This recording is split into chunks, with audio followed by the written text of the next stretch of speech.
You Are a Badass: How to Stop Doubting Your Greatness and Start Living an Awesome Life by Jen Sincero. Narrated by Jen Sincero. And still, after all this time, the sun has never said to the earth, "You owe me." Look what happens with love like that. It lights up the sky. Rumi. Introduction. You can start out with nothing, and out of nothing and out of no way, a way will be made. Reverend Michael Bernard Beckwith, former drug enthusiast turned spiritual enthusiast turned inspirational badass. I used to think quotes like this were a bunch of crap. I also didn't understand what the hell they were talking about. I mean, not that I cared. I was too cool. What little I knew about the spiritual/self-help world, I found to be unforgivably cheesy. It reeked of desperation, rah-rah churchiness, and unwanted hugs from unappealing strangers. And don't even get me started on how grouchy I used to be about God. At the same time, there was all this stuff about my life that I desperately wanted to change, and had I been able to bulldoze through my holier-than-thouism, I could have really used some help around here. I mean, overall, I was doing pretty well. I'd published a couple of books, had a lot of great friends, a close family, an apartment, a car that ran, food, teeth, clothes, clean drinking water. Compared to the majority of the planet, my life was a total cream puff. But compared to what I knew I was capable of, I was, shall we say, unimpressed. I always felt like, come on, this is the best I can do? Really? I'm going to make just enough to pay my rent this month? Again? And I'm going to spend another year dating a bunch of weirdos so I can be in all these wobbly, non-committal relationships and create even more drama? Really? And am I seriously going to question what my deeper purpose is and wallow in the misery of that quagmire for the millionth time? It was a snore. I felt like I was going through the motions of living my lukewarm life with the occasional flare-ups of awesomeness here and there. And the most painful part was that deep down I knew I was a total rock star, that I had the power to give and receive and love with the best of them, that I could leap tall buildings in a single bound and could create anything I put my mind to. And what's that? I just got a parking ticket? You have got to be kidding me. Let me see that. I can't afford to pay this. It's like my third one this month. I'm going down there to talk to them right now. Then, doop-de-doo, off I'd go, consumed once again by low-level minutia, only to find myself, a few weeks later, wondering where those few weeks went and how it could possibly be that I was still stuck in my rickety-ass apartment eating dollar tacos by myself every night. I'm assuming if you're listening to this that there are some areas of your life that aren't looking so good either, and that you know could be looking a whole lot better.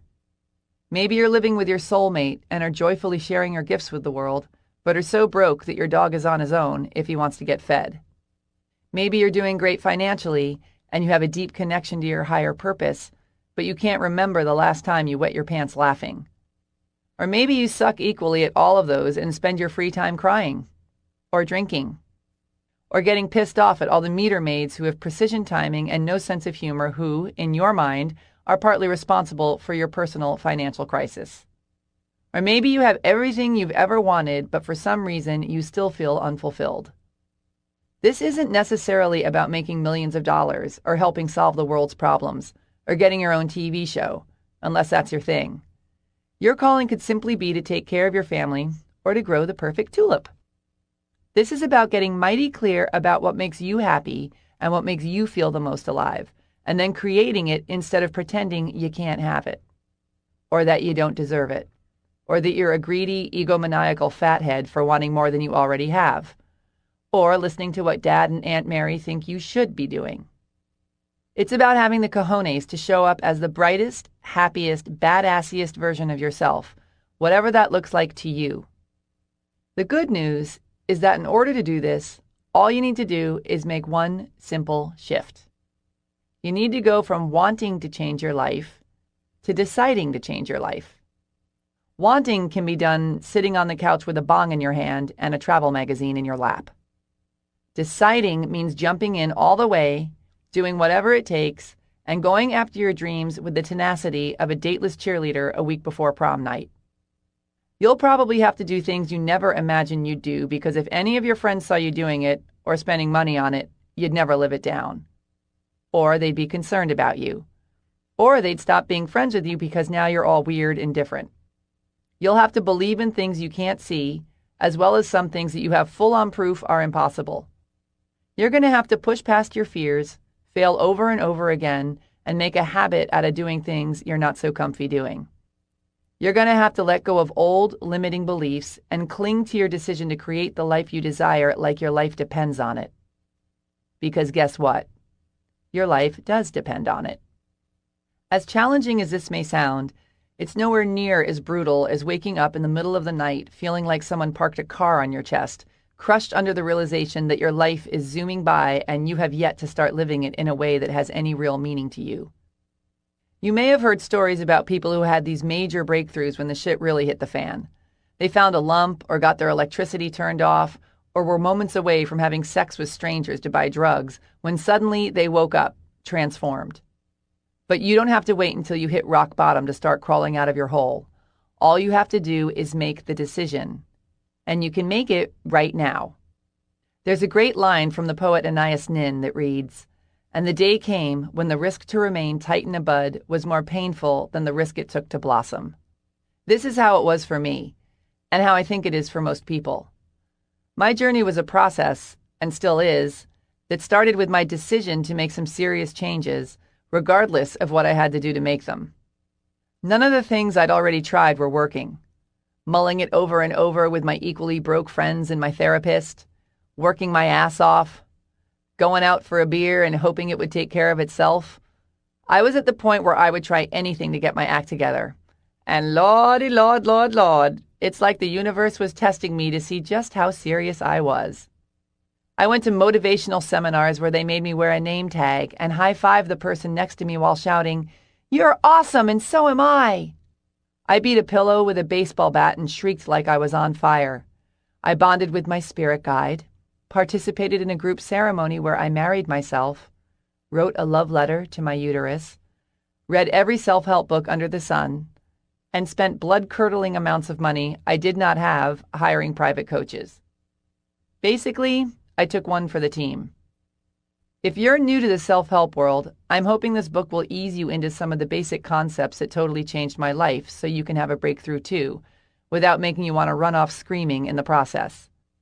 If you've already dipped your toe in the self-help pond, I hope it'll say something in a new way that turns a light on so you can make some major shifts, create some tangible results, and someday wake up crying tears of giddy disbelief that you get to be you. And if I can save one person from ever having to take their inner child on a play date, I have done my job. My main focus when I started working on myself was how to make money.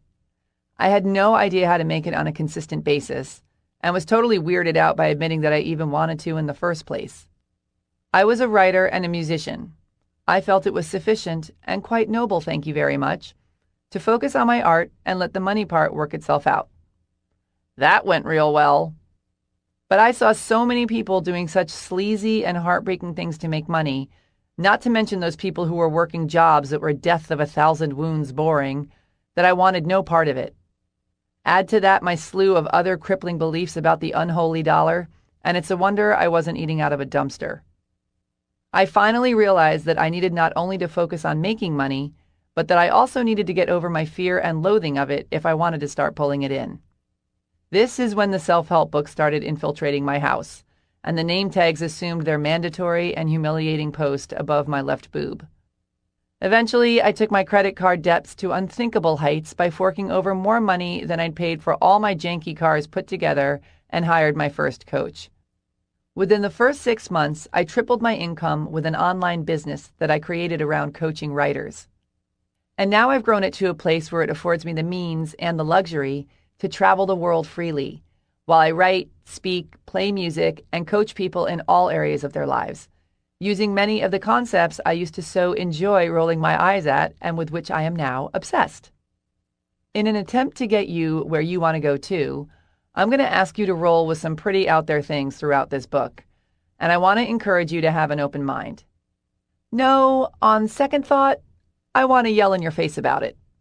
Stay open or else you are screwed. I mean it. This is really important. You've gotten to where you are right now by doing whatever it is you're doing. So if you're less than impressed with your current situation, you clearly need to change things up. If you want to live a life you've never lived, you have to do things you've never done.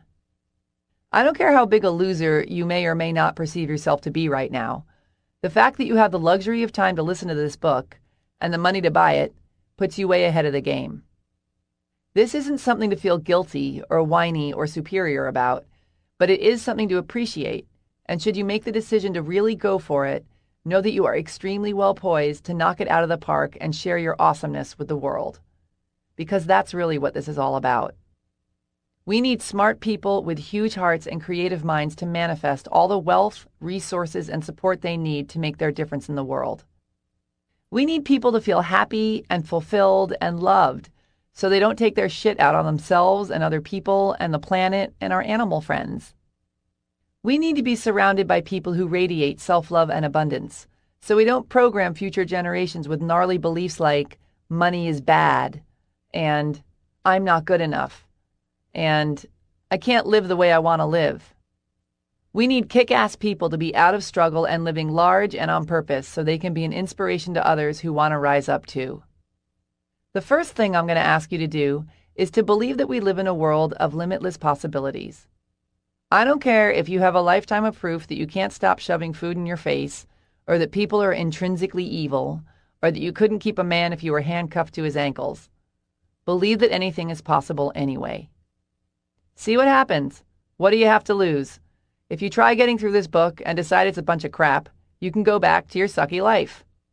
But maybe, if you put your disbelief aside, roll up your sleeves, take some risks, and totally go for it, you'll wake up one day and realize you're living the kind of life you used to be jealous of. Part 1.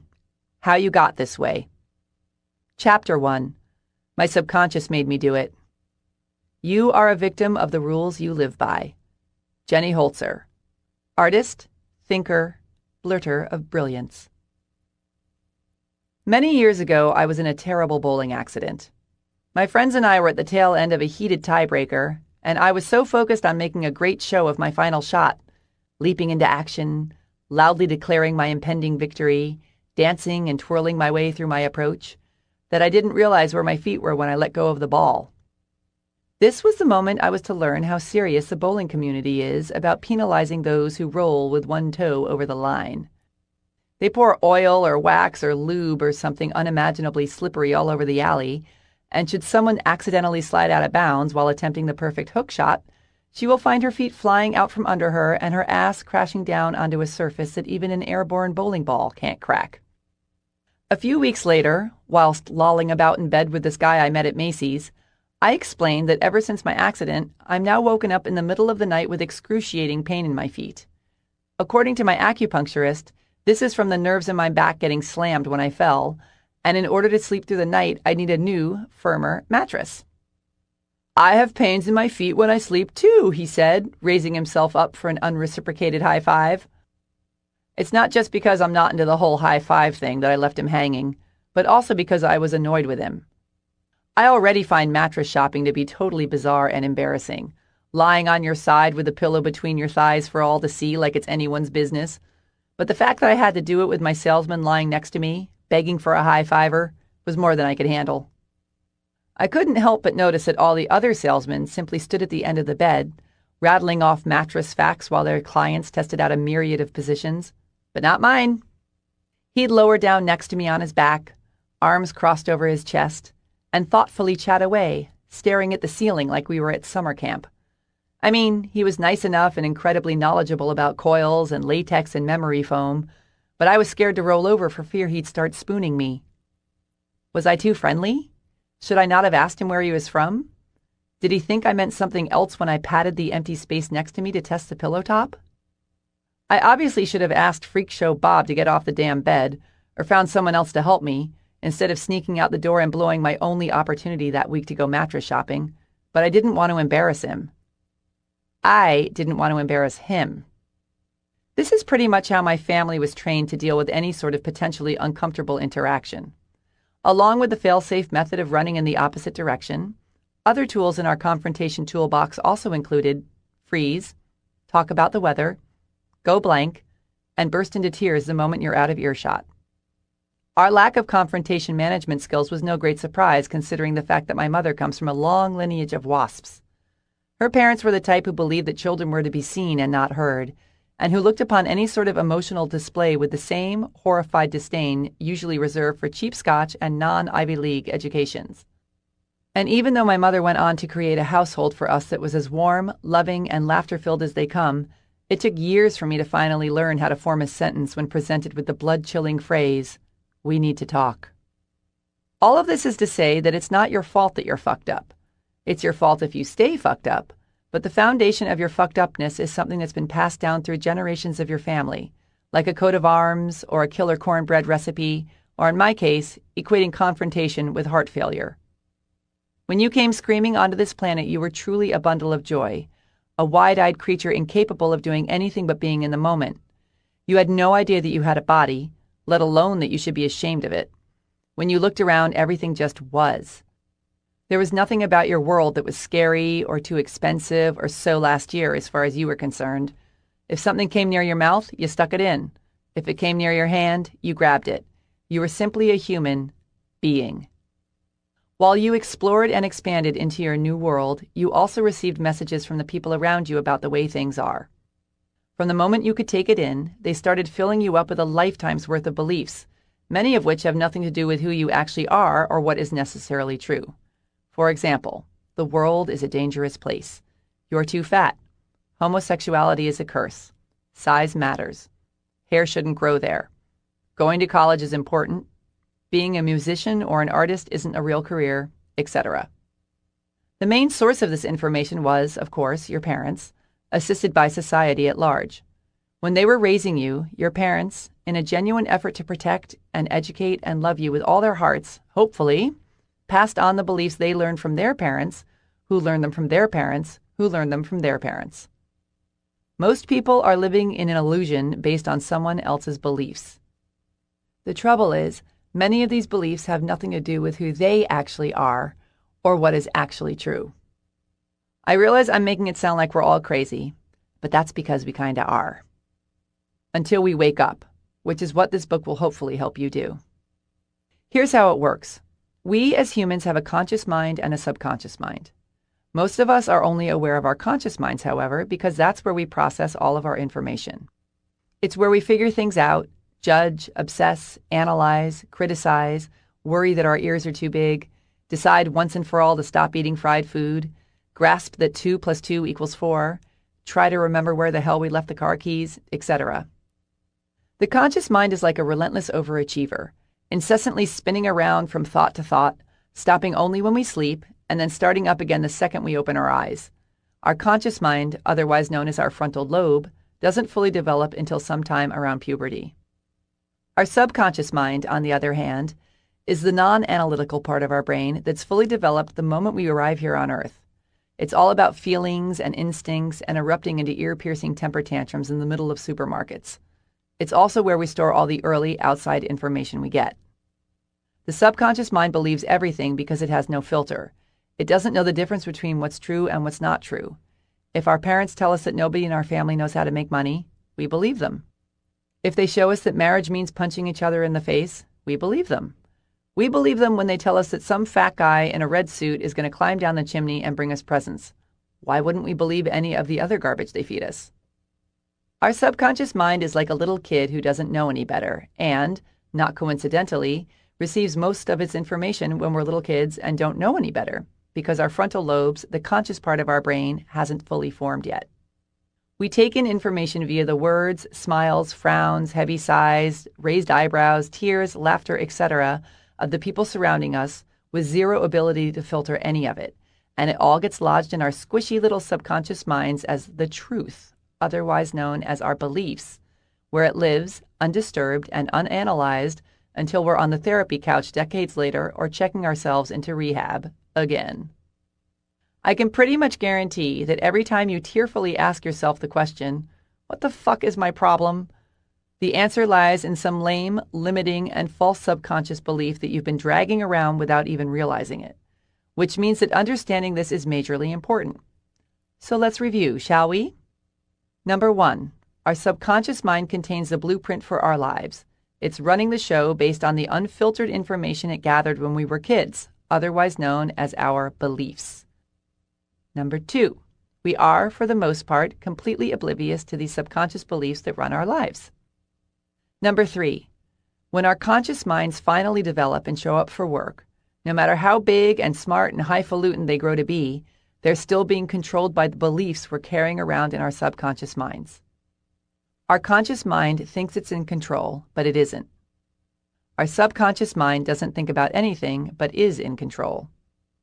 This is why so many of us stumble through life doing everything we know in our conscious minds to do, yet remain mystified by what's keeping us from creating the excellent lives we want. For example, let's say you were raised by a father who was constantly struggling financially, who walked around kicking the furniture and grumbling about how money doesn't grow on trees, and who neglected you because he was always off trying, and for the most part failing, to make a living. Your subconscious took this in at face value and might have developed beliefs such as, money equals struggle. Money is unavailable. It's money's fault that I was abandoned by my father. Money sucks and causes pain. Cut to you who, as an adult, in your conscious mind, would love nothing more than to be raking in the dough, but who is subconsciously mistrusting of money, believes it's unavailable to you, and who worries that if you make it, you'll be abandoned by someone you love. You may then manifest these subconscious beliefs by staying broke no matter how hard you consciously try to make money, or by repeatedly making tons of money and then losing it in order to avoid being abandoned, or in a plethora of other frustrating ways. No matter what you say you want, if you've got an underlying subconscious belief that it's going to cause you pain or isn't available to you, you either A, won't let yourself have it, or B, you will let yourself have it, but you'll be real fucked up about it, and then you'll go off and lose it anyway. We don't realize that by eating that fourth donut, or by ignoring our intuition and marrying that guy who's an awful lot like our low-down cheatin' daddy, that we're being driven by our subconscious minds, not our conscious minds. And that when our subconscious beliefs are out of alignment with the things and experiences we want in our conscious minds and hearts, it creates confusing conflicts between what we're trying to create and what we're actually creating. It's like we're driving with one foot on the gas and one foot on the brake. Obviously, we all have awesome subconscious beliefs as well, but we're not talking about those right now. Here are some other scenarios that may or may not ring a bell. Conscious mind. I long to find and marry my soulmate. Subconscious mind. Intimacy leads to pain and suffering. Finger. Ringless. Conscious mind. I want to lose 25 pounds. Subconscious mind. People aren't safe. I must build a shield to protect myself. Body. A fortress of flab. Conscious mind. I'm hot and sexy and want to get it on. Subconscious mind. Physical pleasure is shameful. Sex life. Yawn. Conscious mind. I want to travel the world. Subconscious mind. Fun equals irresponsible equals I won't be loved. Passport. Blank.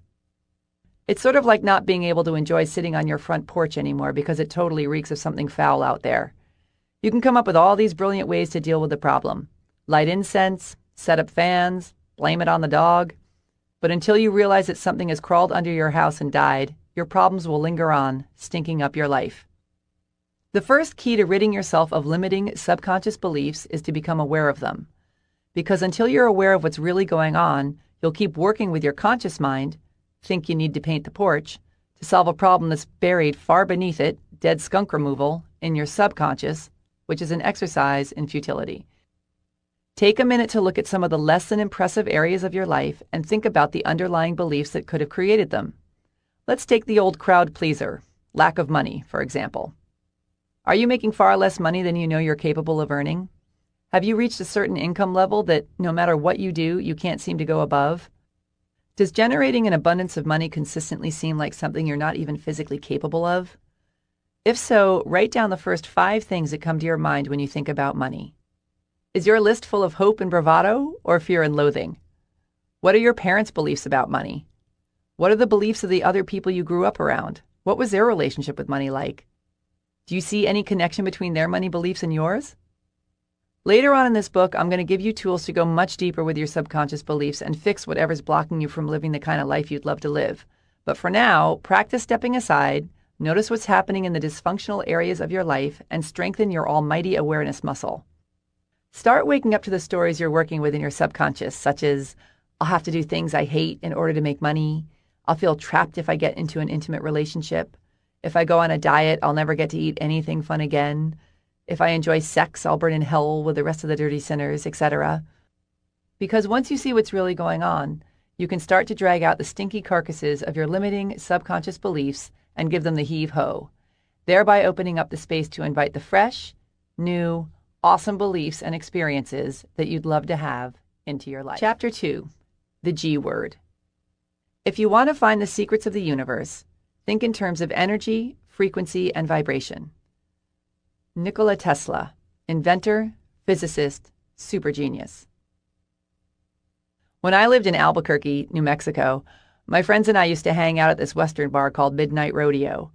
It was the kind of place that had curling irons and hairspray in the women's bathroom, Bud Light on permanent special for $2 a can, and a solid oak dance floor the size of a cornfield. We were all from New York and were way too cool for country music. So at first we'd just go to snootily make fun of it all, taking great pride in being the first to spot a particularly gigantic belt buckle or a cowboy sporting one of them handlebar mustaches big enough to cover 5 upper lips. But our favorite part was the line dancing. We'd stare mesmerized by the giant choreographed mass of Garth Brooks fans, stomping around in synchronized woo-hooery with their thumbs purposefully tucked into the front pockets of their jeans. It was so hilarious that we started joining in ourselves, waving from the middle of the sea of cowboy hats to our friends, "Watch this!" Then, we'd stay on the dance floor for the next song just to try and get that part down where you click your heels right before the spin. Then we found ourselves sneaking off every weekend to merrily line dance our little achy breaky hearts out. This is sort of the same way the God thing happened for me. It started out with much snarkiness and eye-rolling, but I was so broke and clueless and sick of being such a weenie about really going for it in my life that I was open for suggestions.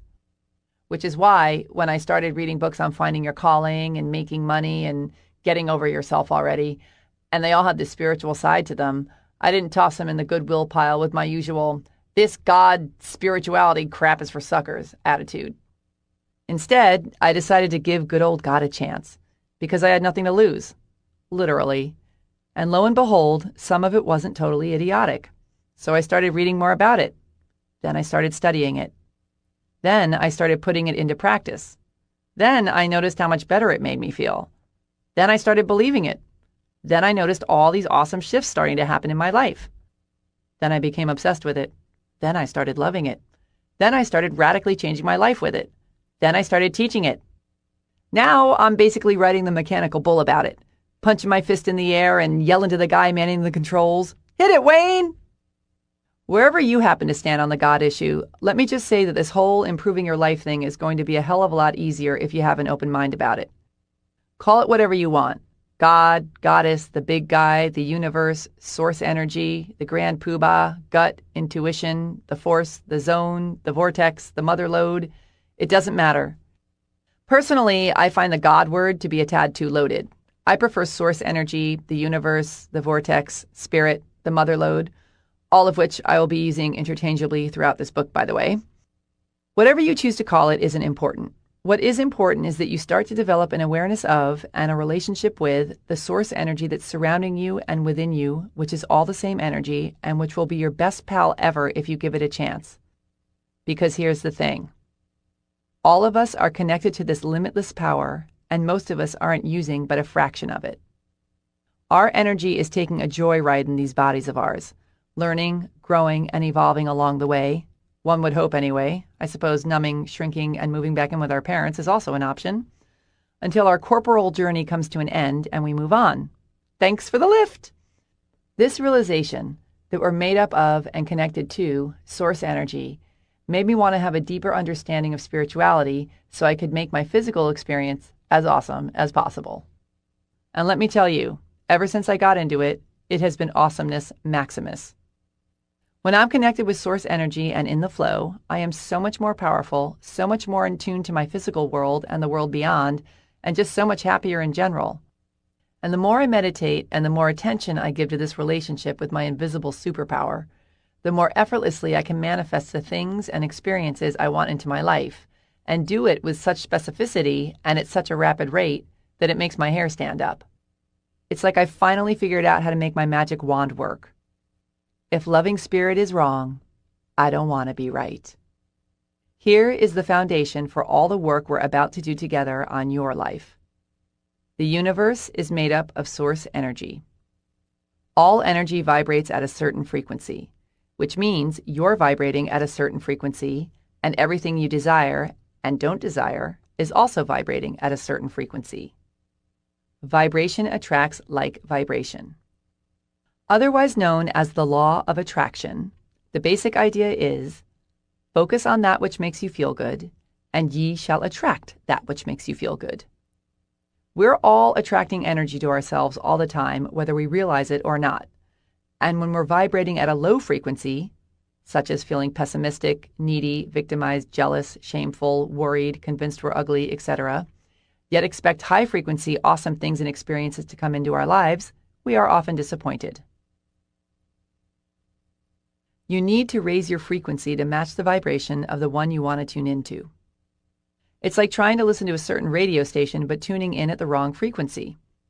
If you have a hot and sexy date and want to listen to 105.9 FM slow jams, but set your dial to 89.9 FM National Public Radio, you're not only going to be slow jamless, but you're more likely to attract a discussion about immigration laws in the U.S. instead of attracting a relaxed and candlelit body that's in the mood for love. The universe will match whatever vibration you put out, and you can't fool the universe. Which is why, when you're vibrating at a high frequency, awesome things seem to flow to you effortlessly, and you seem to stumble over the perfect people and opportunities all the time, and vice versa. As Albert Einstein observed, coincidence is God's way of remaining anonymous. When you learn to consciously master the energetic realm, believe in the not yet seen, and stay in your highest frequency, you harness your innate power to create the reality you desire. So once again, good old awareness is your key to freedom. Once you realize that you can dramatically improve your situation by connecting with source energy and raising your frequency, you can freaking do it already. I'll tell you exactly how later. Instead of opting to stay in the suck hole and feeling like a victim of pathetic circumstances, such as microwaving ramen in its styrofoam cup for dinner, or working for someone who makes your flesh crawl. In order to truly raise your vibration, you've got to believe that everything you want is available to you, and the best way to keep this belief strong is by staying connected to source energy. It's like we're surrounded by this big, all-you-can-eat buffet of incredible experiences and insights and feelings and opportunities and things and people and ways to share our gifts with the world. And all we have to do is align our energy with what we want and take decisive action to allow this good into our lives. And this decisive action part is key. Sadly, we can't just float around our neighbor's pool on a raft with cup holders, sipping cocktails and being all high frequency while waiting for unicorns to fly down from the sky. We have to take action. Hell-bent for glory kind of action. The trick is to have both parts, energy and action, working in unison. Unless your energy is lined up properly with that which you desire, really desire, any action you take is going to require way more effort to get you where you want to go, if it gets you there at all. Once in a while, you may get lucky doing one without the other, but if you get very clear on what you truly want, rather than what you think you should want, believe that it's available to you regardless of your present circumstances.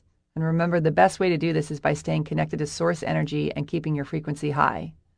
And then take decisive action, you will eventually succeed. Have you ever had a dream where you're flying and you're having such a blast, but then you realize, hey, wait a minute, I'm flying, I can't fly. And then you come crashing back down to the ground and you can't get yourself back up again? No matter what you try, this is the way beliefs work. Even if it seems impossible, you have to have faith anyway. And the second you stop believing, you pop the bubble and stop attracting the magic into your life.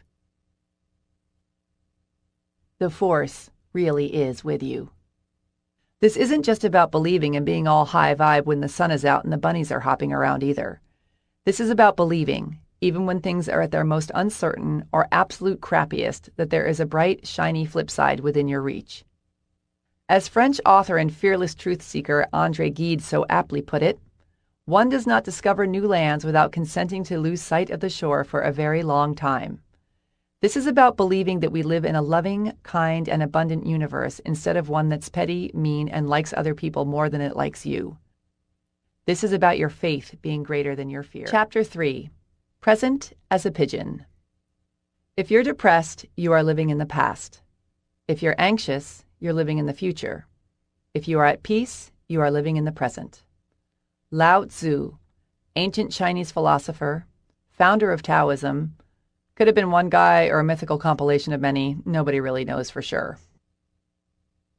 I was in yoga class one day, and the instructor told us all to get into pigeon pose, which is this pose where you stretch one leg out behind you, fold the other one out sideways in front of you, and then bend forward and lie down on top of the whole thing. It's fine if you're a pigeon, but it's one of the poses I dread most because my hips don't move that way, it hurts, and I'm always scared I'm going to get stuck. But even though my body has requested otherwise, I'm in class, and I'm going for it, and I'm determined to relax into it, even though I'm really just silently begging the dude to tell us to change into a different pose, which he doesn't do because he's too busy talking. He's blabbing on and on and on about our connection to the universe and our breath and the path to true enlightenment, and holy fucking shit, dude, will you hurry up? I think I'm going to rip something. I really do. Oh my God, I think I'm actually stuck. How am I going to get out of this pose? He's going to have to come over here and lift me out of it because I really, truly am stuck, and then whoosh. I breathe into it. I shut off the relentless yammering in my brain, get quiet, and surrender. I feel my body shift and go deeper into the pose than it's ever gone before.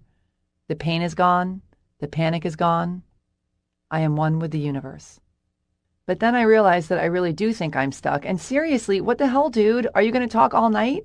We've been in this freaking pose for 5 minutes for real. And by the way, my knee just got all hot. And you really are not going to shut up, even though I keep thinking you finally are. But then you keep going, and then whoosh. I reconnect. I'm back in the zone. I melt deeply into this pose and feel such bliss and true connection to something much larger than myself. This flip-flopping between freaking out in our heads and breathing into the now is basically how most of us go through life. Instead of worrying about the possibility of dislocating a hip, the future, or about how bad I was at this pose, the past, I could have luxuriated in the magnificence available to me in the moment.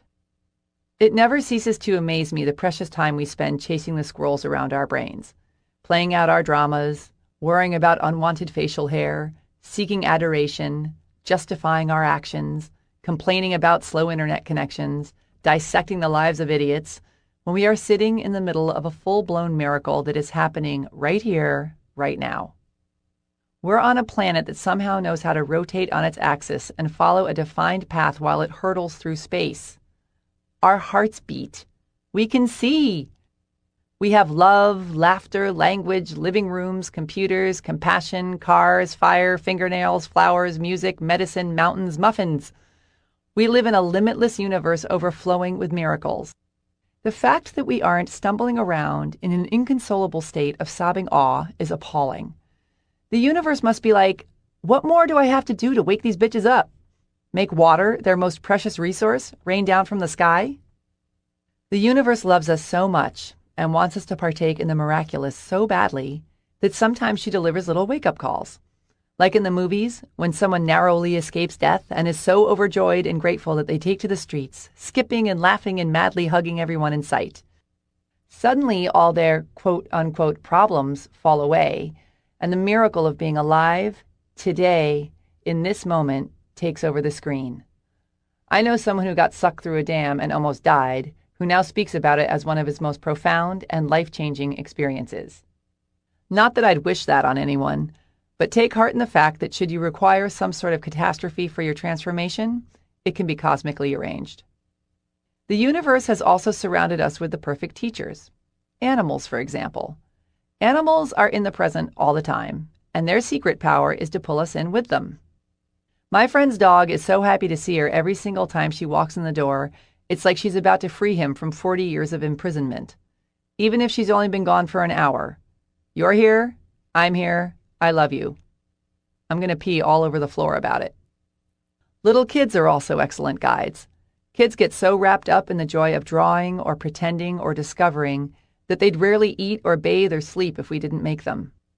They're constantly creating in a state of free-flowing, concentrated bliss. They haven't yet learned to worry about what other people think of them, or that perhaps they're not as talented at finger painting as Lucy next door is. They are in the moment. There is fun in the moment. End of story. We would be wise to take more of our cues from the beasts and babies. All of the stuff we're so worried about creating and fixated on becoming is already right here, right now. The money you want already exists. The person you want to meet is already alive. The experience you want to have is available now. The idea for that brilliant song you want to write is here, now, waiting for you to download the information. The knowledge and insight and joy and connection and love are all wagging their hands in your face, trying to get your attention. The life you want is right here, right now. What the hell am I talking about? If it's all here, where is it? Think of it like electricity. Before the invention of the light bulb, most people weren't aware of electricity's existence. It was still here, exactly the same way it is right now, but we hadn't yet woken up to it. It took the invention of the light bulb to bring it to our attention. We had to understand how to manifest it into our reality. It's not that the things and opportunities that we want in life don't yet exist. It's that we're not yet aware of their existence, or the fact that we can really have them. The more practiced you become at being present and connected to source energy, the more available you are to download ideas and seize opportunities that you might miss out on if you're all wrapped up in the endless chatter in your head. There's a great Hindu story about a lady who wanted to meet the god Krishna. So she went into the forest, closed her eyes, and prayed and meditated on making the god appear, and lo and behold, Krishna came wandering down the forest path towards her. But when Krishna tapped the lady on the shoulder, she, without opening her eyes, told him to get lost because she was busy meditating on a very important goal. When we get so wrapped up in our heads, we miss out on what's available to us right now in the moment. Stop and notice how you feel right now. Feel your breath moving in and out of your body. Feel the air on your skin. Feel your heart beating, your eyes seeing, your ears hearing. Notice the energy inside and outside of you buzzing. Shut off your thoughts and feel your connection to source. Breathe. Even if you've got bone-chilling credit card debts or you haven't spoken to your mother in 6 years, right now, in this moment, you can find peace and joy in that which simply is. As adults with responsibilities like bodies to care for and mortgages to pay, there's some value in taking a side trip away from the present moment every once in a while. Sometimes we need to think about and plan for the future, as well as study the past in order to learn from it or laugh about it or bury it out back and let it go forever. And if we just stop by for the occasional visits to the future and the past, that would be one thing. But the amount of time we spend chewing on junk food thoughts about what ifs and how comes, Lord help us. The more time you spend in the moment, the richer your life will be. Being present gets you out of your head and connects you to source energy, which raises your frequency, which attracts things of like frequency to you. And all of those high-frequency things and experiences are already here, just waiting for you to join the party. All you have to do is shut up, show up, and usher them in. Chapter 4. The Big Snooze. Wanting to be someone else is a waste of the person you are. Kurt Cobain. You know who this one is, right? When I first started getting into self-helpery, there was lots of talk about something called the ego that confused the hell out of me. I always thought the ego was about being conceited and braggy and all. I'm going to talk on and on and on about how great I am, and then I'm going to show you my muscles. Meanwhile, even though arrogance and conceit, which are different from self-love and confidence, by the way, are part of the ego, they're not, as I later learned, the whole dealio. In the self-help/spiritual community, ego is used to refer to the shadow self, or the false self, or the self that's acting like a weenie. It's the part of us that's driving the bus when we do things like sabotage our happiness by cheating on our husbands or wives because deep down we don't feel worthy of being loved, or that refuses to follow our hearts and pursue an acting career because we're terrified to be seen for who we really are, or that goes on and on and on and on about how great we are and shows off our muscles because we're insecure and need lots of outside validation that we're good enough. In other words, there's more than one way to go on an ego trip. From here on out, I'm going to refer to the ego as the big snooze, or BS for short. I think it'll be less confusing. Plus, I think it's more appropriate since the leading cause of sucking, i.e., staying broke, dating morons, uncontrollably crying in public because we hate our lives, is that we haven't yet woken up to how truly powerful we are or to how massively abundant our universe is. Alrighty, so moving forward. The big snooze operates according to your limiting false beliefs. This is the garbage that was stuffed into your subconscious as a kid that doesn't ring true for you, as well as the decisions you've made about yourself that are less than flattering or empowering. The big snooze gets its validation from outside sources, causing your inner dialogue to sound something like, I'm doing this to win your love. Your opinion of me is more important than my opinion of me. The big snooze is reactive. My circumstances control my life. I am a victim. It's also fear-based and extremely committed to keeping you safely confined within the reality you've created based on these limiting false beliefs, otherwise known as your comfort zone. The big snooze lives in the past and in the future and believes you are separate from everything around you. Your true self, or your higher self, or your superhero self, your non-BS self, on the other hand, is the part of you that operates according to your connection to source energy. Your higher self gets validation from within, making your inner dialogue sound something along the lines of, I love and trust myself. This feels right to me. I have a purpose. I am loved. Your higher self is proactive. I'm in control of my life. I think I'll head on out and kick me some ass. It's also love-based, and it's committed to creating a reality based on your limitless potential, as soon as you wake up from the big snooze. Your true self lives in the present, not stuck in your head, totally believes in miracles, and is one with the universe. We all experience life in varying degrees from both perspectives. And while I seriously doubt there's anyone who's totally snooze-free, most people are so wrapped up in the BS that they're settling for realities that are way beneath what's available to them. Very few people are even aware of what's available, however, because we live in a fear-based society that loves to get all uppity towards people who wake up from the big snooze, blast out of their comfort zones, and follow their hearts into the great unknown. Oftentimes, taking great leaps of faith is labeled as irresponsible or selfish or insane. Until you succeed, of course, and then you're brilliant. This is because watching someone else totally go for it can be incredibly upsetting to the person who's spent a lifetime building a solid case for why they themselves can't. I'm obviously generalizing, and there are plenty of people out there cheering us on, but one of the first things you might have to deal with when you decide to wake up from the big snooze and make massive positive changes in your life is disapproval from other people who are snoring away, especially the people closest to you, lame as this may sound. They may express their discomfort in all sorts of ways: anger, hurt, bafflement, criticism, snorting every time you talk about your new business or your new friends, constant remarks about how you're not the way you used to be, worrying, teasing, blocking you from all social media outlets, etc.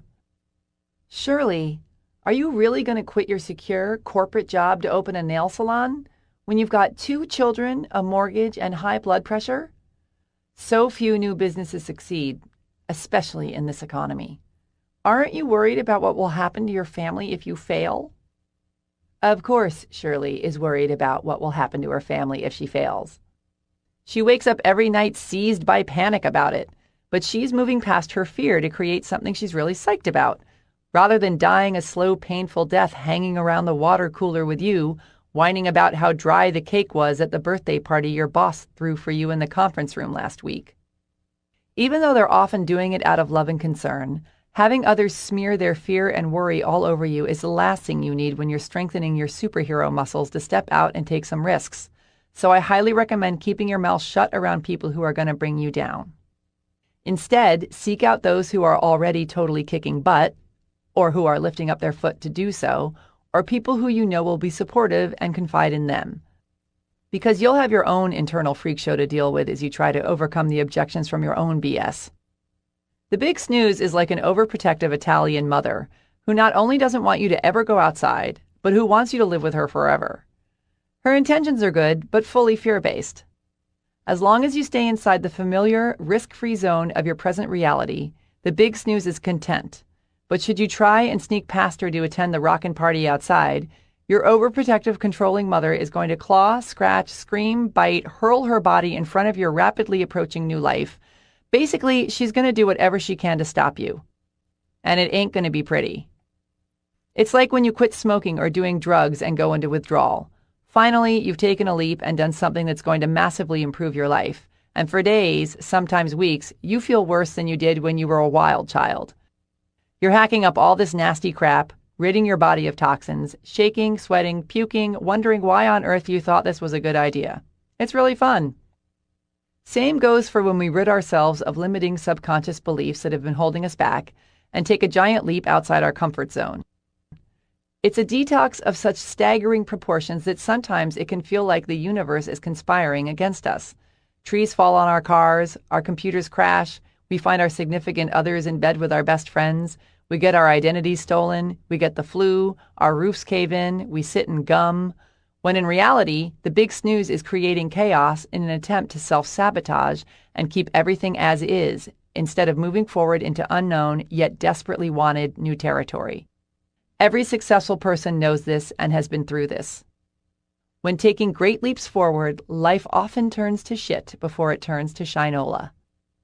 I realize this might seem a bit far-fetched, but remember, you create your reality, and you've spent a lifetime creating the reality you presently exist in based largely on your limiting false beliefs. When you decide to rewire these beliefs, go for what's truly in your heart and do a massive overhaul on yourself and your world, you're basically murdering the big snooze. And she is going to come at you, rolling pin raised high over her head, to beat you back into your old life. We are very powerful creatures who create our realities through focused energy, and should our subconscious mind decide to focus that energy at stopping ourselves from taking a risk because it's freaking out and terrified, things can get a little crazy around here. The big snooze will do everything it can to stop you from changing and growing, especially since you're attempting to obliterate the very identity that you and everyone else has come to know as you. Never underestimate the power of the big snooze scorned. Sometimes the big snooze sets up emotional blocks to try and stop us. Other times she gets physical. I have a client who decided to quit his ho-hum yet high-paying job to start his dream company from scratch. He had no idea where to start, what he wanted to do, or how he was going to pull it off. And regardless of the fact that he had a family that was counting on him, no guarantees, and even fewer leads, he quit his secure job and went for it because he was determined to create a life he loved. That's when the BS hit the fan. He got not one, but 2 flat tires after leaving a coaching session with me. His babysitter ran into his wife's car while driving his car. The water main under his kitchen exploded, and right before his first big deal went through, he got hit by a freaking bus. I'm pleased to report he's fine now. But even with all those extremely convincing excuses to say, okay, fine, screw it, you win, he never gave up. Today he finds himself being his own boss, doing what he loves, traveling the world, negotiating multi-million-dollar business deals, making a huge difference in his clients' lives, being creative, and setting an excellent example for his kids about living a life on purpose. A record producer I worked with decided to build her own recording studio. She put all her money and effort into buying all the recording equipment, instruments, amps, soundproofing, etc., only to have the entire thing burned to the ground almost immediately after it was completed. Instead of closing the shades, getting into bed, and sucking her thumb for the next 2 years, she raised the money she needed to rebuild an even better studio, and is now rocking so hard that she gets to handpick the musicians she works with and basically live out her fantasy life. So if you finally decide to quit your soul-crushing job and start the pastry shop of your dreams, be not upset if a truck drives through your front window into your scones. Instead of taking this as a sign that you shouldn't have opened your shop, take it to mean that you're ridding yourself of your BS and moving in the right direction. Growth ain't for weenies, but it's nowhere near as painful as living the life you're living right now if you're not really going for it. If you want to take control of your life and turn it into something as magnificently you as have the people I described before, stop at nothing. Have faith. Trust that your new life is already here and is far better than the old. Hang tight if the big snooze pitches a fit. Whatever happens, stay the course, because there's nothing cooler than watching your entire reality shift into one that is the perfect expression of you. Chapter 5. Self-Perception is a Zoo. I'm okay, I'm not okay. The title of my friend Cynthia's yet-to-be-written autobiography.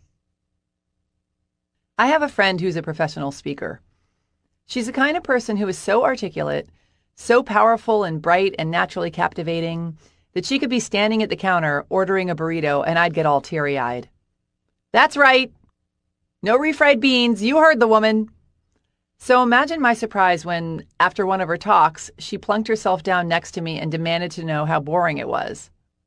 I also have gorgeous friends who think they're hideous looking, brilliant clients who one moment think they're God's gift to mankind and the next need to be talked off the ledge of self-proclaimed ineptitude, and an entrepreneurial neighbor who can't decide if she's a financial powerhouse or if she's about to cause her family to start living underneath a bridge. Self-perception is a zoo. We spend our lives drifting between glimpses of our own infinite glory and the fear that not only are we totally incapable, unworthy, lazy, and horrible, but that it's only a matter of time before someone blows the whistle on us. We torture ourselves incessantly, and for what purpose? If we can glimpse the glory, and I know you can, why do we waste our precious time giving any energy to the other options? Wouldn't life be so much more fun, productive, and sexy if we fully embraced our magnificently delightful selves? It's just as easy to believe we're awesome as it is to believe we're giant sucking things. Takes the same amount of energy, the same amount of focus. So why do we choose all the drama? Have you ever noticed how when someone you admire goes out and does something phenomenal, you're happy for her or him, but you're not surprised? Of course they did something phenomenal. They're a phenomenal person. But to get yourself to see how amazing you are is like pushing a giant marshmallow up a hill.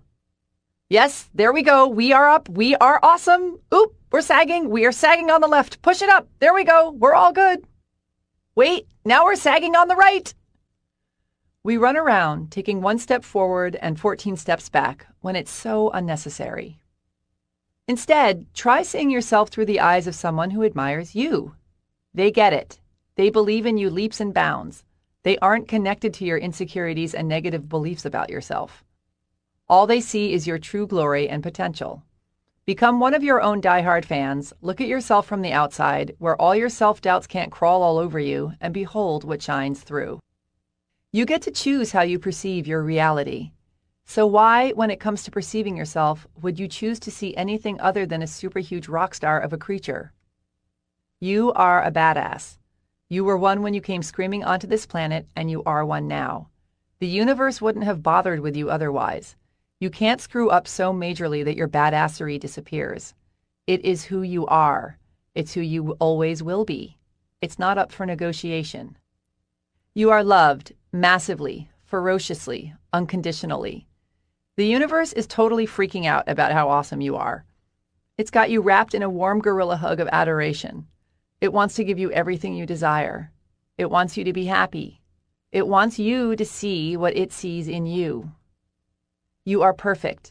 To think anything less is as pointless as a river thinking that it's got too many curves or that it moves too slowly or that its rapids are too rapid. Says who? You're on a journey with no defined beginning, middle, or end. There are no wrong twists and turns. There is just being. And your job is to be as you can be. This is why you're here. To shy away from who you truly are would leave the world you-less. You are the only you there is, and you are the only you that ever will be. I repeat, you are the only you there is, and you are the only you that ever will be. Do not deny the world its one and only chance to bask in your brilliance. We are all perfect in our own magnificent, fucked up ways. Laugh at yourself, love yourself and others, rejoice in the cosmic ridiculousness. Part 2. How to embrace your inner badass. Chapter 6. Love the one you is. If we really love ourselves, everything in our life works. Louise Hay, author, publisher, the godmother of self-help who was doing it way back when it still wasn't cool. I was hanging out at my brother Bobby's house one day, lying on the couch, watching his then 2-year-old son waddle around. At one point, someone knocked something off the coffee table, and my little nephew bent down to pick it up. Bobby turned to me and said, "Did you see that? The guy knows exactly how it's done. He bends at the knees, keeps his back straight, hips squared, stomach tight, flawless." Thrilled to have such a willing and skilled Exhibit A, Bobby then proceeded to spend the next couple of minutes dropping more things on the floor. A spoon, a TV remote, an empty can of beer, and my nephew, in perfect form, continued to pick it all up as my brother kept up a running commentary on his posture, muscle usage, seriousness of manner, and the fact that my nephew was pulling it all off with great dignity even though his diaper was sagging. "It's incredible. The kid could flip over a car without straining his back. I can barely pull up my pants without having to be rushed to the hospital."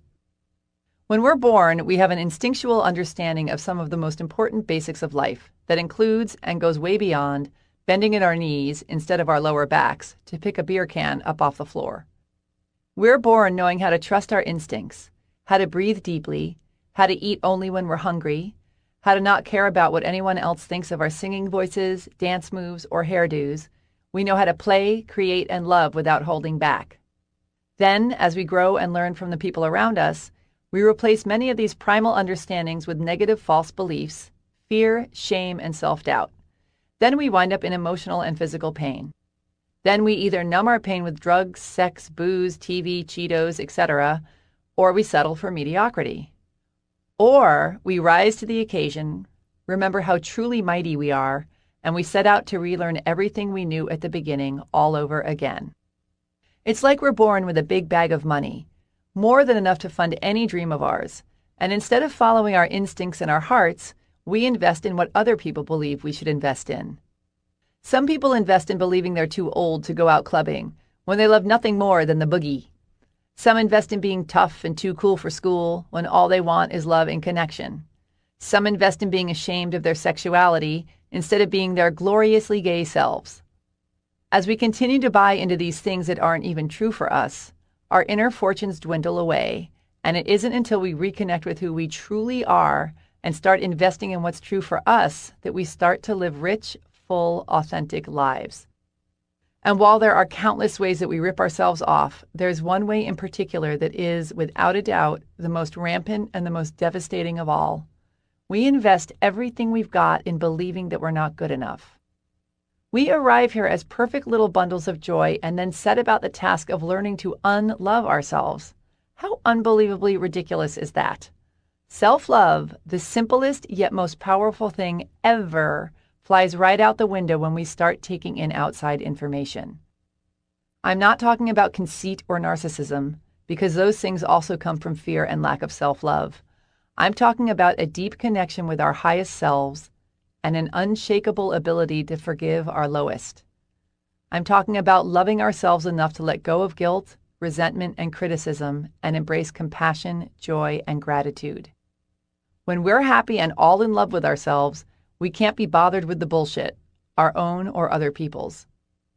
Imagine what our world would be like if everyone loved themselves so much that they weren't threatened by other people's opinions or skin colors or sexual preferences or talents or education or possessions or lack of possessions or religious beliefs or customs or their general tendency to just be whoever the hell they are. Imagine how different your reality would be, and the reality of everyone surrounding you, if you woke up every morning certain of your own lovability and your critically important role on this planet. And if you poo-pooed shame, guilt, self-doubt, and self-loathing and allowed yourself to be, do, and have everything your little heart desired. That's the kind of world I want to live in. In the interest of perpetuating such radical, reality-altering self-love, here are some of the best ways to win yourself over again. 1. Appreciate how special you are. There will never be anyone exactly like you. You were given special gifts and talents to share with the world, and even though everyone has special gifts and talents, nobody will use theirs quite the same way you do. You have a way of being in the world and a perspective that's unique to you.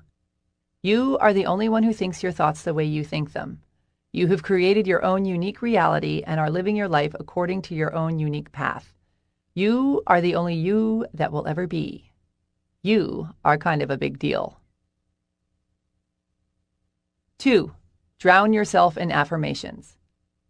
Trust me, I wouldn't do this to you unless I had to, but affirmations work. You don't have to say them in the mirror. You don't have to hug yourself or buy a special rainbow journal with a lock on it to write them down in. But if you want to turn the ship around, you need to rewire your brain and train it to think differently. And this is what affirmations can do for you. Figure out which affirmations you need to hear the most and repeat them all day long. In your head, in the car, while you're walking down the street pretending to be on the phone, under your breath in line at the supermarket. Write them on Post-it notes and stick them around your house, on your mirrors, in your refrigerator, in your car. Write down your favorite affirmation 10 times every morning and 10 times every night before you go to bed, and say them out loud. Here are some affirmations specific to self-love. Pick one or two that work for you and pummel yourself with them. I deserve and receive massive amounts of love every moment of every day. I am one with the universe. The universe is awesome, and so am I. My heart is open. Love pours in and out. I receive all the good that life has to offer me. I am brilliant, bright, and beautiful. I love how tall I am, and I love the size of my ass. Or, whatever. If none of these work for you, come up with some that don't make you gag, but that still strike a nerve with you. The more emotion you feel around what you're saying, the more power it will have to bring about positive change. And yes, at the beginning, it may feel like you're lying to yourself, but the truth is, you're living the lie, so the affirmations get you back to truth. This can't just be rattling off nonsense. You have to feel it and want it and get worked up by it in order for it to work. 3. Do things you love. When you constantly deny yourself the people, food, things, and experiences that make you feel the most alive, that sends a pretty lousy message home. Look at your life and see where you're letting yourself down. If you hear yourself saying things like, I love going out to see live music. I can't remember the last time I did it.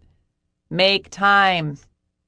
We're all busy, but it's the people who make enjoying their lives a priority who enjoy their lives. Right now, there are thousands of people all over the world at yoga retreats overlooking the ocean, dancing their asses off at outdoor music festivals, or whooping it up on the Disney cruise of their dreams. Really listen to how you speak and pay attention to what you do, and make a conscious effort to increase your joy in whatever capacity you can. It can be anything from spending a weekday afternoon with a great friend, to quitting your hateful job, to buying a pair of completely impractical but completely awesome new shoes, to going on a surf vacation in Costa Rica. It's about being proactive about creating the life you love, instead of meekly living out the one you're pretending you're stuck with. Give yourself the gift of a joyous life while you're still among the living. Also, if you're the kind of person who puts everyone else's needs first, start putting yours up front. Those who are used to you being their personal assistant will still love you, even though they'll be somewhat grouchy about you not waiting on them hand and foot anymore. Buy a new pair of jeans, open a savings account, hire someone to do your dishes, make your kids clean out the cat box. You aren't a selfish person for taking care of yourself, just a happier one. Take care of yourself as if you're the most awesome person you've ever met. 4. Find a replacement. We've gotten so used to our negative knee-jerk reactions to ourselves that we never think to question them. We simply take them as a truth, the whole truth, and nothing but the truth. But once we become aware of our thought patterns and behaviors, we can consciously change them. So start paying attention. What runs through your mind when you look in the mirror? What happens inside you when you see someone totally succeeding at something you'd love to do but have never let yourself try? What do you think and feel when you walk up to a group of really good-looking, successful people? Or when you try your best to pull something off and you fail? Or when you get dumped by someone who is totally awesome and hot? Or when you walk around all day with your fly open? Or when you leave your coffee on the roof of your car and drive off? Or when you let a friend down? Or when you stub your toe on the kitchen table for the 10th time? Or when you forget your dad's birthday? Or when you snap at someone who didn't quite deserve it as harshly as you gave it to them? Notice the verbiage that runs through your mind when you're being the most heinous to yourself, and come up with a new and improved response. For example, if every time you look in the mirror, your first thought is, "Yikes!" make a conscious effort to change it to, "Hi, gorgeous." If you have a complicated relationship with your father and beat yourself up every time you say something awful to him, replace thoughts like, I'm a monster, with, I'm just a little bunny working through my issues. And then, of course, apologize to him. If your standard response to screwing something up is, ugh, her royal clumsiness strikes again, replace it with, what can I learn from this? The most important thing is to free yourself from the drama and the conviction that your current version of yourself is the truth. I don't care if you're all, that's easy for you to say. You don't have a nose that makes it look like someone parked a yacht on your face.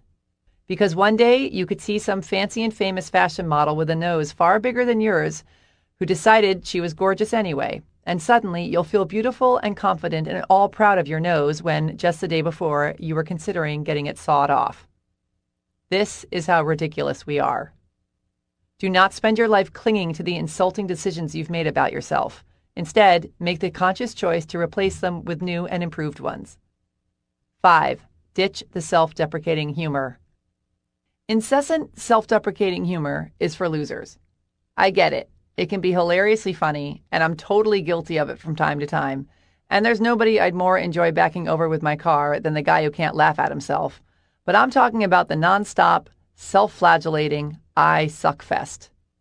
Ripping on yourself gets old, fast, especially if it's your shtick. So if you're one of those people who falls back on making fun of yourself every hour on the hour, not only are you basically begging people to think you're a loser, but you're begging yourself to think you're a loser. It's like hitting yourself over and over with a crowbar. Why on earth would you do that to your awesome self? What you tell yourself on a daily basis is more powerful than you know. Seemingly harmless jokes over time turn into seriously destructive beliefs. Our thoughts become our words become our beliefs become our actions become our habits, and our habits become our realities. So if your favorite joke is that you couldn't get a date if you demanded one at gunpoint, and you spend every Saturday night alone, perhaps you should come up with a new one-liner. And most importantly, constantly making fun of yourself is such a cheap way to be funny. Anyone can do it. So push yourself to come up with a new script. Your confidence and we humor snobs will thank you. 6. Let the love in. Receive compliments gracefully, instead of countering with a disclaimer such as, oh, this ratty old thing? Try this instead. Thank you. Period. Take care of your body, too. We, if you're anything like me, run around doing all our busy work with our poor bodies flapping behind us like old wind socks. When we're pressed for time, it's often the first thing to get overlooked. I've got 5 meetings today. I'll do my yoga tomorrow and have a power bar for lunch. Meanwhile, during our little sojourn here on Earth, we need our bodies more than they need us. Say nice things about your body. Dress it up and take it out. Give it hot sex, luxurious baths, and massages. Move it, stretch it, nourish it, hydrate it, pay attention to it. The better our bodies feel, the happier and more productive we are. 7. Don't compare yourself to others. Have you ever done something that you're so proud of and feel all on top of the world about until you see that someone else has done something similar that, in your mind, is better, and all of a sudden you feel sad? Comparison is the fastest way to take all the fun out of life. It's none of your business what other people are doing. All that matters is that you're enjoying yourself and pleased with what you're creating. It's precisely your uniqueness that makes you awesome. Deciding that someone else's uniqueness is better than your own isn't exactly being your own best buddy about things. Can you imagine what our world would be like if our biggest heroes succumbed to the perils of comparison? If Marilyn Monroe compared herself to Kate Moss and decided she needed to lose her curves? Or if the guys in Led Zeppelin compared themselves to Mozart? Dude, that guy's huge. Way huger than we'll ever be. And he doesn't even have a drummer. I think we should get rid of ours and maybe add some harps while we're at it. You are more than enough. Avoid comparison like the plague. 8. Forgive yourself. Listen up. This one's extremely important. You have screwed up in the past. You will screw up again. Every human is born with the ability to make spectacular mistakes. You are not alone. Screwing up is not your special skill. Get over it. Dragging around guilt and self-criticism is beyond unhealthy and is utterly pointless, not to mention boring. You aren't a better person for feeling guilty or bad about yourself, just a sadder one. Get clear on this one truth. Guilt, shame, and self-criticism are some of the most destructive forces in your life, which is why forgiving yourself is one of the most powerful.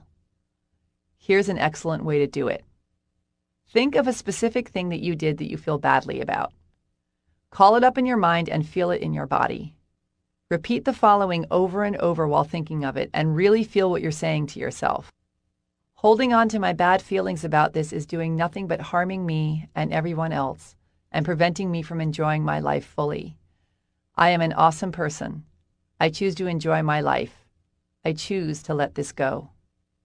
Repeat this until you feel a sense of freedom and lightness around your issue. It may take a day or a week or several months, or it could happen right away. But however long it takes, do it. Because if you want to be free, you have to put in the time. And if you need to apologize to someone, pick up the phone. Listen to Chapter 15 for more tips on forgiveness and letting go. 9. Love yourself, because it's the holy grail of happiness. Chapter 7. I know you are, but what am I? I'm not offended by all the dumb blonde jokes because I know I'm not dumb. I also know I'm not blonde. Dolly Parton, singer, songwriter, actress, altruist, businesswoman, bright, shiny light. A friend of mine, a brilliant writer, once called me in a panic when she suddenly became frozen with fear over the subject matter of the book she was working on and could no longer bring herself to write it. Her book was, among many other splendid things, very personal, dark, and twisted, and my friend was concerned that it was too much, that it was crossing the line, that she was exposing herself as a giant, weirdo, pervert freak. This brings up something that's so important to have a firm grasp on if you're going to get anywhere near reaching your full potential in this life as a writer, an artist, a business person, a parent, a butcher, a baker, a candlestick maker, or as a fully realized and evolved human being in general. Do not waste your precious time giving one single crap about what anybody else thinks of you. Imagine how liberating that would be. Other people's opinions motivate every move we make in our teens and our 20s. And as we age, if we're moving in the right direction, our obsession with how we're perceived by others begins to trickle away. But very few of us are able to escape its pointless grasp completely. Meanwhile, the truth is, the only questions you ever need to consider when making decisions about your life are: 1.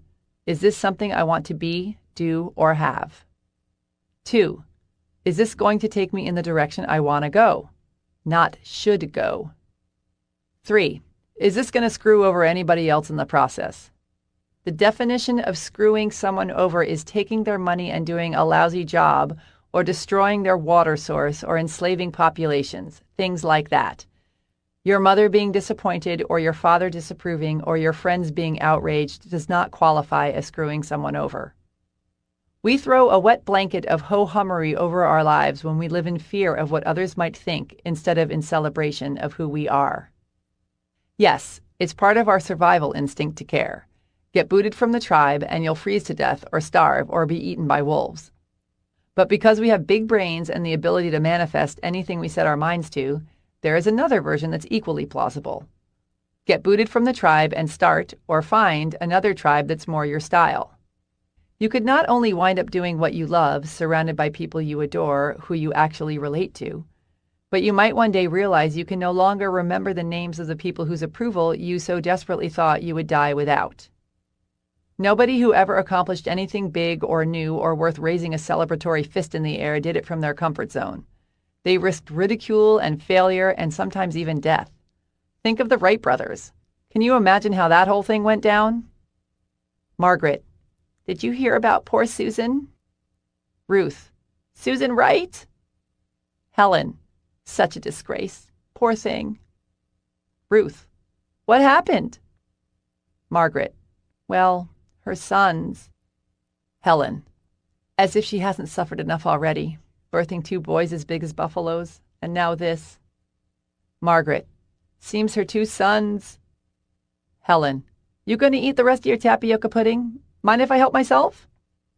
Ruth: Tell me already, Margaret. Margaret. Well, this is going to sound as crazy as it is, but they... Helen. And now her sons think they can fly. Such a shame. Margaret. Her sons think they can fly. Ruth. Think they can fly? Margaret. Yes, they think they can fly. They talk of nothing else. Helen. She just had the house painted, too. They'll probably have to move out of town now. Once you step away from the herd and let your true self shine, you'll probably find yourself in front of the opinion firing squad, especially if you want to do is extraordinary and outside of everyone's comfort zones, which is why so many people run screaming from the lives they'd so love to live. Merely allowing yourself to be seen is a risk. I mean, look at how we treat celebrities. Their every move is picked apart and passed around and discussed and judged and photographed without makeup on. It's a wonder that only half of them spend time in rehab. You are responsible for what you say and do. You are not responsible for whether or not people freak out about it. Two people can walk out of the same movie, one person clinging to the walls, bloodshot and devastated, leaving a trail of tissues, more moved by this film than any other film in the history of cinema, while the other person goes marching up to the ticket counter and demands her money back because she thought it was the worst piece of garbage to ever be projected onto a screen. One movie, two very different experiences. Why? Because it's not about the movie. It's about the moviegoers. What other people think about you has nothing to do with you and everything to do with them. The trick is to not only deny the criticism any power over you, but even more challenging, to not get caught up in the praise. There's nothing wrong with blushingly accepting a compliment, but if you find yourself always seeking outside approval that you're good enough, or cool enough, or talented enough, or worthy enough, you're screwed. Because if you base your self-worth on what everyone else thinks of you, you hand all your power over to other people and become dependent on a source outside of yourself for validation. Then you wind up chasing after something you have no control over. And should that something suddenly place its focus somewhere else, or change its mind and decide you're no longer very interesting, you end up with a full-blown identity crisis. All that matters is what's true for you, and if you can stay connected to that without straying, you will be a mighty superhero. Everything else is just other people's perception of reality, and that is none of your business. So how can you truly not care what other people think and be your most powerful self? 1. Ask yourself why. Why are you about to do or say something? Is it to be liked? To put someone down because you feel insecure? To get someone back because they made a fat joke about your mother? Or is it coming from a place of strength and truth? Are you doing it because it'll be fun? Because you feel called to do it? Because it'll change someone else's life in a positive, martyr-free way? Pay attention to your motivations and be honest. Practice coming from a place of integrity and you will be victorious. 2. Always do your best. There's no faster way to fall prey to outside input than when you're feeling insecure. And there's no better way to feel insecure than knowing you half-ass something or don't really believe in what you're doing. No matter what it is, raising your prices or raising your children, if you do the absolute best you possibly can and come from a place of integrity, then you can be proud of yourself and not give a damn what anyone else thinks. 3. Trust your intuition. Birds use their intuition to navigate their way to breeding grounds halfway around the world. Deer and rabbits and other prey-type beasts use their intuition to avoid running into predators. The average human, on the other hand, will take the advice of their drunk-before-noon neighbor across the street instead of doing what deep down we know is best. How many times have you thought in hindsight, I knew I should have listened to my gut? You have an incredible inner guidance tool that you can use whenever you need it. Tell everyone to shut up and go away. Get quiet. Give yourself room to feel and think. You have all the answers inside of you. Practice sharpening your intuition, take the time to strengthen your connection to source energy, and trust that you know what's best for you. The more centered and tuned in you are, the mightier you will be. Listen for more tips on how to do this later in the book. 4. Find a temporary role model. Find a mentor or a hero or a role model. Get clear on why this person is impressive and inspiring to you, and when faced with a challenge that leaves you guessing how to react, ask yourself, what would my hero do? Not caring what others think is a muscle that can take some time to build up. So use this trick while you're still getting strong, and before you know it, you'll be able to ditch your hero and start asking yourself, what would I do? 5. Love yourself, no matter what anyone else thinks. Important note about outside opinions. While you are unauthorized to base your self-worth on what other people think, it doesn't mean you should miss out on the opportunity to benefit from outside input altogether, especially input from those who know you well. There is such a thing as constructive criticism and constructive complimenting, but whether or not they are constructive depends on you. For example, if people have been telling you for years that you're a hothead, that they feel they can't be open with you because the second you disagree with them, you blow up in their faces, ask yourself, is this true? Be honest. Can I use this information to better myself and the lives of others? If the answer is yes, commit to making the necessary changes. If the answer is no, let it go.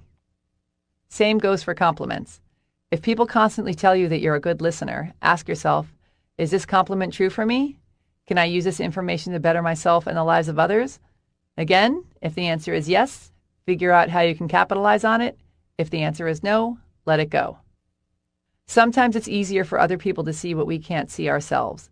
So if they can help us connect with our truths and live happier, more authentic lives, then it's worth taking the time to listen. It still ultimately comes down to what's true for you, however. So the more connected to your inner truth you are, the easier it'll be to use outside opinions to your advantage, rather than let them rule your life. Chapter 8. What are you doing here? The big question is whether you're going to be able to say a hearty yes to your adventure. Joseph Campbell, American mythologist and author whose books and ideas influenced the making of Star Wars. Getting clear about what your unique purpose is can be the difference between living a happy, fulfilled life of abundance, choice, and expansiveness, or living in the restrictive veal pen of your own indecision and tired old excuses. A gift, of course, is meant to be given, which is why it's so brutal when we can't figure out what ours is, or when we know what it is, but we're too lame to act on it. Here we have the perfect gift to share with the world, just bursting to be opened, and we keep it sitting there, wrapped tightly in a box, growing old and gathering dust. Oh, the waste, the agony. Meanwhile, the joy of giving someone the perfect gift is unparalleled.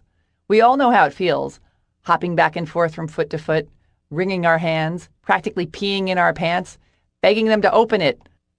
Open it already! Jesus H. Christ. Here, let me freaking do it. The power of giving is so strong that the excitement and the good feelings are often greater for the giver than for the receiver.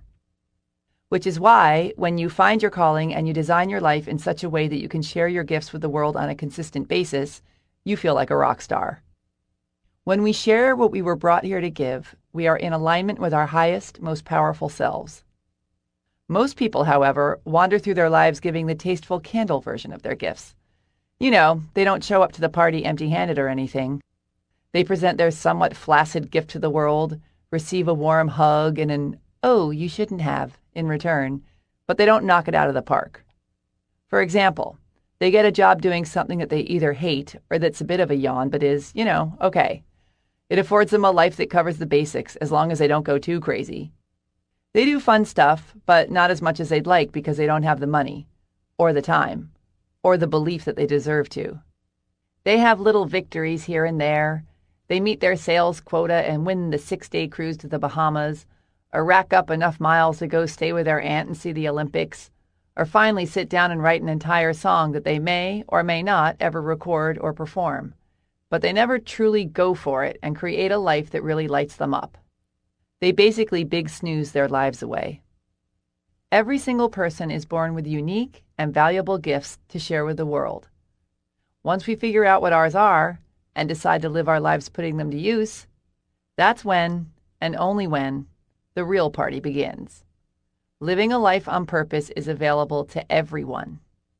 So if you're struggling or settling or completely confused about what you're supposed to do with your life, know that the answer is already here. It exists, and so does the life you can't wait to create. You just need to get some clarity first. There are entire books written on finding your calling, some of the best of which I share in the resources section on my website, www.jensincero.com. But the following are a few of my favorite tips. Keep in mind there's no right way to go about this. Everyone's journey is unique, but we're all trying to get to the same place, the place where we feel happiest, the most alive, and the most like ourselves. Even if you've nailed the perfect career for yourself, listen on because these tips can help you in all areas of your life. How to get clear on who you are and what your calling is. 1. Be the alien. Imagine that you're an alien floating around in outer space, and you suddenly swoop down to Earth and inhabit your own body.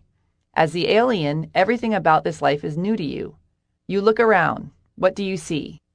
What is this person who you've inhabited so obviously awesome at? What do they have the most fun doing? What connections do they have? What resources and opportunities are available to them? As the alien, to whom everything is new and exciting and there's nothing at risk and no past to lug around, what are you going to do with this incredible new life you've stepped into? How are you going to use this new body and this existence to create something fabulous and awesome starting right now? This exercise is hugely helpful for getting a new perspective and stepping outside our boring-ass ruts of tired old excuses and lame habits. It can also be very useful in making you aware of all the staggering possibilities and resources that you have at your fingertips and take for granted or do not see. Sometimes it's as simple as looking at things with new eyes to see how astoundingly fortunate we are. Be the alien for 24 hours and see what you come up with. 2. Take the first right step. Instead of wasting hours and days and years trying to figure out your perfect next move, just do something already. Oh, the time we waste rolling ideas around in our heads, imagining what-ifs, coming up with the perfect reasons why and then the perfect reasons why not, tearing at our cuticles, making our friends and family carefully screen their calls in case it's us again, wanting to go over some ideas. Get out of your head and take action. You don't have to know exactly where it's going to take you. You just need to start with one thing that feels right and keep following right-feeling things and see where they lead. Most answers reveal themselves through doing, not thinking. When I discovered my calling as a coach, I was, ironically, in the midst of a lifelong obsession with figuring out what the hell my purpose was. While I always knew writing was part of it, I also knew I wasn't meant to spend my life locked away in a silent room, alone and half-crazed, wrestling words into submission. I wanted something that A, involved interacting with other people, B, helped people in some sort of direct way, C, was really fun, and D, forced me to bathe, dress, and leave my house. That's about all I had to go on, that and my intense desire to figure it out. So when a friend told me I should check out a women's entrepreneurial think tank group that had just started up, I figured I'd go. We were all supposed to bring a project to work on, but I had nothing, just the hope that I'd get some ideas from something someone else brought to the table.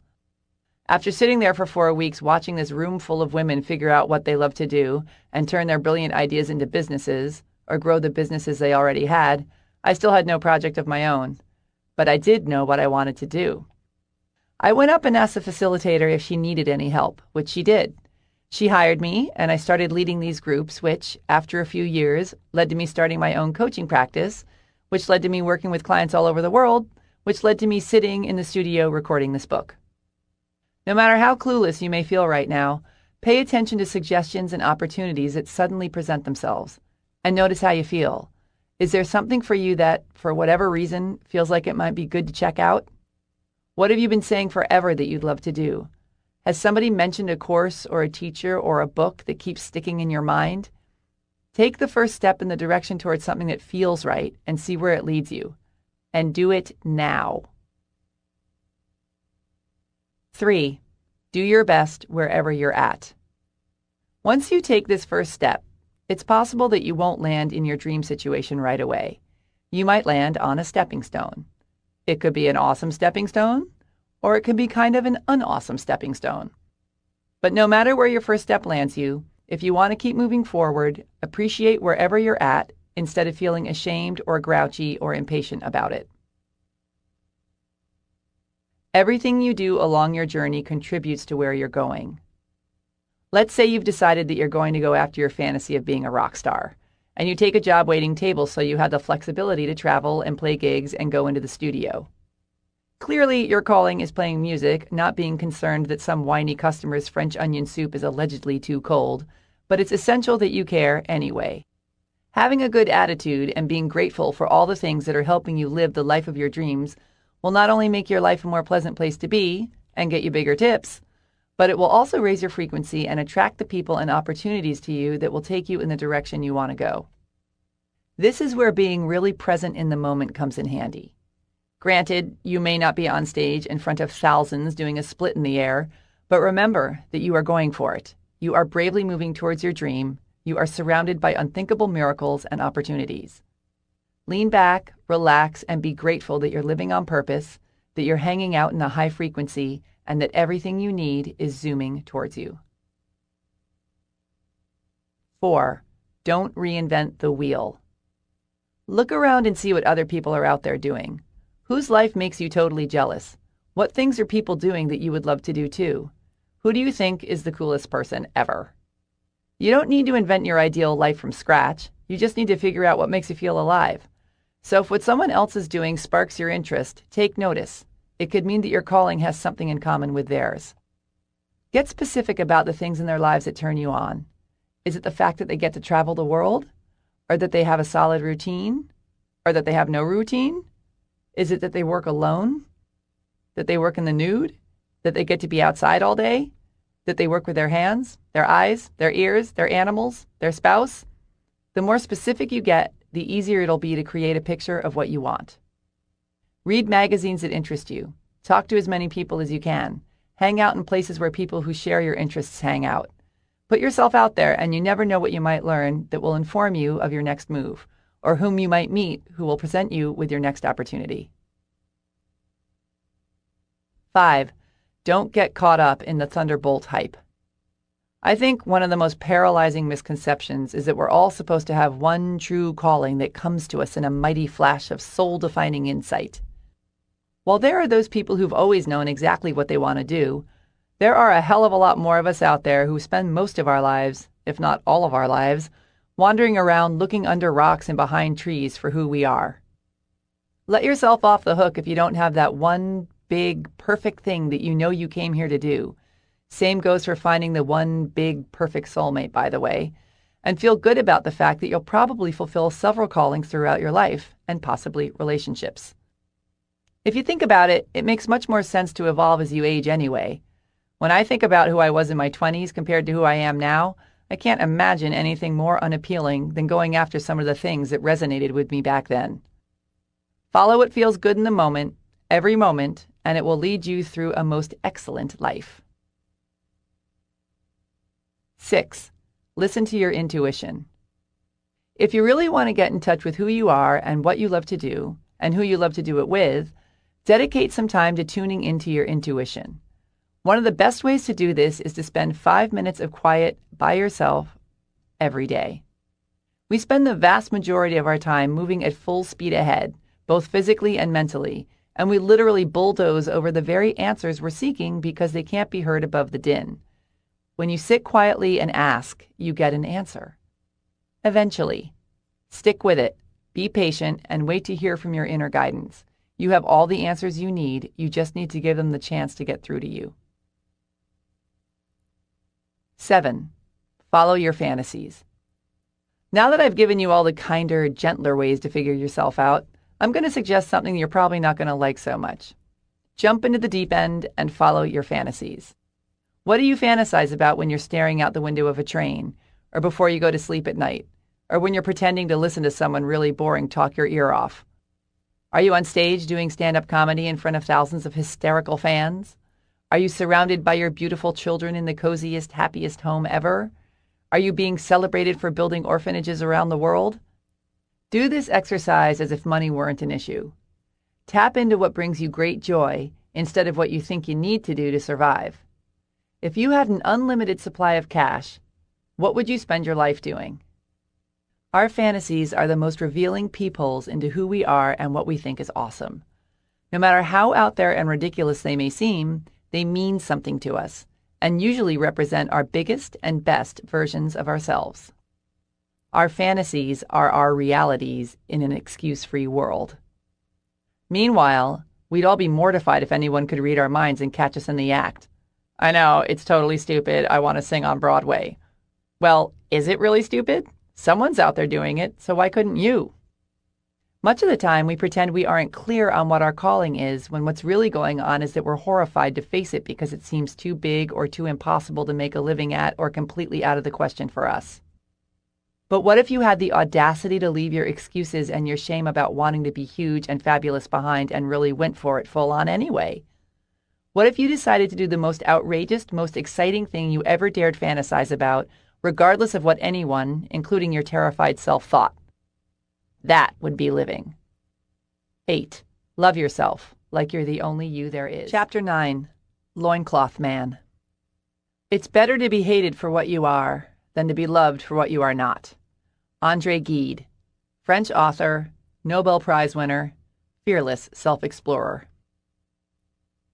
Every May, I go backpacking through the desert wilderness areas of southeast Utah with 2 longtime friends of mine. It's one of the most magnificent and bizarre places I've ever been.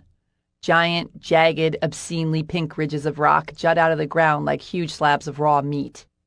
White, yellow, and purple towers of sandstone stretch and twist into sculptures made of taffy. Deep cracks in the earth's surface form cathedral-like slot canyons, whose walls, smoothed over from flash floods and sandstorms, change colors from moment to moment as the sun's rays shift through the narrow opening high above. It's like the moon, only cooler. We merrily trip through this alternate universe, picking up colorful rocks, climbing around on boulders, and arguing over which eagle or snake or mountain goat should be awarded Creature of the Day. Because my friends are such excellent navigators, we go deep into the wilderness areas, where there are no trails and even fewer people. In the 16 years we've been hiking out there, we could practically count the people we've bumped into while backpacking on one hand. Which was why I was so surprised and dubious when my friend Tom, who'd gone ahead to find us a place to set up camp for the night, reported that he'd seen someone.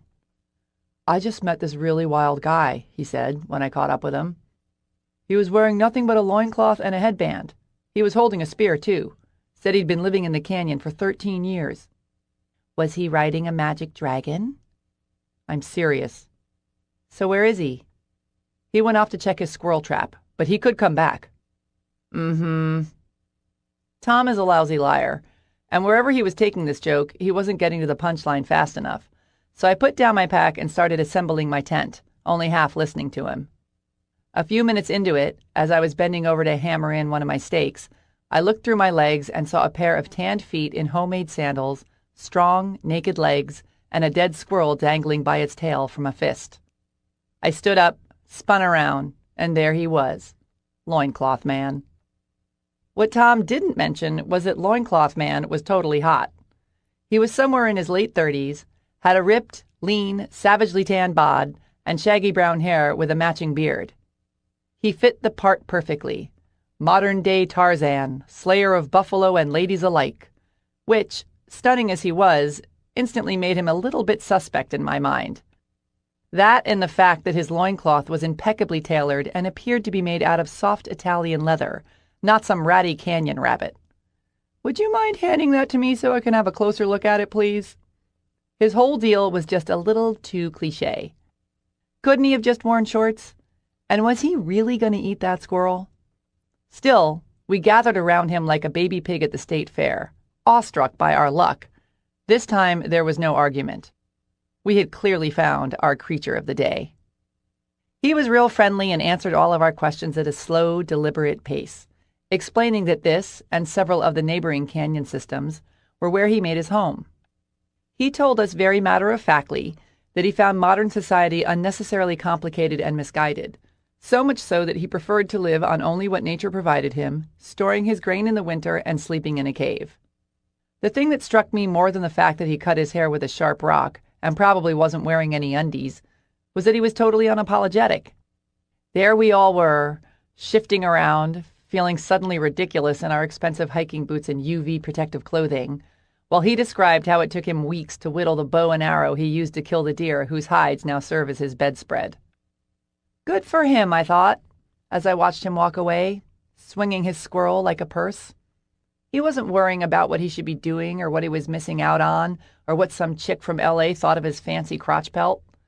He was just happy being true to himself, in the moment, in the middle of nowhere. I want to be like Loincloth Man. Love yourself, no matter who you really are. Part 3. How to tap into the mother lode. Chapter 10. Meditation 101. You are never alone or helpless. The force that guides the stars guides you too. Sri Sri Anandamurti, Indian philosopher, social revolutionary, author, composer. Meditation, otherwise known as sitting still and thinking about nothing, is one of those things that can be just as stupidly simple as it is surprisingly hard. It reminds me of those contests where a bunch of people stand around a brand new car or truck, and whoever leaves their hands on it the longest gets to take it home. The winner winds up on the front page of her local paper, victorious and sleepy, smiling from behind the wheel of her newly won ride with a thumbs up for the camera. Tarrytown's very own Jill Boonder was the proud winner of the 2012 Chevy Standoff, held in Green Bay, Wisconsin this past weekend. Jill beat out 68 other contestants from around the country by standing for 173 hours and 9 minutes in the Home Depot parking lot with her hands placed with unyielding determination on the hood of what would soon be her new Chevy Silverado. "I'm so excited I won," she said. "There was some stiff competition, some folks who I thought would never back down, but I really brought my A game." With meditation, the simplicity is equally misleading. That's all I have to do to connect with source energy? Sit there and do nothing? It can't be that easy. Well, it is. And it's not. Which is why it's called a meditation practice. When you shut up and meditate for even 5 minutes and start to really notice the thoughts that are swirling around in your brain, it's rather illuminating. If you're like most people, the majority of your thoughts are about as valuable and interesting as a bunch of 2-year-olds fighting over a sippy cup. The goal is to quiet your mind of the chatter so you can connect to source energy and listen to your inner guidance. I'm going to give you the breakdown on how to meditate, but first I want to recommend that you start small and work your way up. Try meditating for 5 to 10 minutes each day at first and add on time as you get less squirmy. There's no right way or wrong way to do this. No set amount of time, no correct things to feel, no rules about how you have to sit or where you have to do it. All that matters is that you do it if you want to massively improve your life. It's like drinking lots of water or exercising regularly or not bad-mouthing other people. You don't have to do it, and the temptation to blow it off is extremely large. But if you make a habit of it, not only will you start to crave it, but your entire life will change. Because when we meditate, we practice getting into the vortex and connecting to source energy, which automatically brings us into the present moment, raises our frequency, opens us up to receive unlimited information and ideas, relaxes us, relieves stress, strengthens our intuition and ability to focus, allows us to hear our inner voice more clearly, fills us with light and love, puts us in a good mood, helps us love ourselves. Meditating and being in the vortex is like riding the airstream of awesomeness. Here are the extremely short and simple steps of some different ways to meditate. Basic meditation. Sit in a comfortable cross-legged position on the floor or in a chair with your hands on your knees or in your lap. Sit up straight and relax your entire face, especially your jaw and your forehead. Close your eyes, or, if it helps you focus and not fall asleep, keep them open and gaze softly at a spot on the ground a couple feet in front of you. Focus on your breathing. Notice it moving in and out of your body. You don't have to breathe in any special way, just focus on it. Gently release any thoughts that come into your brain and refocus on your breathing. Keep your mind as clear and empty as possible and listen for intuitive hits that may or may not come through. Ta-da! That's it. Options and suggestions. 1. Set a timer. You've got enough distracting thoughts without checking the clock to see how long you've been at it every 30 seconds. 2. Light a candle and focus on it. Sometimes having a place to rest your eyes can help you get centered and in the zone. Sit and face a candle that you place on the floor in front of you while you meditate and see if that works for you. 3. Imagine a bright beam of light shooting down from the sky, shining in through the top of your head, running through your entire body, out your bottom, and up to the sky again, so that it makes a complete circle. I sometimes find this easier to focus on than the ever-popular breath method, plus it fills me up with energy and light and makes me feel more deeply connected to source energy. 4. Use a mantra. Sometimes when the squirrels in my head are particularly active, I bring in a mantra to chase them out. I repeat a word or a phrase in my mind like love, or thank you, or yes please, or om. Something that makes me feel good and is fairly neutral. But you could use a mantra like meatloaf, I guess, if that's your thing. 5. Try and meditate first thing in the morning so you're not distracted by whatever the day brings. Your conscious mind will also be more quiet, having just woken up from sleeping. 6. If there's something in your life that you're working on or through, you can set an intention or ask for help during your meditation practice. Meditating is about receiving information from the universe. Setting intentions and praying are about sending information out to the universe. There are 2 ways you can do this. A. Start with a question, something like, how do I deal with my pain in the ass teenage son? And see what, if any, answers download while you meditate. Or B. Meditate first, open up the channel, clear out the chatter, and then ask your question in a space of clarity and connection and see what, if anything, comes to you. Guided meditation. There are countless CDs and DVDs that various hippies and guru types have made over the years to walk you through meditations. I suggest taking the guided route when you're first starting out if you're having trouble wrangling your mind into submission. They make great training wheels, and I still use them occasionally, especially if I want to focus on something specific. There are also guided meditation centers all over the place, and it's really nice every once in a while to meditate in a group. You can really feed off that energy and get the discipline to sit there for an extended period of time. Do a search for meditation centers and ashrams in your area. Sometimes yoga studios hold guided meditations too. Chanting. Chanting is also a great way to get into a meditative state. You can repeat a mantra over and over out loud on your own, or, if you prefer to avoid getting busted and very possibly ridiculed, you can do it in a group by attending a kirtan meditation class. Kirtan meditation involves call and response chanting of Sanskrit mantras or devotional songs, and you can attend classes at a yoga studio or a meditation center. Also check out transcendental meditation instruction, a form that involves repeating mantras and sitting twice a day for around 20 minutes at a time. I've had some pretty profound experiences while meditating. I've seen the walls melt around me, felt like I was levitating, and have experienced such a state of euphoria that it almost hurt. I've also had extremely unprofound experiences. I've fallen asleep, spent the entire time squirming and thinking about what to make for lunch, and have been totally in the zone, and then realized I was in the zone and thought, awesome, I'm in the zone, thereby pulling myself out of the zone. The important thing is that you keep showing up. Even if you're only in the zone for one collective minute out of the 30 minutes you've been sitting there, it will eventually start making a notable difference in your life. I think meditation is even more essential now that we have all this technology at our fingertips, and distraction has become a way of life. While I truly believe that we, as a species, are becoming more and more conscious, I'm amazed by how, at the same time, our attention spans are rapidly shrinking. I was playing tennis the other day with someone who got a text, pulled out his phone, and checked it in the middle of a point. It's astonishing that we can still speak in full sentences.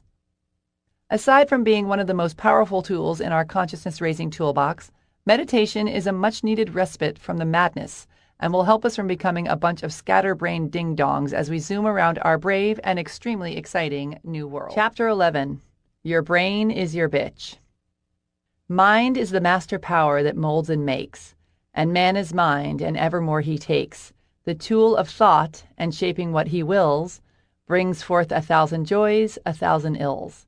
He thinks in secret, and it comes to pass. Environment is but his looking glass. James Allen, old-timey author, self-help pontificator. How often do you stop and notice how genius our universe is? With all its moving parts and mathematical perfection and chemical reactions and food chains and gravity and all the magnificent efficiency and complexity that makes it up? This display of astonishing brilliance didn't just splat down into beingness by random, dumb luck. It was thought up. Nature is a smoothly running machine, created by a universal intelligence, where nothing goes to waste. It all has a place and a purpose, and it all works together in its intricately interwoven and compatible way to create the flabbergasting isness of it all. In other words, source energy is a smarty pants. As British philosophical writer and self-help pioneer James Allen states in the quote that opens this chapter, "Mind is the master power that molds and makes, and man is mind. We are the very thinking substance that was used to create us." Hello? How major is that? This is why positive thinking is all the rage and negative subconscious beliefs are so gnarly, and why meditation and learning to guide your thoughts and love yourself can change your life. Our thoughts are the most powerful tools we've got. I think, therefore I can create awesomeness or horrendousness. But the bottom line is that it's through our thoughts that we create our realities. It's also why buying into whatever illusion you're living in the present moment is selling yourself so short if it's anything less than what you truly desire. You created the reality you now exist in with your thoughts, which means you can use the very same power of thought to change it. As Wallace Wattles, author of The Science of Getting Rich, so brilliantly states, "To think what you want to think is to think the truth, regardless of appearances. To think what you want to think is to think the truth." Is that not the best news ever? It doesn't matter what your reality looks like at the moment, because where you desire to be is the truth, the whole truth, and nothing but the truth. And if you fixate your mind on this truth, believe that it is real and already here, and take decisive action, it will manifest itself. This is where most people dig in their heels and say something like, "I am sitting in my ghetto-ass kitchen eating tuna out of a can with a plastic spoon, and you're telling me this isn't the truth? You're saying that the truth is that I'm hanging poolside with the President of the United States of America?" If you truly desire to hang poolside with the President of the United States of America and are hell-bent in your mind and your actions to create it, it's the truth. Have you ever noticed how a bunch of people can go through the same course? Let's say a class on how to start your own coaching business, and they all get the same exact information and tools, but some will come out of there and totally rock it, and others will fall flat on their faces. Even if they all have the same desire to succeed, create beautiful marketing materials, and do similar things, it's the ones with the proper mindsets who will succeed. The ones who kick ass are the ones who can see themselves kicking ass, who truly believe in themselves and what they're selling, who remind themselves how much they want to better people's lives with their coaching, who are excited to get compensated for selling it, and have no limiting subconscious beliefs holding them back. The ones who feel weird or who worry that they're being pushy and annoying, or who subconsciously believe that they don't deserve to or can't succeed, they're not going to do so good. Your thoughts and beliefs dictate your reality. So if you want to change your reality, you have to change your beliefs.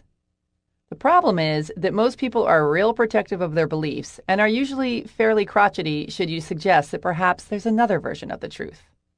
I'm bad at sales. I have terrible luck. I'm scared of flying. Marriages don't last. I have ugly feet. I'm broke. Are you calling me a liar? Do you see a hot boyfriend on my arm? No, you don't. You see a cat on my lap next to my needlepoint project because I stink at relationships. That is the truth, and that has always been the truth. And that will be your truth as long as you choose to think it. As long as you feed the beast, it shall live. The moment you have the audacity to start believing in the not yet seen, your reality will begin to shift. The following is hugely important, so please pay very close attention. You have to change your thinking first, and then the evidence appears. Our big mistake is that we do it the other way around. We demand to see the evidence before we believe it to be true. Remember, everything you desire is right here, right now. You just have to shift your perception in order to see it made manifest. Okay, fine. I believe that I'm hanging poolside with the President of the United States of America. Now what? Do I just call? Or show up at the White House in my flip-flops with a towel around my neck? When you take the leap and believe in the not yet seen, you aren't supposed to know how to make it happen, because if you knew how, you probably would have done it already. This is about radically changing your reality, so the way to go about it is also most likely outside of your present awareness. Your job isn't to know the how, is to know the what and to be open to discovering and receiving the how. Keep your thoughts directed at your goal. Do everything that you do know how to do to make it happen. Decide with unwavering determination that it will happen, and be on the lookout for the opportunity.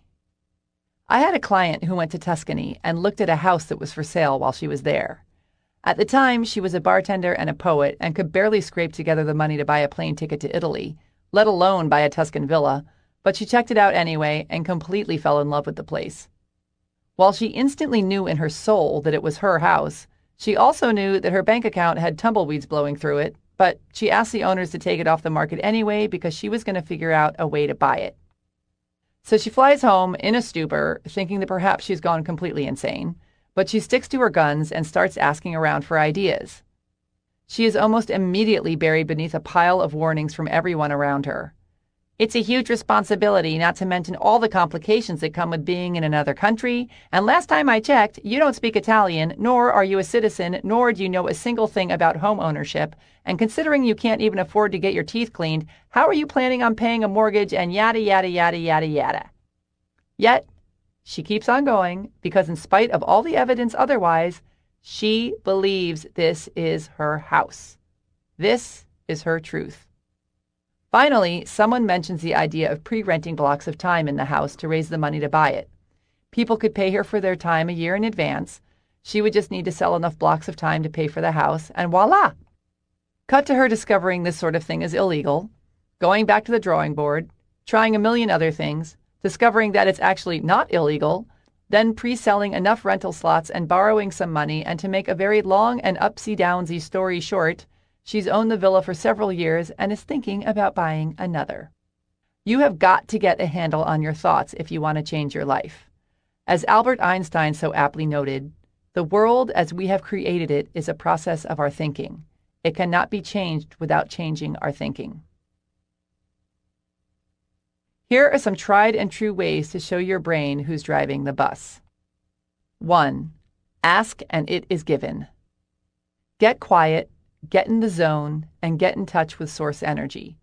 Clear out the chatter in your brain and create a clean, uncluttered space to impress the thoughts of what you want into the giant thinking substance that is source energy. Ask for what you want, send out a nice, clear message in a nice, clear space, and begin the manifestation process. 2. Act as if. If you want something badly, even if you don't have any evidence that it's possible for you to attain, believe it is anyway. Fake it until you make it. Do it in spite of yourself. Act as if.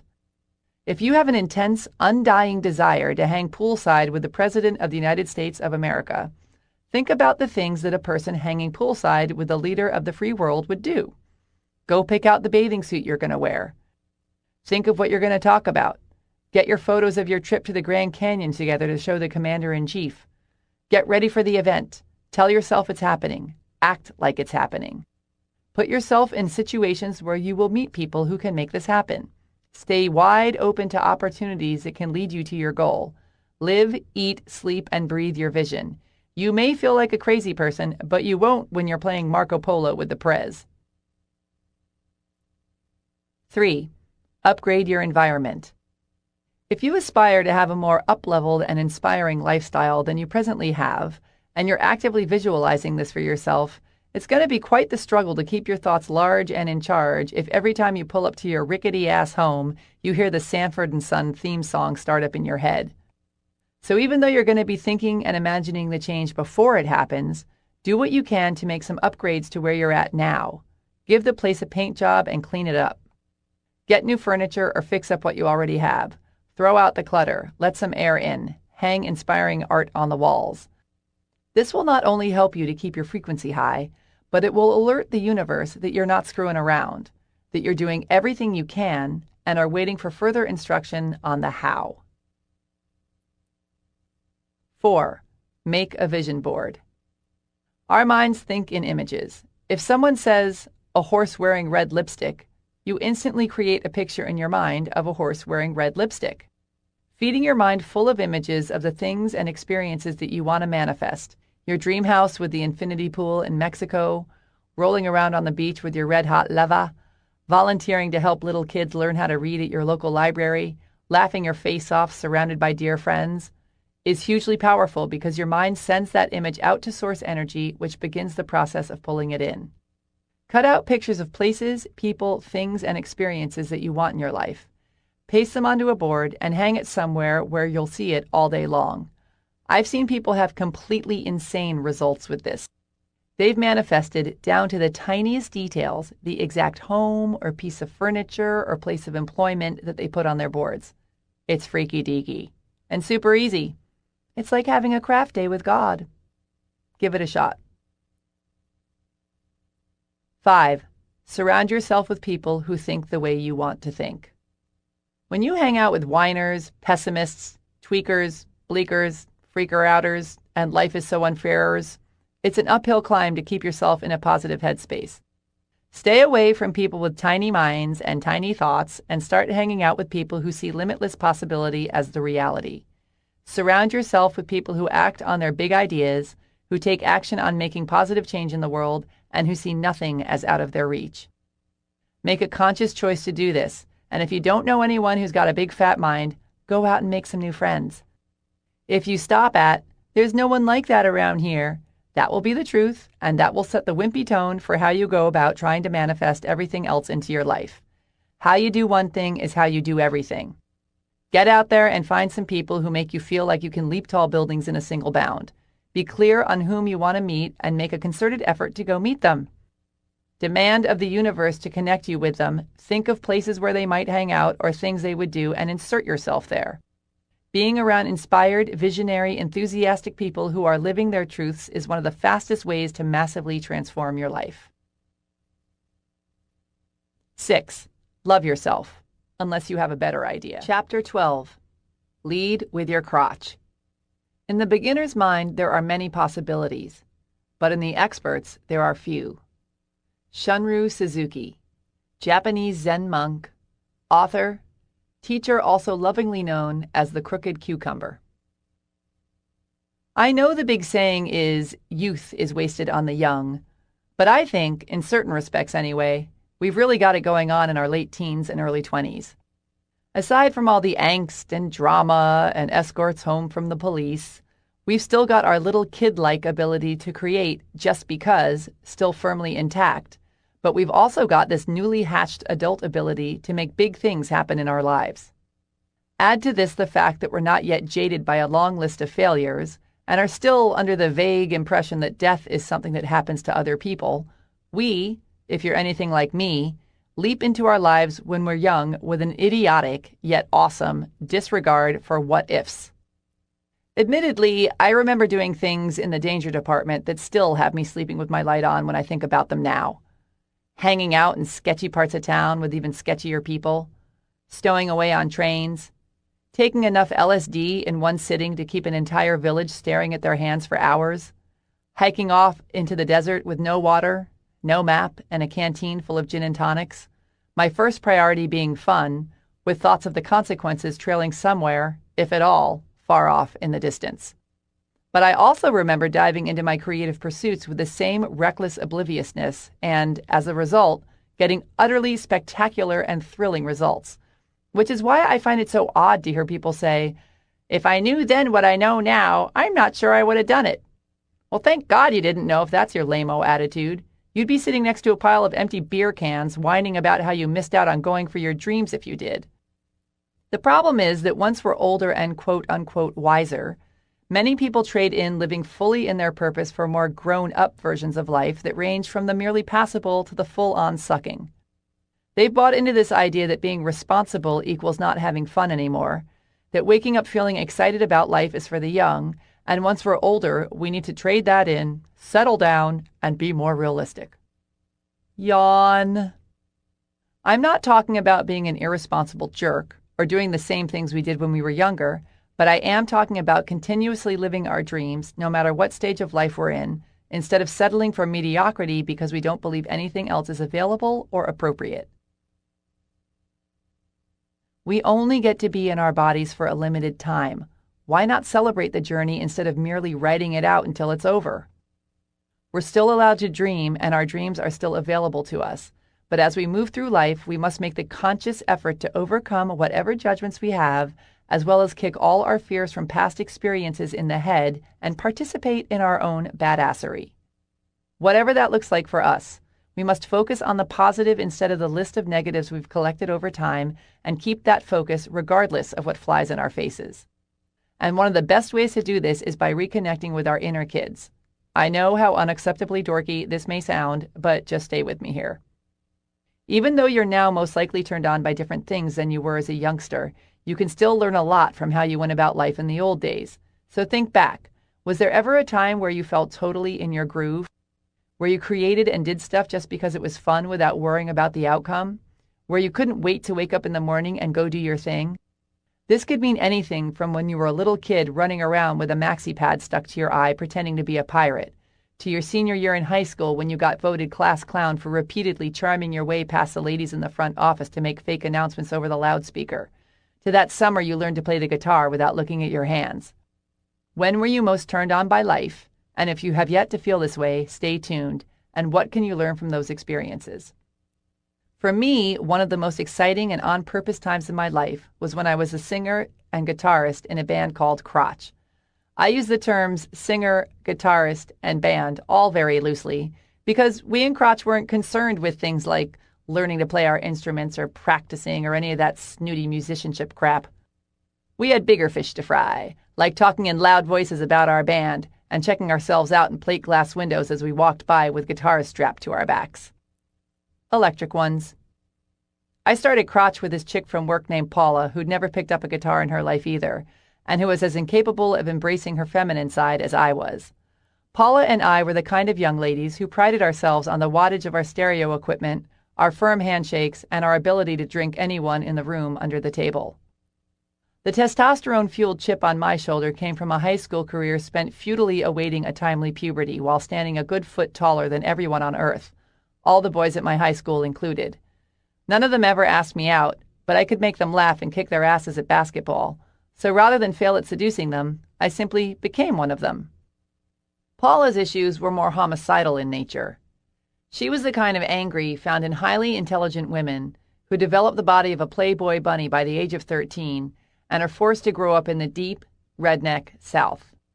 Within the first few months of starting the band, she traded in her long, raven locks for a fire engine red buzz cut and covered her arms and back with tattoos of flames and dragons. We decided that as a tough one, she should play bass, while I, the desperate for attention one, would be on guitar, and that my little brother Stephen, the malleable one, would play drums. Only until we find another drummer, I promised him, as I attempted to plug my guitar into the wrong part of my amp. Stephen has played the drums since he was 5, and is the kind of younger brother every bossy older sister dreams of. Talented and endlessly enthusiastic, with a very high threshold for pain. The great tragedy of Crotch was that underneath our sneers and our bravado, we were two sweet girls who desperately wanted boyfriends. But we had issues that we decided were best worked out while drunk, and sometimes naked, on stage. Paula and I, baffled by our lack of gentleman callers, chose to express our disappointment by writing and singing songs like, "Sew Me Up, I've Had Enough," and by yelling things into the microphone between songs that one evening would inspire an audience member to rush the stage holding a chair over his head with intent to beat us with it. In spite of ourselves, we quickly acquired quite the following. In less than a year's time, we also wrote, produced, directed, and starred in a film about the record industry. Wrote, directed, and starred in a music video that got on national television. Recorded an EP, got a demo deal with Columbia Records, and even learned a couple more chords. And we did it all with full-time corporate jobs and no idea what the hell we were doing. It was fun with a capital F. There's nothing as unstoppable as a freight train of fuck yeah. If you've ever known what it's like to be in your groove and are having trouble finding your way right now, think back to your attitude and what your priorities were when you were totally lit up about life, and use them to help give you the clarity and the kick in the rear end you need now. Here are some nuggets of wisdom I gleaned from the Crotch days that I still find useful. 1. Just see what you can get away with. Life is ridiculous. It so seriously is. We have no freaking idea what we're even doing here, spinning around on this globe in the middle of this solar system with who the hell knows what out there beyond it. Making a big fat deal out of anything is absurd. It makes much more sense to go after life with a sense of, why not, instead of a furrowed brow. One of the best things I ever did was make my motto, I just want to see what I can get away with. It takes all the pressure off, puts the punk rock attitude in, and reminds me that life is but a game. Yes, we have bigger responsibilities and more pressure as adults, but come on, folks. I guarantee you there are countless people with way more to whine about out there than you who are totally kicking ass because they decided to go for it instead of sitting around in the wet pant load of their own excuses. Take a new approach to what you're doing and try this on. I just want to see if I can start my own successful business.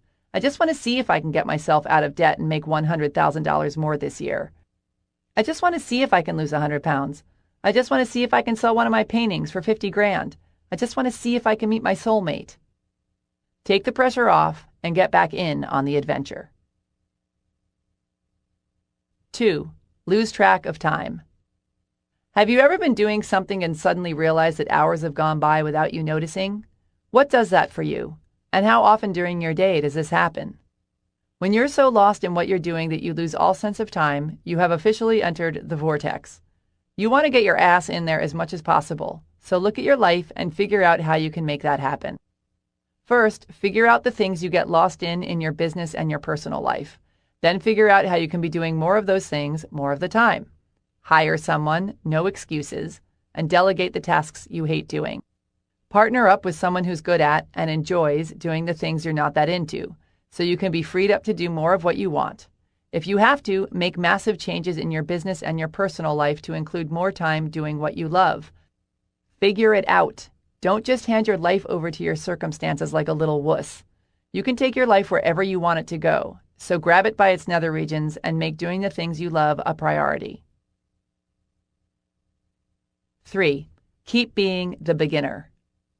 One of the best things about starting a band when you have no idea how to play your instrument is that you don't care if you stink because you already know you do. Then, once you learn how to play, you get all serious, you become overly critical and hard on yourself, and you don't let yourself have nearly as much fun anymore. The trick is to let the beginner live alongside the expert, instead of pretending you don't know who she is when she tries to sit with you and your new, cooler, more experienced friends in the cafeteria. The beginner may be an idiot, but she knows how to party. And if you don't let her play with you anymore, things risk getting rather droll around here. So hone your skills, take your craft seriously, learn what you need to learn, invest in yourself, practice your ass off, fall down, get up, keep going, get really, really, really, really, really good at what you do, but don't lose the fun in the process. Because, what's the point of doing all that work then? The only thing you need to do is do the very best you can. Once you've done that, the only other thing that matters is that you enjoy yourself. 4. Love yourself. And the bluebirds of happiness will be your permanent backup singers. Chapter 13. Give and let give. It's one of the beautiful compensations in this life that no one can sincerely try to help another without helping himself. Ralph Waldo Emerson. American poet, essayist, visionary, giver. One day while driving somewhere with my family, we stopped off at a store along the way and told my niece, then 5 years old, that she could get herself a little something. She came up to the register with a 6-pack of orange Tic Tacs and charmed her way into getting the whole thing instead of being told to put it back and just buy one. So we get back in the car and I ask her if I can have a pack, my only intent to teach the greedy little piglet a thing or two about sharing. "Of course," she says, and hands it over. She then asks, in her itty-bitty 5-year-old voice, if my brother and my mom want one too, and hands them over. My niece then takes her remaining 3 packs and places them on the seat next to her in a pile, saying, "And when we get home, this one's for my brother, this one's for my sister, this one's for my mom." Then she sits there, with none left for herself, and smiles, more excited to give them away than she was when she was told she could buy them for herself. I shot a confused look at my brother, Stephen, her father, and he mouthed back, "Freak!" When Stephen and I were her age, we cherished nothing more than the tortured cries of the other. He set my gerbils free in the backyard. I stole his Halloween candy and ate it, piece by piece, sitting on his chest while he screamed. Who was this saintly creature in the back seat, and where did she learn that? As my niece so clearly understood, giving is one of our greatest joys. It's also one of the most fearless and powerful gestures there is. When we trust that we live in an abundant universe and allow ourselves to give freely, we raise our frequency, strengthen our faith, and feel awesome, thereby putting ourselves in flow and the position to receive abundant amounts in return. When we're in fear, we hold on to what we've got because we don't trust that there's more. We pinch off the energy, we're scared to share, and we focus on and create more of the very thing we're hoping to avoid, which is lack. We live in a universe of give and receive, breathe and exhale, live and die, suck and awesome. Each side depends on the other, and each is relative to the other. Every action has an equal and opposite reaction, so the more you give, the more you receive, and vice versa. You may be thinking, oh, that's so not true. I know some bitches who do nothing but take and haven't given a damn thing to anybody ever. But receiving has a different energy than selfishly taking, just as smothering has a different energy than giving. Smothering and taking are fear-based and needy.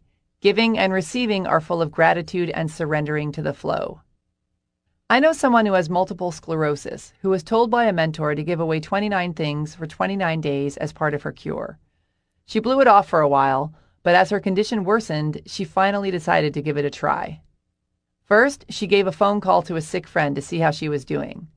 Then she steadily gave away something every day, and she almost instantly found herself more joyful and excited. By the 14th day, she was significantly better physically, her business started booming, and she went on to create a blog that started a movement with tens of thousands of followers who were also giving things away daily. Her blog ultimately led to a New York Times best-selling book called 29 Gifts. If you want to attract good things and feelings into your life, send awesomeness out to everyone around you. Here are some good ways to get in the give and take flow, yo. 1. If you haven't already, pick 1 or 2 causes that have real meaning to you and give to them every month. Give however much time or money you can, but do it consistently so it becomes a habit, so it becomes part of who you are. Even $5 a month counts. 2. Give one of your favorite things in the world away to someone who would totally love it. And if you can, do it without them knowing where it came from. 3. Leave $1 more than you normally would every time you tip. Or 10.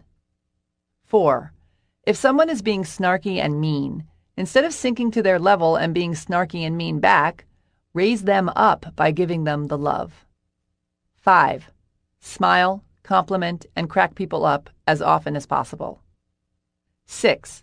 Say yes to invitations that you wouldn't normally say yes to because you hate to inconvenience the person offering. Take them up on it. Give them the opportunity to give to you. 7. Stop and feel in your body how great it feels when you give and receive. Raise your frequency and expect more good things to come your way. 8. Love yourself, and everybody benefits. Chapter 14. Gratitude, the gateway drug to awesomeness. When you're grateful, fear disappears and abundance appears.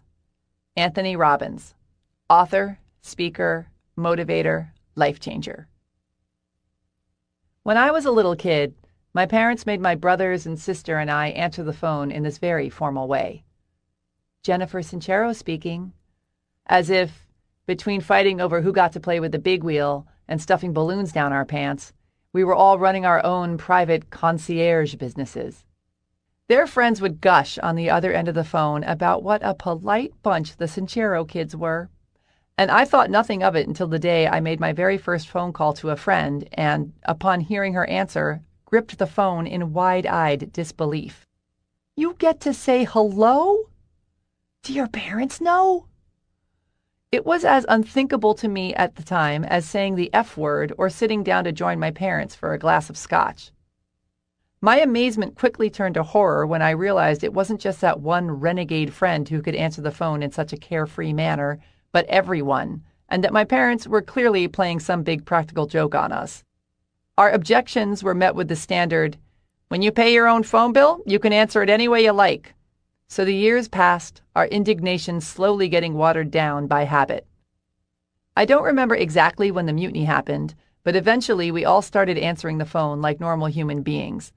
I'm going to assume it was around the time of their divorce, when Mom had all four of us mostly to herself, either in or hovering around high school, and phone rules got bulldozed in her switch to combat mode.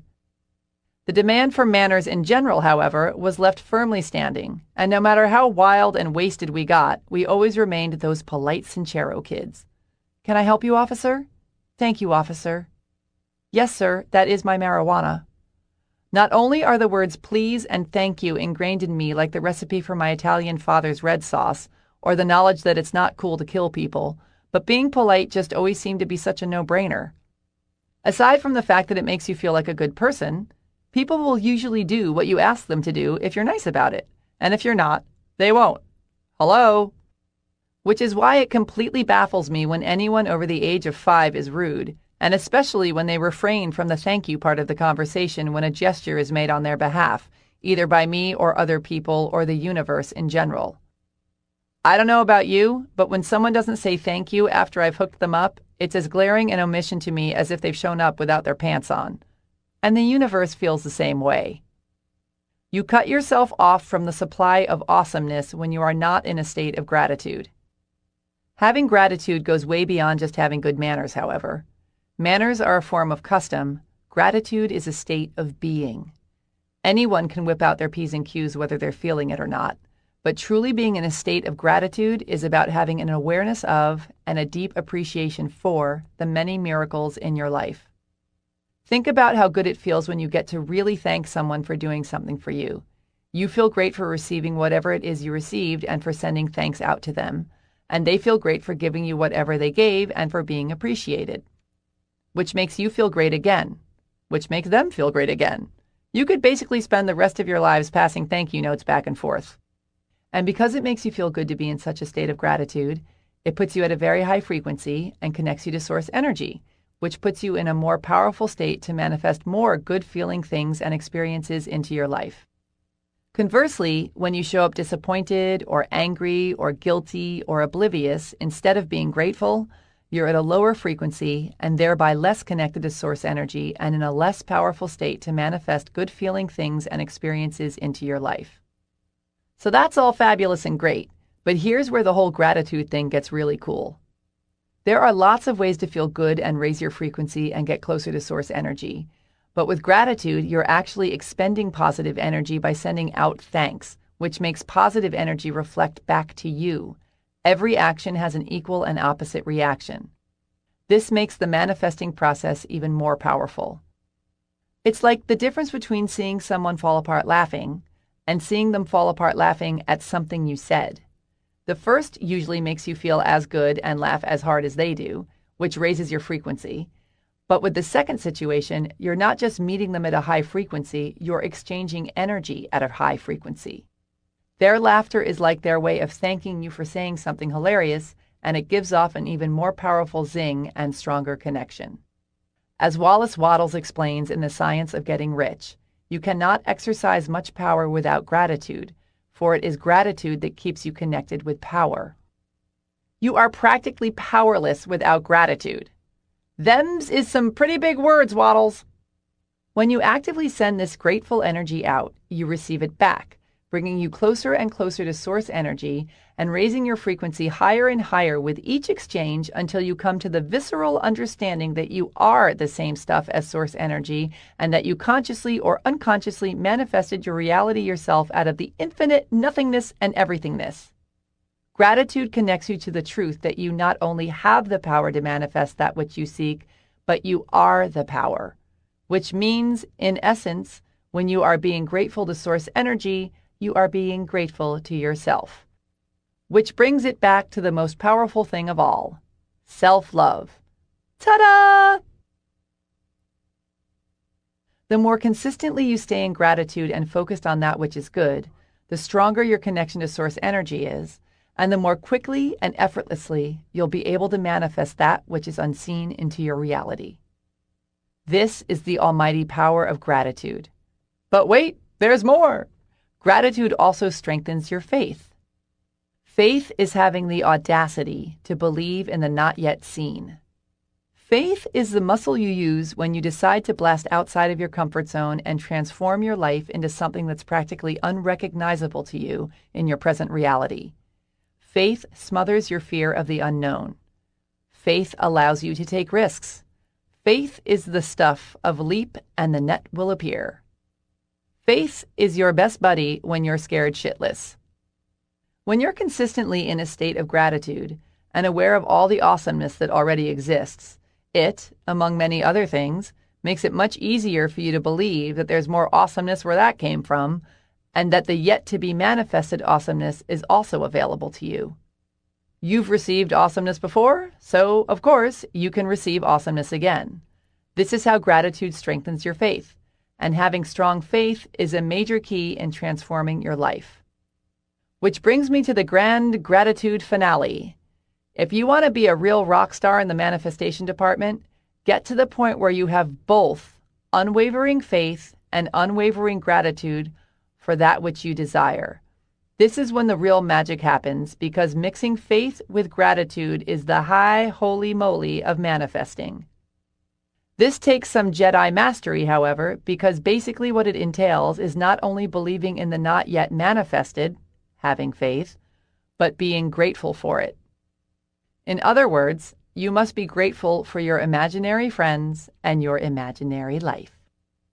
As ridiculous as this sounds, I'm sure you're already doing it consciously or unconsciously in some capacity in your life. One simple example from my life would be with finding parking spaces. For as long as I can remember, I've always gotten stellar parking spots, right out front of wherever I'm going.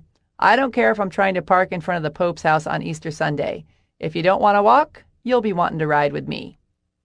I always approach the hunt for a parking space with the same attitude, a knowing and relaxed certainty that it's a done deal. The perfect spot is mine, it already exists, and I'm genuinely so happy and grateful for it. I really truly believe this.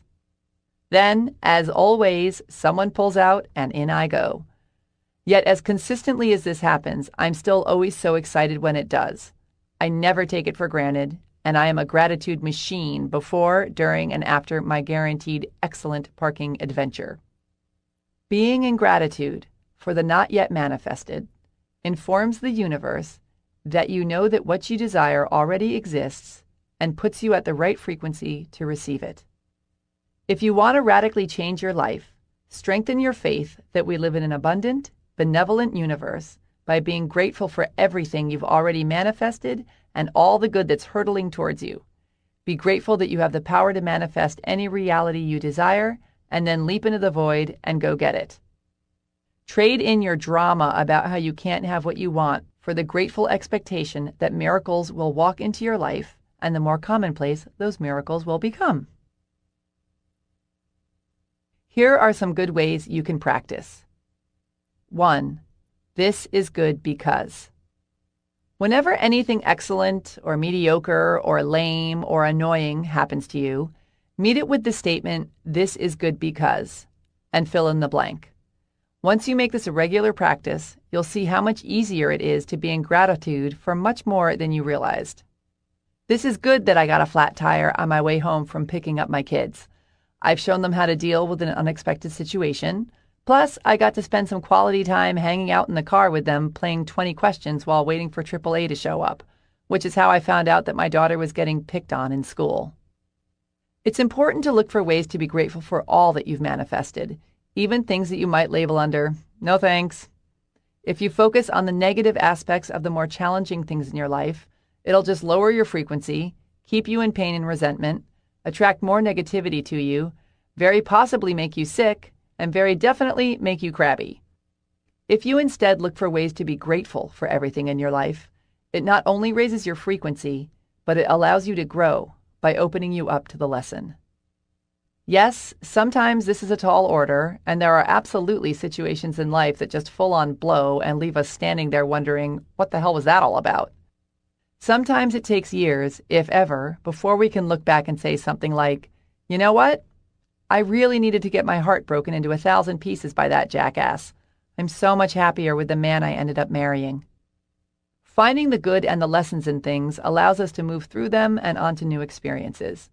If you want to stay stuck in the same place and keep getting spanked with the same lessons over and over, be negative, resentful, and victimized. If you want to get over your issues and rock your life, be grateful, look for the good, and learn. 2. Write your thank you notes. Every night before you go to bed, review your day and either write down or mentally note 10 things you can be grateful for in your life. These can be everything from the beautiful flowers in your garden, to the fact that your heart is beating, to the hour-long visit from your persnickety neighbor that made you realize how happy you are that you don't have her life. Stopping and noticing throughout the day all the things that you can be grateful for is a great way to keep your frequency high at all times. So try and remember to do it all day long, and at the very least, make it part of your evening routine. 3. Love yourself. Be grateful for all you are and all that you're becoming. Chapter 15. Forgive or fester. Forgiveness means giving up all hope for a better past. Lily Tomlin, actress, writer, comedian, absurdist. When's the last time you physically hurt yourself? What did you do to get the pain to stop? And how long did you wait to do something about it? When we're in physical pain, we're usually extremely proactive about figuring out how to make it go away immediately because, it hurts. Even if we have to go through more pain from pouring disinfectant that stings on an open wound or suffering through getting stitches, we do it right away because we're very focused on our ultimate goal, relief. When it comes to our emotional pain, however, we're apparently way more game for seeing just how much torture we can endure, wallowing in our guilt, shame, resentment, and self-loathing, sometimes for entire lifetimes. We prolong our misery by holding on to our ill feelings, by bad-mouthing our mother-in-laws, fantasizing about pantsing our loudmouth, incompetent bosses in front of the whole office, unloading fault on other people, and rolling around in our minds the many reasons why our enemies are wrong and the many reasons why we're right. We relive our worst moments over and over and over instead of letting them go. We pick at the emotional scabs and refuse to let the healing happen and the pain subside. We won't rest until we've made sure someone else feels as badly as they've just made us feel. If I have to suffer my entire life, I will make sure you see how you've wronged me. We cling to the resentments that take up our brain space, waste our time, spin us out, keep us angry and depressed, and very often make us physically sick, and sometimes even kill us. Because, why? Lugging around guilt, shame, resentment, and self-loathing is the big snooze running the show, pitching a fit, demanding to be right and to be seen. Your higher self, on the other hand, could give a crap about what anybody else thinks or does because your higher self is madly in love with you, and that's all that matters. Whatever happened, happened. Holding on will not change this fact. It will just keep the negative feelings from the past alive, keep you a prisoner to your pain, and lower your frequency. The moment you decide to forgive and let your negative feelings melt away, you are on the road to freedom. Forgiveness is all about taking care of you, not the person you need to forgive. It's about putting your desire to feel good before your desire to be right. It's about taking responsibility for your own happiness instead of pretending it's in somebody else's hands. It's about owning your power by giving all your anger, resentment, and hurt the heave-ho.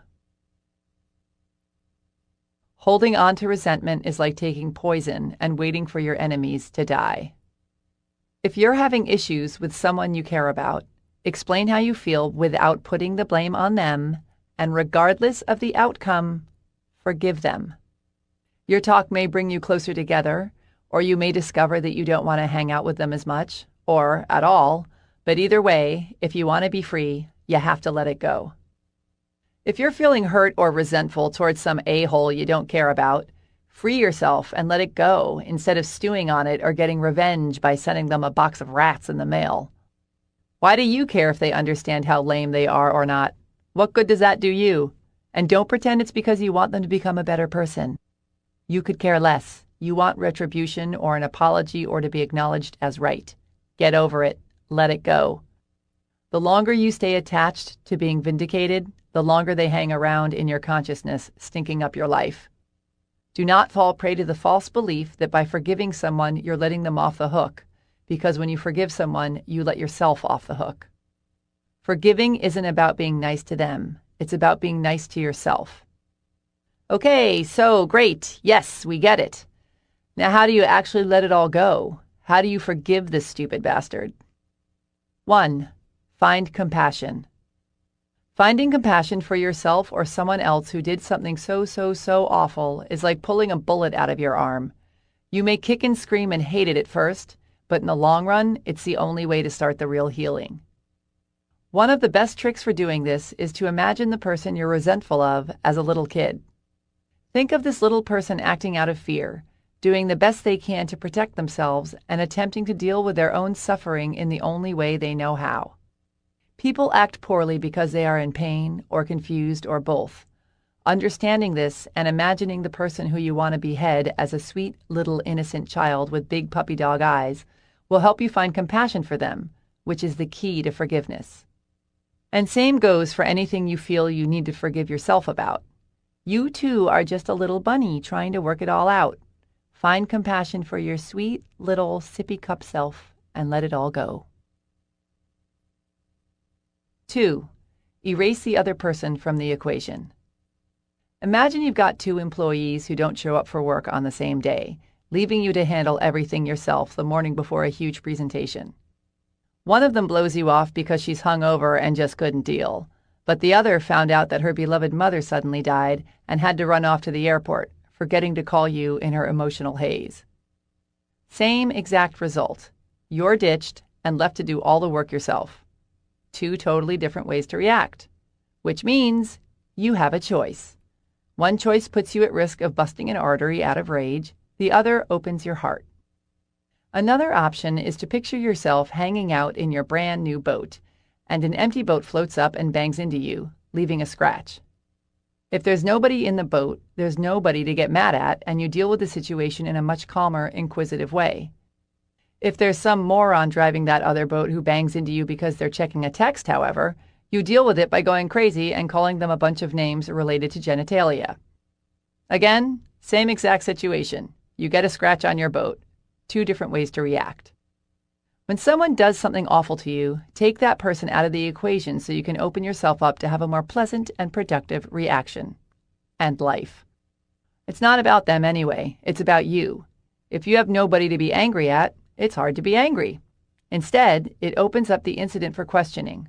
Why did this happen? How was I involved? Why did I attract this to myself? How can I grow from this? How can I find compassion for everyone involved? When you're consumed by resentment, the lesson can't get through all your inner and outer screaming and yelling. Do yourself a favor and use irritating situations and people as opportunities for growth, not pain. 3. Decide you'd rather be happy than right. Sometimes the road to freedom lies in deciding you'd rather be happy than right. Yes, your idiot friend should have paid the parking ticket she got when she borrowed your car, or your brother shouldn't have shaved your dog while he was house-sitting for you. But if they don't see it that way, instead of spinning out on it for days, wouldn't it feel so much better to just let it go? Is it really worth lugging around all those foul feelings just so you can be right?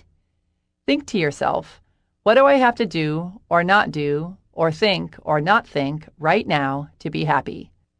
And if the answer is, let the jackass think he's right, then so be it. 4. Look at it from all angles.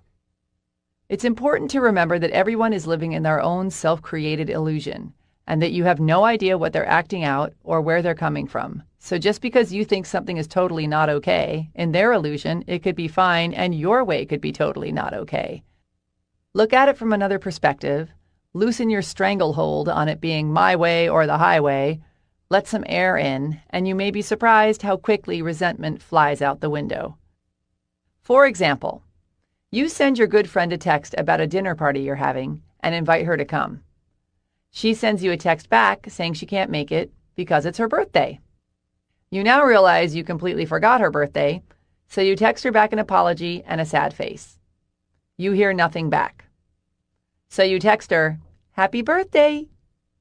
You still hear nothing back, so you proceed to spin out.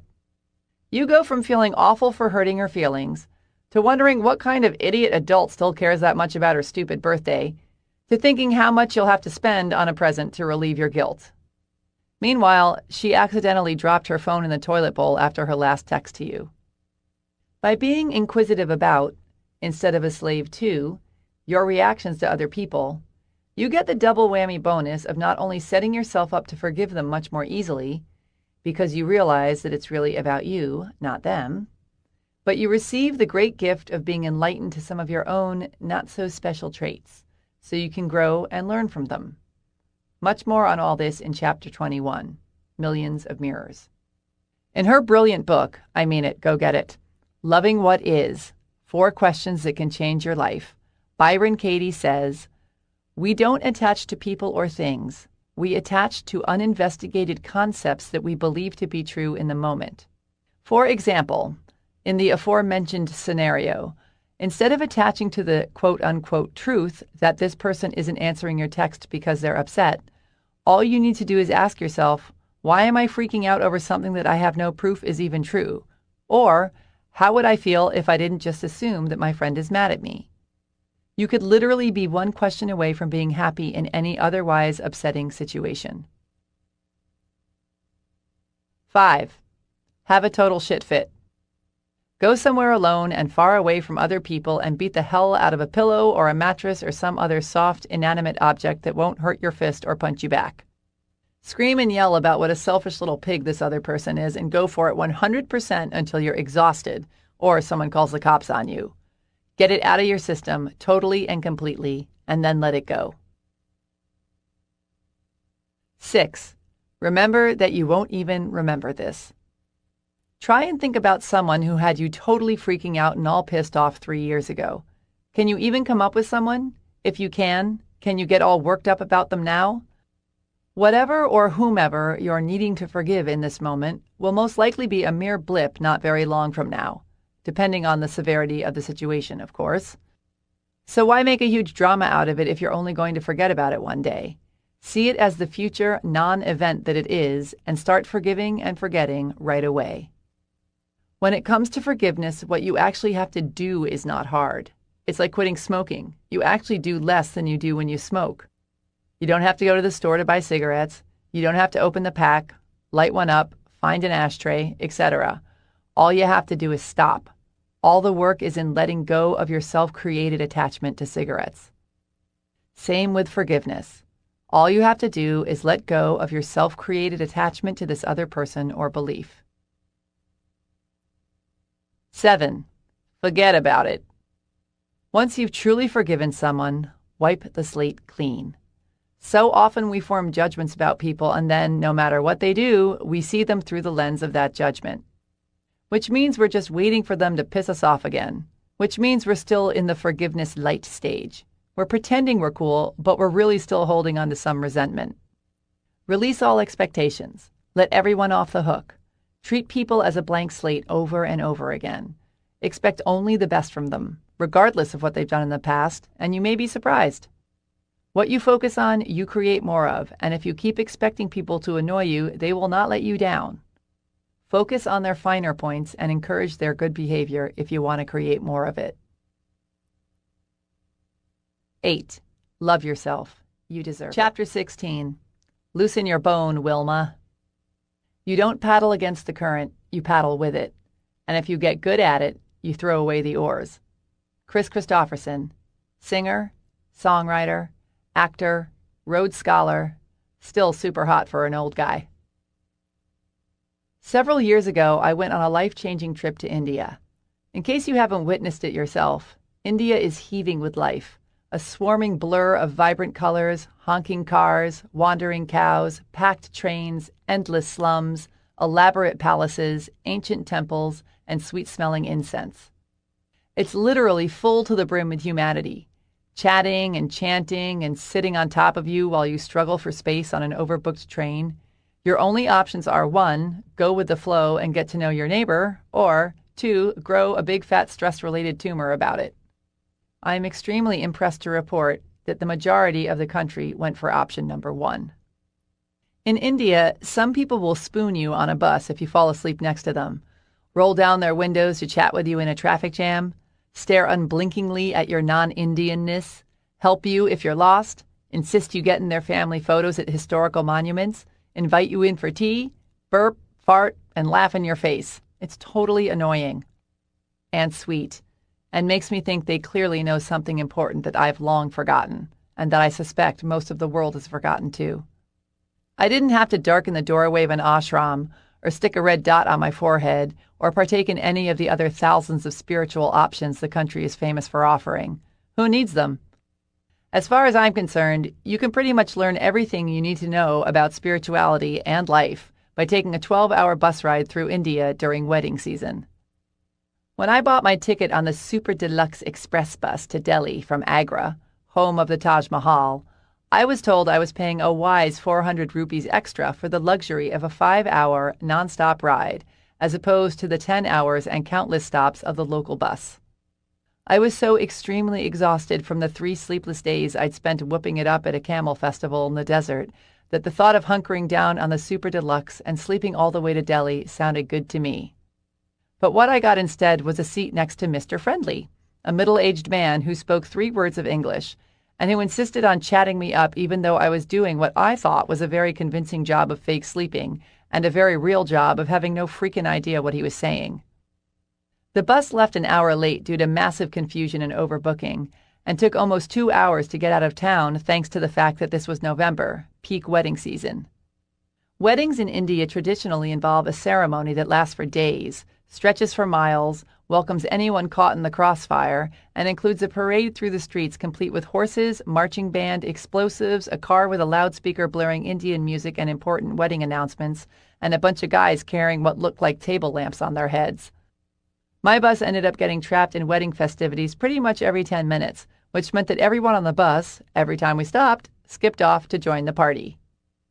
When we finally did get out of town, we kept pulling over to let random people on and off, in the middle of nowhere, have some tea, a smoke, a chat, maybe light a fire in the brush in a ditch, or strap giant burlap sacks full of something large and bulbous to the roof. At some point, this guy got on who was standing by the side of the road in the darkness. We scooped him up without coming to a full stop, and he took his place at the front of the bus, standing right next to my seat, and immediately began hollering at everyone in Hindi. My busmates responded by alternately chanting, cheering, and sitting in silence, while I responded by seeing if I couldn't find another seat farther away from his mouth. I got up and joined the group of people sitting on rickety benches around the bus driver, who was in this small room behind a wall of glass. The people huddling around him made room for me, and suddenly I felt like I was watching an action movie on a screen the size of a giant bus windshield.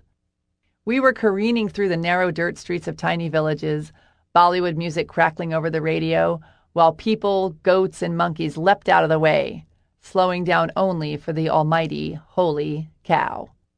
Then, all of a sudden, in some tiny nowhere village, the driver pulls over yet again. More chai, perhaps? Maybe he's going to visit a friend. Has to pee? Wants to take a walk for an hour while we all sit here? The driver waves for me to follow and gets off, as does everyone on the bus. It turns out that Mr. Yell in my ear was some sort of holy man who was just warming up the crowd for a tour of the temples in this small, gorgeous village called Vrindavan. It is, I learned, the place where Krishna met his wife Radha and where they built hundreds of temples in their honor. So for the next 2 hours, I found myself wandering through the countless temples, gaily tossing flowers onto shrines, holding hands and skipping in a circle around a statue of Krishna, solemnly chanting, praying, and clapping, and all I could think was how homicidal a bus of New Yorkers on the express bus from New York to D.C. would be in a similar situation. Meanwhile, not one person on the bus was expecting this, and not one person complained, even though when we finally got back on the bus, it was well past the time we were supposed to be arriving in Delhi, and we were still a good 5 hours away. Instead, they all thanked and tipped the holy man and spent the rest of the ride merrily chatting away with one another. After that, we stopped at a roadside restaurant for dinner, then another pee break, then I was waking up the family I was staying with in Delhi at 3 a.m. They, of course, acted like it was the middle of the afternoon and insisted I share a cup of tea. Here's what India taught me about tapping into the mother lode. Talk to strangers. We're all family on this planet. Expect and enjoy the unexpected. Find the humor. Join the party. Live in the moment. Time spent enjoying yourself is never time wasted. Share your space. Loosen your bone, Wilma. Love yourself, and life becomes a party. Part 4. How to get over your BS already. Chapter 17. It's so easy once you figure out it isn't hard. Reality is merely an illusion, albeit a very persistent one. Albert Einstein, scientist, awesomest. I was hanging out in my sunny California home one morning, reading the newspaper with the doors flung open and the stereo blasting, when all of a sudden a bird came tearing into my living room. He was flapping around like a maniac, flying into lamps and plants, spreading leaves, feathers, poop, and panic all over the place. In an attempt to escape, he kept slamming himself into the window while I feebly chased him around with a flip-flop, trying to guide him back towards the open door. It was awful to watch. The poor guy was all panting and wild-eyed, his little birdie heart no doubt about to explode with fear, while he threw himself over and over again into the glass at full speed. I finally managed to escort him outside to freedom, and then spent a very bothered few minutes calming my own little birdie heart while I revisited the scene of the accident. I imagined his confusion and frustration. I can see the sky. It's right there. If I fly hard and fast enough, I know I can reach it. It made me think of the way so many of us live our lives. We can see what we want and nearly kill ourselves trying to get it in a way that's not working. Meanwhile, if we just stopped, got quiet for a minute or two, and looked at things a little differently, we'd notice a door to what we want being held open for us by the nice lady in the bathrobe across the room. Then all we'd have to do is fly through it. Oh, the drama we create for ourselves. We're so deeply wrapped up in our stories. I don't have the money. I'm not good enough. I can't quit my job. I'm lazy. I have bad hair.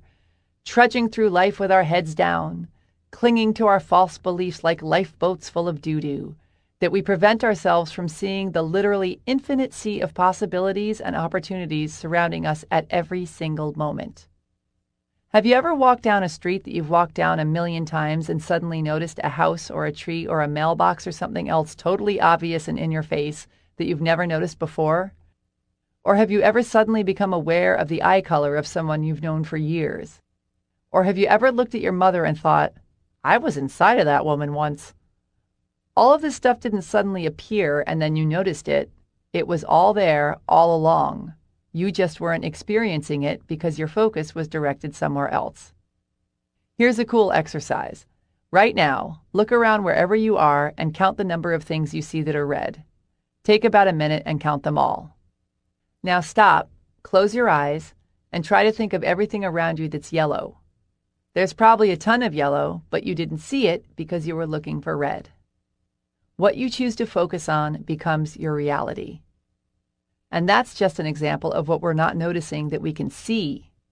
There's also an infinite amount of emotions and thoughts and beliefs and interpretations and sounds and dreams and opportunities and smells and points of view and ways to feel good and responses and non-responses and things to say and ways to help.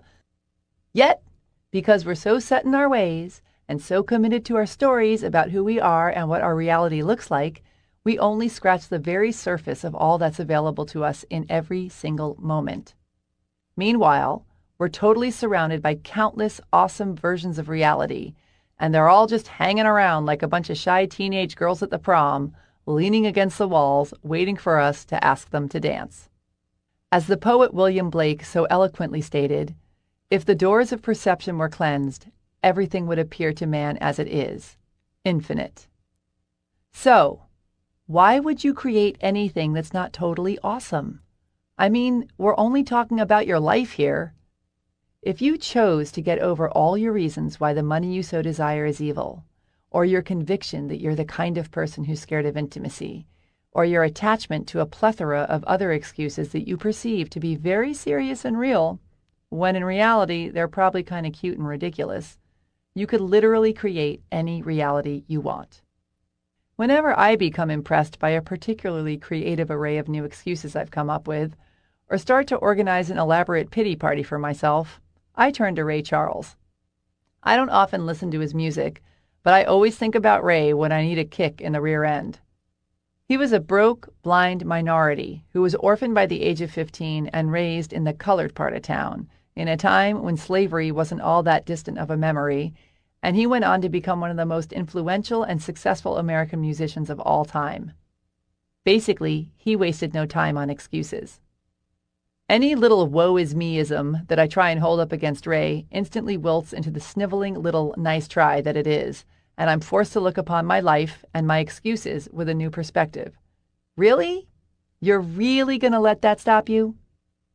All you have to do is make the choice to let go of everything you're so attached to that's not serving you and manifest the reality that you want.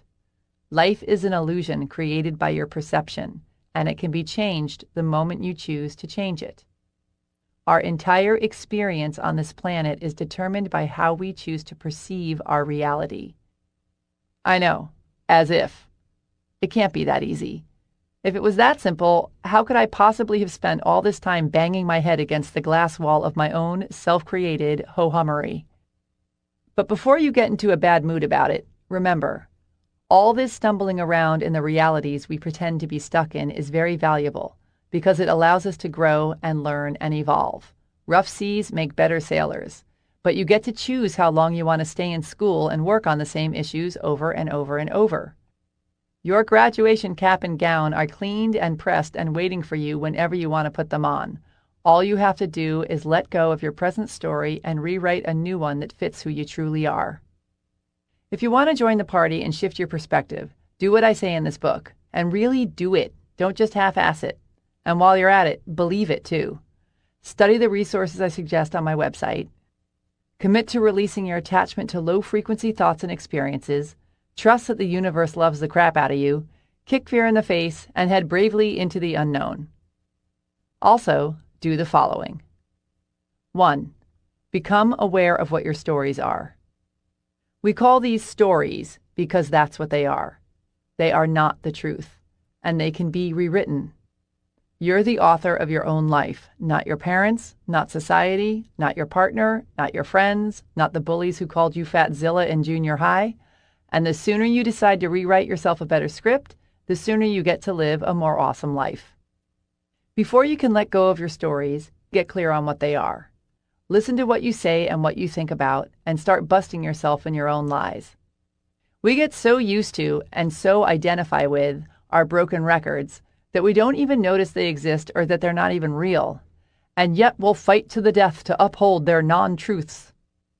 Listen specifically for sentences that begin with, I always, I never, I can't, I should, I suck at, I wish, I want, as opposed to I will and I am, I don't have, one day, I'm trying to. Sad Sack Jane, the lawyer, says she should keep her miserable job at the prestigious firm because she'll never find one that she likes that pays as well. Really? Is that why nobody on earth, anywhere, is doing a job that they love and making even more money than you make, Jane? Lonely-hearted Sally always says she can't find a good single man because there aren't any left out there. Really, Sally? All the good single men were hunted down and killed, so no matter how many dates you go on, or how many times you put on sexy high heels and hang around Home Depot, you'll never bump into one? Was the awesome guy your friend Deb just met the lone survival of the good guy genocide? Broke-ass Joe, the personal trainer, always talks about how he can't make any money and how there are no good high-paying clients out there. Really, Joe? Not any? Anywhere? Then how is it that other personal trainers have more high-paying clients than they can handle, and that some even created energy drinks and workout products with their pictures on them and are raking it in on QVC? Another good place to catch yourself in a story is by looking at the areas in your life that are sagging. If you're constantly angry, maybe your story is, nobody understands me. If you're always overweight, maybe your story is, I have no self-discipline. If you're uninvited from Thanksgiving dinner because you wouldn't let anyone else talk at the last 3 family gatherings, maybe your story is, nobody pays any attention to me. Remember, As Wallace Wattles said, to think what you want to think is to think the truth, regardless of appearances. Instead of pretending to be stuck in these lame-o realities, use your power of thought to change your attitude and change your life. Start paying attention. What are your favorite self-sabotaging stories? What do you hear yourself think and say over and over again that has become who you are, or rather who you think you are? Bust yourself in your own tired, old, broken records right now so you can set about rewriting your stories and creating the kind of life you love. 2. Become aware of what you're gaining from your stories. We pretty much don't ever do anything that we don't benefit from in some way, be it in a healthy way or an unhealthy way. If you're perpetuating something dismal in your life because of some dopey story, there's definitely something about it that you're getting off on. Let's say, for example, that your story is that you're depressed. Chances are pretty good that even though it feels awful, when you feel awful, you don't have to work hard, or do the laundry, or go to the gym. It also feels very familiar and cozy and comfortable. It gets you attention. People come in and check on you, and sometimes bring food. It gives you something to talk about. It allows you not to try too hard or move forward and face possible failure. It lets you drink beer for breakfast. Let's say your story is that you can't make money. By staying broke, you get to be right. You get to be a victim, which makes you dependent on other people and gets you attention. Other people will offer to pay. You don't have to take responsibility. You get to give up before you start and avoid possible failure.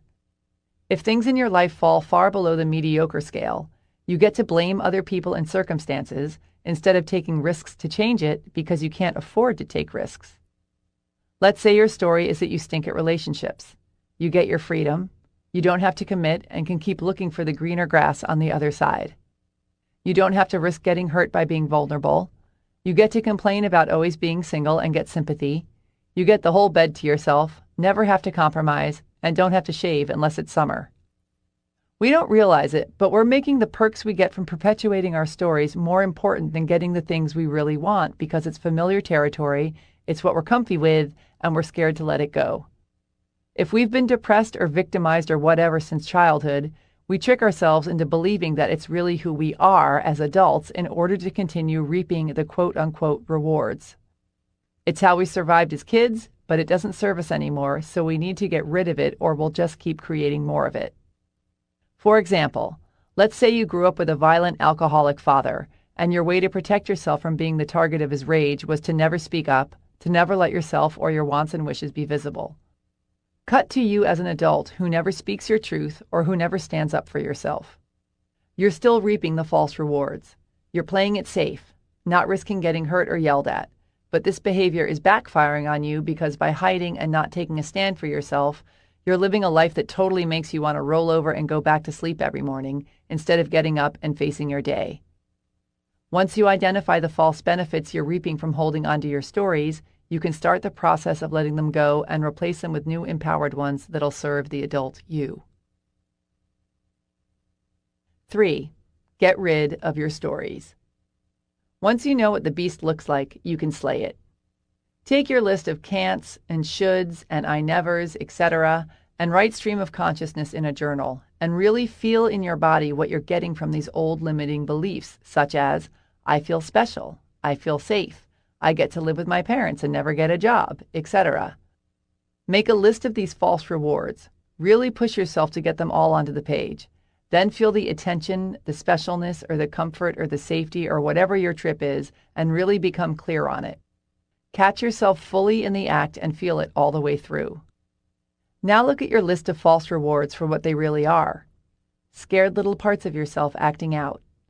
Thank them for trying to protect you and for keeping you company, but tell them it's time to run along now. Then replace the feelings you got from these false rewards with the feelings of joy and power and excitement that stepping into who you truly are and who you're now becoming will bring.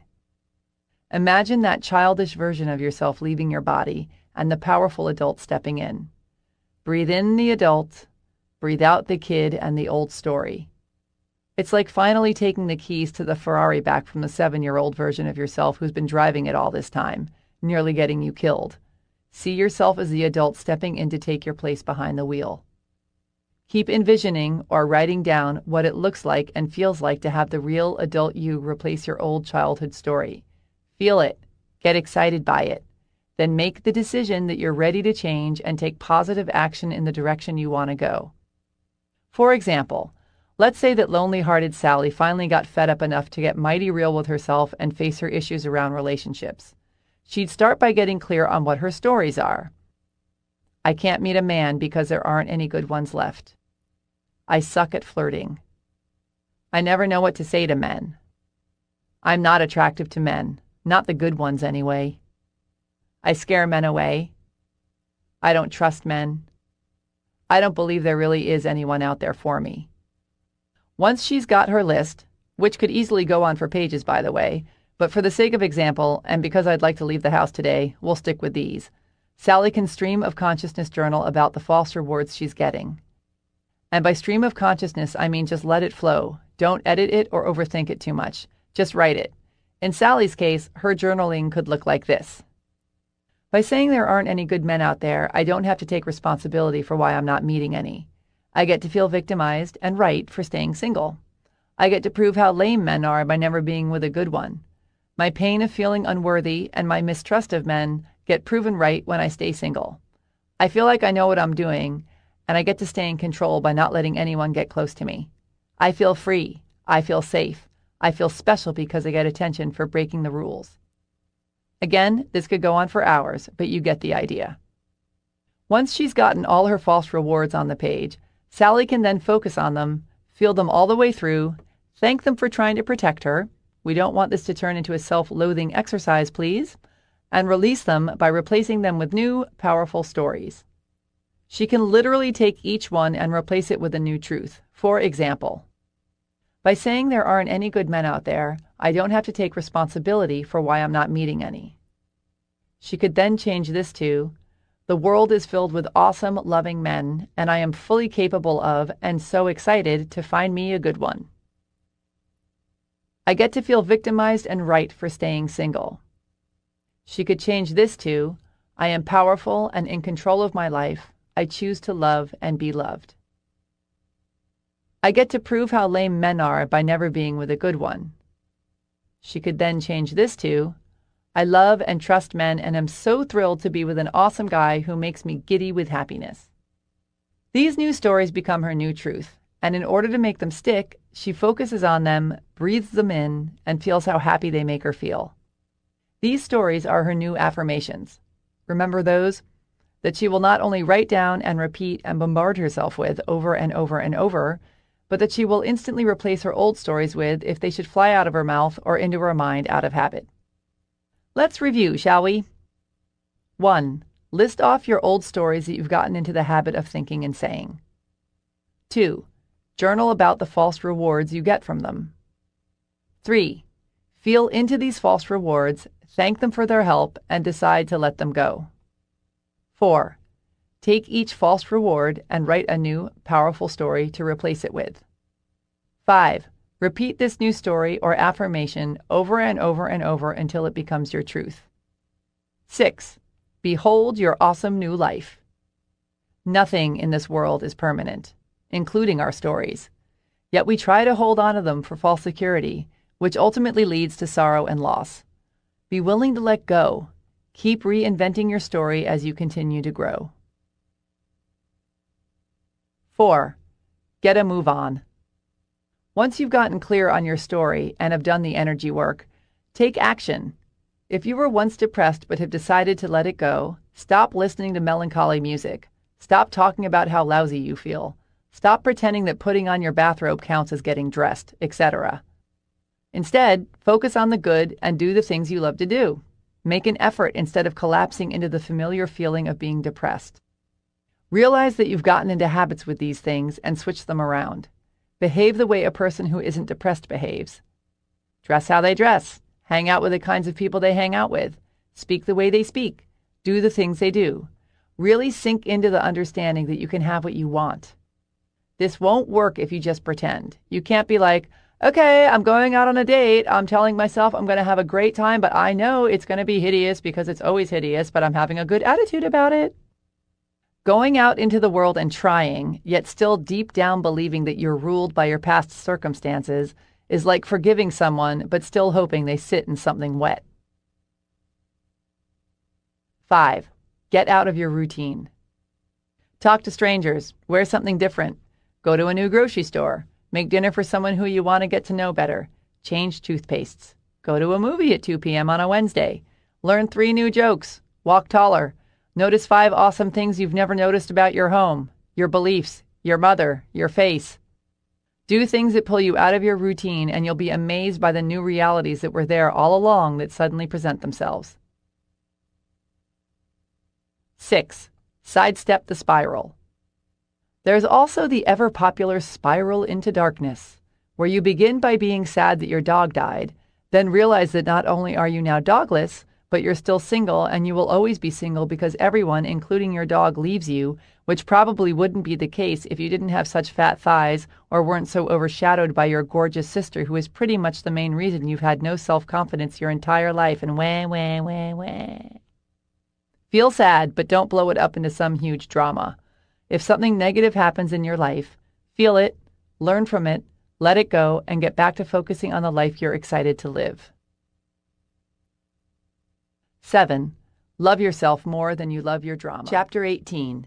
Procrastination, Perfection, and a Polish Beer Garden. In order to kick ass, you must first lift up your foot. Jen Sincero, author, coach, self-quoter. One of my first jobs out of college was production coordinator for the Ethnic Folk Arts Festival, which was put on by a little nonprofit group in New York City. I heard about the position opening up from a friend and decided I had to have the job, even though I'd never produced a thing in my life, and find folk art to be fairly yawnable. It looked like fun anyway.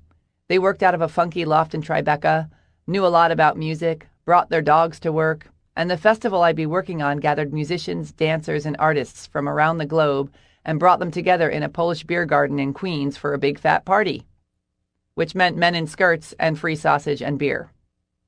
So I put together a resume that listed such achievements as produced plays in college, i.e., demanded my friends show up to watch my boyfriend act, started several organizations in high school, started a sledding team that had no competition and only one meeting where we spent most of our time figuring out how to score some beer, worked at my college radio station, hung around while my friend DJ'd.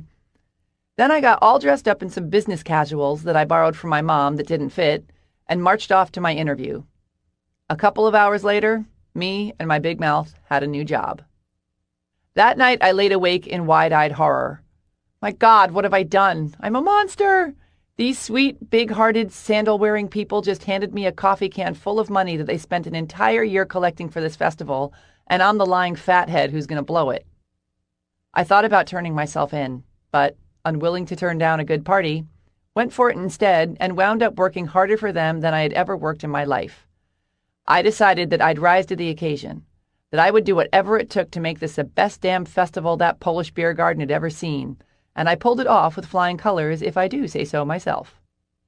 I got all 27 of my unemployed friends to hand out flyers and take tickets in exchange for the aforementioned free sausage and beer, herded the unruly polka dancers into their places on time, got the latke vendors to set up, and saw to it that the bagpipe parade went off without a hitch. If there's something you really want, I'm not necessarily saying you should lie to get it, but I am saying you're probably lying to yourself if you're not going after it. Because so often when we say we're unqualified for something, what we're really saying is that we're too scared to try it, not that we can't do it. Most of the time, it's not lack of experience that's holding us back, but rather the lack of determination to do what we need to do to be successful. We put so much energy into coming up with excuses why we can't be, do, or have the things we want, and designing the perfect distractions to keep us from our dreams. Imagine how far we'd get if we just shut up and used all that energy to go for it instead. Here's the good news. 1. We all know way more than we give ourselves credit for knowing. 2. We're drawn to things we're naturally good at, which counts more than having a graduate degree in the subject, by the way. 3. There's no better teacher than necessity. 4. Passion trumps fear. In hindsight, I realized that I was more qualified for that job than I thought. I'm a big sister, which means I'm naturally bossy. I love throwing parties, and I can talk to anyone, even 76-year-old Russian men who don't speak English and are freaking out because they can't find their tights. I went on to do many more things that I was quote-unquote unqualified for, but I also wasted plenty of time pretending I wasn't ready to do some of the other things I really wanted to do. And, shockingly, the times I jumped in and went for it were way more fun than the times I spent sitting around quote-unquote getting ready and doing nothing instead. Whether it's an online dating profile you're not ready to post, or a trip you want to take after you lose 10 pounds, or a business you want to start as soon as you save enough money, just start. Now. Do whatever it takes. You could get run over by the ice cream man tomorrow. One time I spent an entire month preparing my office to write a book. I got just the right chair, put the desk in the perfect place by the window, organized all the materials I needed, and then reorganized them 3 times. Cleaned the place until you could perform surgery on the floor, and then proceeded to write the entire thing at my kitchen table. Procrastination is one of the most popular forms of self-sabotage because it's really easy. There are so many fun things you can do in order to procrastinate, and there's no lack of other people who are totally psyched to procrastinate with you. And while it can be super fun in the moment, eventually the naughtiness buzz wears off, and you're sitting there a few years later feeling like a loser, wondering why the hell you still haven't gotten your act together. And why other people you know are getting big fat promotions at their jobs, or taking trips around the world, or talking about the latest orphanage they've opened in Cambodia on NPR. If you're serious about changing your life, you'll find a way. If you're not, you'll find an excuse. In the interest of getting you where you want to go in this lifetime, here are some tried and true tips to help you stop procrastinating. 1. Remember that done is better than perfect. Just get the damn website up already, or send out the mailer, or make the sales calls, or book the gig even though you're not totally ready yet. Nobody else cares or will probably even notice that everything isn't 100% perfect. And quite honestly, nothing ever will be 100% perfect anyway, so you might as well start now. There's no better way to get things done than to already be rolling along. Momentum is a wonderful thing, not to mention highly underrated, so get off your ass and get started now. 2. Notice where you stop. When you're working on whatever you're working on, or whatever you're pretending to work on, where exactly do you stop? Is it when you have to do the research? Make the scary phone calls? Figure out how to raise the money? Right after you start? When you have to commit? When it starts getting good? Right before it takes off? Before you even get out of bed? If you can pinpoint the precise moment that you say, "Screw it, I'm out of here," you can prepare yourself for hitting the oil slick by hiring coaches or assistants, or by psyching yourself up or delegating that particular part of it out, or by removing known distractions. For example, let's say you discover that every time you sit down to make calls and try and book yourself a speaking gig, you mysteriously find yourself pulled into Facebook for hours. Here's your solution. Turn off the internet, or go someplace to make your calls where you can't get online, like a park, or your car, or Antarctica. And then decide that you have to make 5 calls before you can check back in and see if anyone commented on the picture you posted of your cat eating a potato chip. 3. Make a bet with someone mean. A good way to make yourself accountable is to make a bet with someone who will hold you to it. They must have no mercy. They can't coddle you or understand that you tried your best. You want the kind of person who will make you feel humiliated even before the excuses start to come out your mouth, or who will show up at your doorstep with a burlap sack, a big rock, and a blindfold should you attempt to wiggle out of paying your debt. And make sure you bet something that's painful to lose, but not too unrealistic. For example, you could bet someone $1,000 that you'll have the first chapter of your book written by a certain date. Make it a payable amount that you really don't want to pay, but that's barely within your reach. Then write the check out to him, include the payment date, and keep it over your desk to remind you what's in store if you don't get the job done. And if you really want to up the stakes, tell him that if you don't meet your deadline, instead of giving him the money, you'll donate the $1,000 to a group or cause that makes your flesh crawl. Personally, I find this kind of horror works wonders for my self-discipline. 4. Own it and work with it. If you're the kind of person who blows everything off until the last minute, and you know this about yourself, why waste your time freaking out while you're not doing what you're supposed to be doing? Go to the damn beach, have a cocktail, and when the pressure's on, get down to business. There's nothing worse than time wasted pretending to work or stressing out while trying to have fun. No work gets done and no fun is had. It's the worst of both worlds. Figure out how much time you truly need to get the job done and go do something else until the clock starts ticking. 5. Love yourself. Right now, wherever you're at. Chapter 19. The Drama of Overwhelm. I have lived a long life and had many troubles, most of which never happened. Mark Twain, American author, humorist. When I set out to write a new book, I find it very helpful to start with a separate index card for each chapter. I put the chapter title at the top of each card, write my notes in the space underneath, and then spread them all out on a table so I can see the whole thing at once. I just did this a few days ago, and it was so exciting. Behold, my glorious new book! About 2 seconds later, however, I was seized by panic. Oh my God, that is a lot of chapters. How the hell am I going to get it all done in time? My deadline is speeding around the corner, and I'm not even entirely sure what I'm putting in each section yet. What was I thinking? How come I didn't start this 8 months ago? Is it too early for wine? Someone help me. I am sinking. I closed my eyes and took a deep breath. Just do one chapter at a time. So I pulled a random card off the table, opened my eyes, and it was, of course, Chapter 19, The Drama of Overwhelm. I'd like to remind you, and me, that the majority of the pain and suffering in our lives is caused by the unnecessary drama that we create. If we happen to find ourselves, for example, in a catatonic state of overwhelm, hugging our knees while rocking back and forth with our mouths hanging open, just like everything else in our lives, all it takes is a shift in perception to create a new reality. Life is but a dream. Don't turn it into a nightmare. We are so unbelievably blessed to have all the things we have, all the opportunities and ideas and people and tasks and interests and experiences and responsibilities. Choosing to freak out about it all, rather than enjoying the living of our lives, is like throwing pearls before swine. Such a waste of such a glorious gift.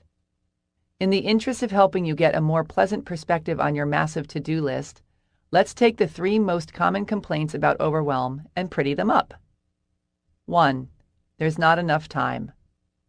Thanks to the hard work of people with big brains, we now know that time is an illusion. While most people have no idea what the hell that means, there is another angle that's a lot easier to grasp. Not having time is an illusion. For example, I don't have time to find a real parking spot, so I'll park in this loading zone. Oh, look at that. I just spent 3 hours I don't have getting my car out of the tow garage, another 2 getting lost on the way home, and 45 minutes complaining about it to my wife. I don't have time to clean my office. Oh, look at that. I just spent half an hour that I don't have looking for my phone that was buried beneath a pile of crap. Oh, and look at that. My phone is dead, which means I'm about to waste even more time I don't have looking for the damn charger, which might be under this pile of books over here, please, I hope. When we're forced to do something, suddenly the time is there, which means it's there all the time, but we've just chosen to limit ourselves by believing that it isn't. Ever notice how if you've got 6 months to do something, it'll take you 6 months to do it, but if you have a week, it'll take you a week? Once you understand that time, like the rest of your reality, is in your mind, you can make it work for you instead of being its slave. Here are some things you can do right now to start wrangling time into submission. Show some respect. If you want more time in your life, show time some respect. If you're constantly late, if you blow things off, or if you're a flake, you're not sending a message to the universe, or others, or yourself, that you value this precious time that you crave and are trying to create more of for yourself. You can create anything you desire, but you have to truly want it. If you act like time isn't important, that it's fully worth wasting and disrespecting, you're not in alignment with what you say you want, so you're going to have a hard time getting it. I mean, think of time as a person. Would you expect time to keep showing up for you if you constantly treated it like it was just some dumb thing that didn't matter? I should think not. If you're always late, start being early. If you constantly cancel or flake or forget your dates with people, get it together. Write down your appointments and keep them. Set your alarm on your cell phone to remind you to get ready. Early. Write things on the back of your hands. Keep your word if you say you're going to do something. It's not rocket science. If you want to have a good relationship with time, have a good relationship with time. Not only will this help you create more time in your own life, but you'll stop being one of those rude people who constantly wastes everyone else's. Keep your friends close and your enemies closer. What do you find yourself doing instead of doing what you're supposed to be doing? Screwing around on Facebook? Answering emails? Eating even though you're not hungry? Once you know what your favorite distractions are, you can build up a good defense against them. Turn off the internet and phone while you're working. Make the kitchen off limits until you're done if you constantly find yourself standing in front of the open refrigerator door in a stupor. We get into such bad habits that half the time we don't even realize what we're doing. Once you become aware of what your weak spots are, you can start to protect yourself against them. Chunk it down. There's nothing more deflating than looking at some giant task and wondering how you'll ever get it all done. So don't try and eat the whole elephant at once. Break it down into bite-sized bits. For example, instead of walking around your entire house, from one catastrophically messy room to the next, wondering how you're ever going to clean the whole gigantic thing, and trying to figure out how you can justify not doing it instead of trying to figure out how you're going to do it, break it down and just focus on one room at a time. Our brains can only handle so much information at once without exploding, so by looking at each task separately, the larger task suddenly becomes more manageable. Brains love chunks. Chunking it down works great for time, too. For example, if you're working on designing a new website, instead of setting aside the entire day to work, decide that you'll work in hour-long chunks. During this time, you are unauthorized to get up to use the bathroom, get something to eat, check your texts, go online, etc. Once your 60 minutes is up, you can take a break and do whatever you want until your next 60-minute chunk. We can do anything for 60 minutes. Our brains go into overwhelm when we try to do it all in one big block of time. 2. There's too much to do. Ever notice that whenever you ask someone how they're doing, about 99% of the time they say something like, "Good. Really busy, but good." Busy has become the new "fine, thanks." I mean, where's the fun in that? What kind of message does that send out to the world and ourselves? No wonder we all feel like we're living pinned beneath a giant cement slab of a to-do list. So yes, the first task is to watch your mouth. Stop talking about how busy you are. Focus on what you enjoy about what you do and the spaces in between the doing instead of feeling weighed down by it all. Decide that you live an awesome, relaxed life full of interesting projects that you love doing and communicate that to the world and yourself. And then go out and merrily do it. Get some help. If you're feeling totally confused and disorganized and don't know where to start or what to do next, get some outside perspective. A lot of times we're so tangled up in our own lives that we can't see something that's totally obvious to someone else. Ever spend some quality time searching for your glasses when they're sitting on your head? It's sort of like that. You could spend hours or days or months or forever trying to figure out how to redo your website or plotting out an exercise regimen or figuring out how to organize your office, when someone who isn't as buried alive by all the moving parts as you are can nail it right away. Get a new pair of eyeballs on the situation. And get someone who knows what they're doing, please. Don't get money advice from someone who's as broke as you are, or dating advice from the terminally single, or decide that someone's main qualifications for helping you is that they'll do it for free or trade. Working with a pro will save you time and money in the long run, because you won't have to spend time undoing or doing over whatever your wimpy first attempt was. Hire a business coach. Ask a friend who is totally together and successful to sit with you. Hire a clutter consultant. And if none of this makes sense for your particular situation, listen on. Get into reality. Sometimes we take on more than we can chew because we think we have to do it all, or that the world will fall apart if we don't do everything, or that we are bad, unlovable people if we don't do the 8 million things we're trying to do. So get very real with yourself here. Why are you doing all the things you're doing? Is it absolutely necessary that you do it all? Do you need to do it all at the same time? Can some of it wait? Be handed off to someone else? Dropped altogether? And if you must do it all, what would make it more enjoyable? Just like chunking down your time, chunking down your tasks takes you out of freak-out mode and puts things into manageable, bite-sized pieces. Here's how to break it down. Make your to-do list. Look at it. What needs to happen right now? What can wait? Put these on 2 separate lists. Hide the wait list. What are the big important tasks on the now list? What are the little piddly ones? Give the piddly ones to someone else or save them for off hours and spend the day doing the most important tasks. It's called prioritizing, people. The shorter the list you're working with, the better you'll feel. And remember, you're never going to get it all done, so stop stressing about it. Do what you can do in joy instead of trying to do it all in misery. Delegate or die. One of the best ways to lighten your load is to stop being a control freak and/or a tightwad and hire someone to help you, or delegate to those around you. You absolutely cannot grow a business, get promoted, or be a cool parent, and you absolutely will go gray before your time if you try and do every single little thing by yourself. Figure out which tasks you hate doing, or have always been bad at, or just don't have time to do, and find someone else to do them.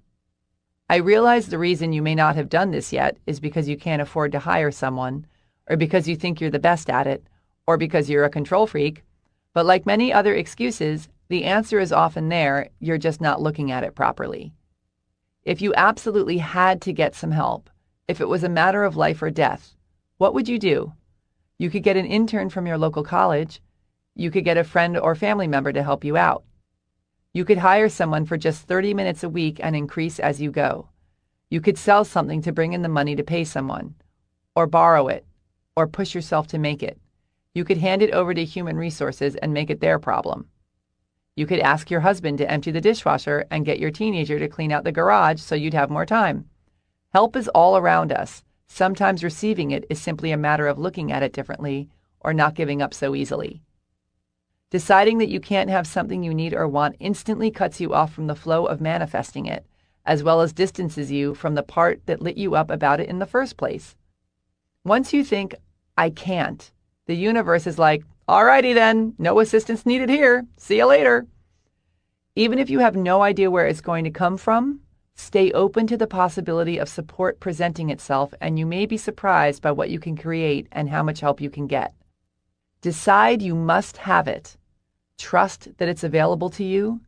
Do everything you can to figure out a way to make it happen, and trust that how it's going to happen will be revealed. Remember that you are number one. Put your priorities first. Don't check emails or voice messages or Facebook until you've gotten into your day and accomplished some of the tasks you want to do. Don't answer the phone or texts while you're busy. Other people's needs can occupy several lifetimes worth of our attention, and if you let them, they will. 3. I'm exhausted. The belief that taking time off will cause your entire life to collapse is not only unhealthy, but it's arrogant. The world will go on if you stop working, you see.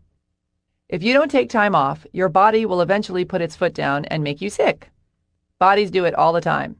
Stress is a leading cause of cancer, heart attacks, liver failure, stupid accidents, grouchiness, and suddenly not being able to breathe.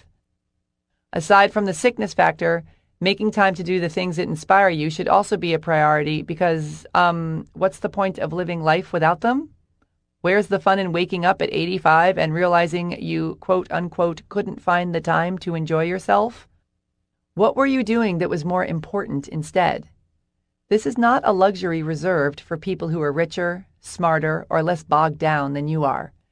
It's a luxury reserved for people who take the time to figure it out and choose to design a more fun-filled life. Use the tools in this chapter to make the time to get the rest you need and have the fun you want, so you can enjoy your precious life while you're still in possession of it. 4. Love yourself. You're doing an awesome job. Chapter 20. Fear is for suckers. We tiptoe through life, hoping to safely make it to death. Unknown. When I lived in New Mexico, a friend of mine took me to this cave she'd heard about up in the Jemez Mountains. "It's more like a big hole in the ground, actually," she said, "but I hear it's pretty cool." She didn't do a great job of selling it, especially when she got to the part about how we'd have to crawl around on all fours the whole time, but I wasn't really listening to her anyway. Caves don't interest me, no matter what size they are. I was only going for the road trip and the hike through the mountains and this great burger place that I discovered the last time I was up there. The cave was just a necessary part of the trip, like stopping for gas. After a glorious drive beneath the endless New Mexico sky and a beautiful hike on a red dirt path through a pinyon pine forest, we got to the cave. It was just as she described, a little hole at the base of a small hill just big enough to crawl through. My friend tossed me a pair of knee pads and a flashlight and headed in. I followed her on my hands and knees, holding my flashlight with my teeth, and by the time we were about 10 minutes in, I felt like the entrance and my chances of ever seeing another burger again had vanished. If anything came at us from inside that cave, like, say, a monster, or if there was a flash flood, or an earthquake, or a rattlesnake, or a mosquito, we were totally screwed. The craggy white rock tunnel surrounding us had closed in so tightly that when my friend finally stopped crawling and leaned against the wall to sit, she had to do so with her head bent so far forward it looked like she was about to start chewing on her neck. What the hell was I doing there again? "Okay, now for the cool part. You ready?" she asked. "Turn off your light." She clicked off her flashlight after motioning for me to do the same. The instant my light went out, I experienced the absolute darkest darkness of beyond pitch black, holy fucking shit, deepest, darkest blackness ever. I felt the tickling of hysteria begin to worm its way up the back of my neck, and for the first time in my life, I completely understood fear. Because fear was the only thing I could see in that hole. It sat there, omnipresent, gigantic, all-consuming, staring me straight in the face, asking, "So, you gonna let me swallow you up or what?" I realized that with absolutely zero effort, I could unravel into a claustrophobic freakout of such scratching, biting, high-pitched, crazy lady screaming colossalness that it would leave both me and my friends staring at a wall, playing with our lips for weeks after they dragged our limp and bloodied bodies out of that cave. Or not. The choice was mine. To fear or not to fear, that is the question. I'm pleased to report that I decided to forego the fear frenzy in favor of calmly crawling back out of the cave to the land of sunshine, open spaces, and walking on two legs. I emerged not only with an alarming amount of sand in my ears and severe lockjaw from cracking the flashlight with my teeth, but with a new and profound understanding of the choice aspect of fear. It's so simple. Fear will always be there, poised and ready to wreak havoc, but we can choose whether we're going to engage with it or turn on the lights, drown it out, and crawl past it. I also realized that drowning it out is actually pretty easy. We've just been conditioned to believe otherwise. We've made being in fear a habit. We're pumped full of it as children, like sugar. Then as we grow, we continue to take in the bad news on TV and the horror in the papers and the violence in books and films and video games and all this junk that fills us to the brim with fear about our world. We're taught to play it safe and not take risks, and to caution everyone around us to follow suit. And it's become such an accepted part of our social conditioning that we don't even realize we're doing it. For example, What would your immediate response be to someone you really loved and deeply cared about if they said, whilst sputtering with excitement, any of the following things to you? I'm taking out a gigantic loan to build my dream business. I'm going to travel around the world for a year by myself.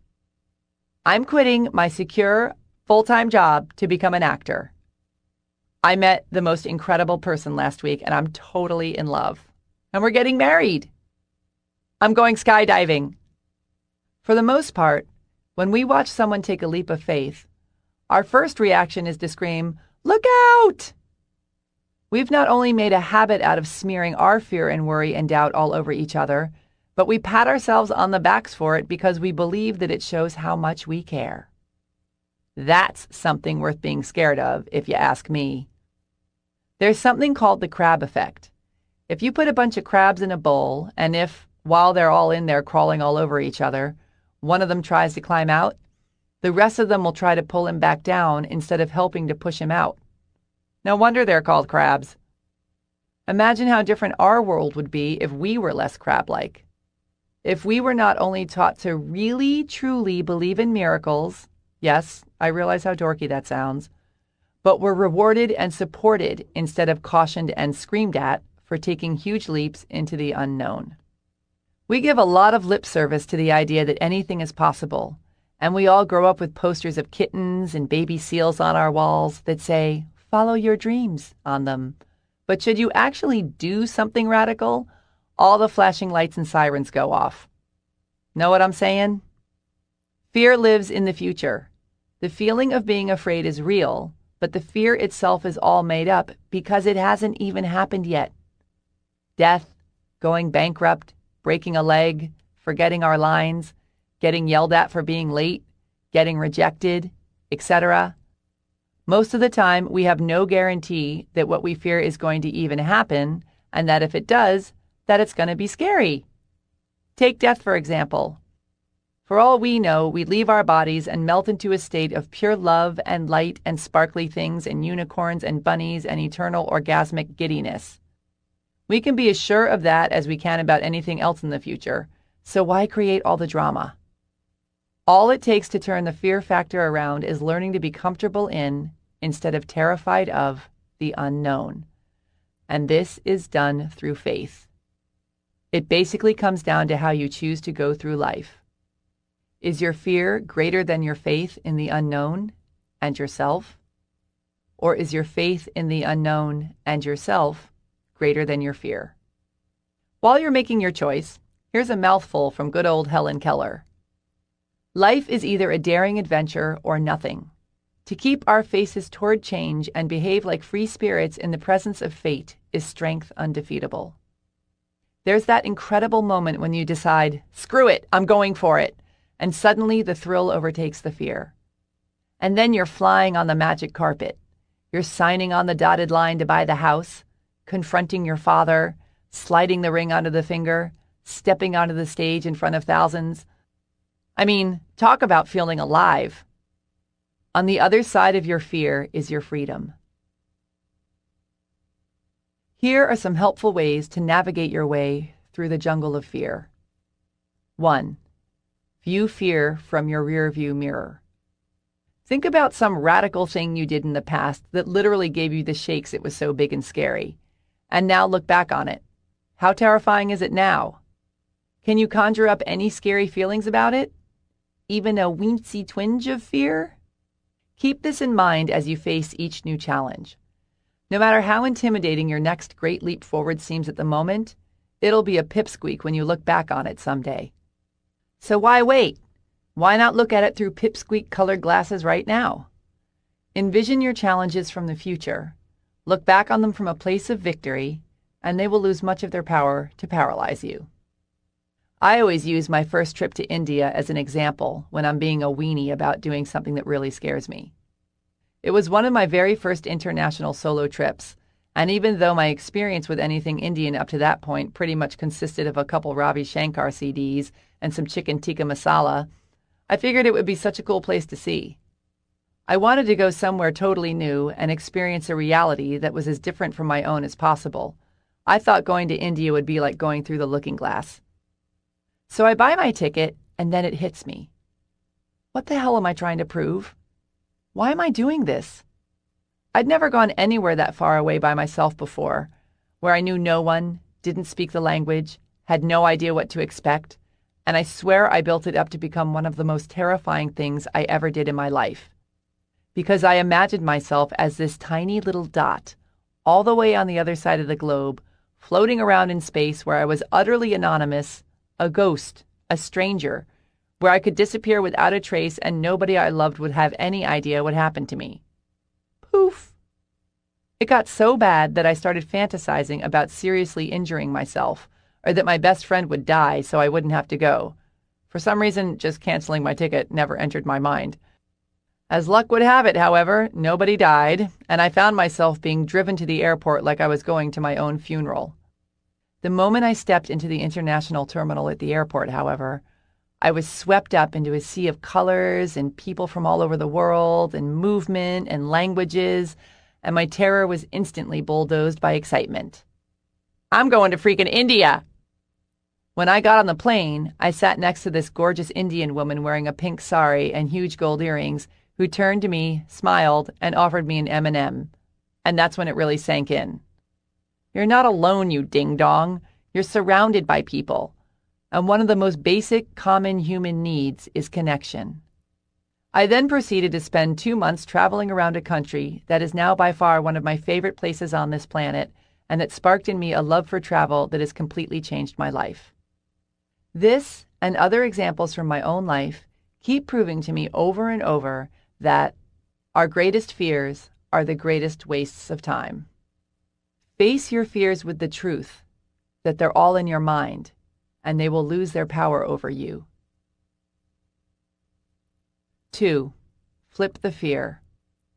When you find yourself letting fear push you around, look at it from a different perspective.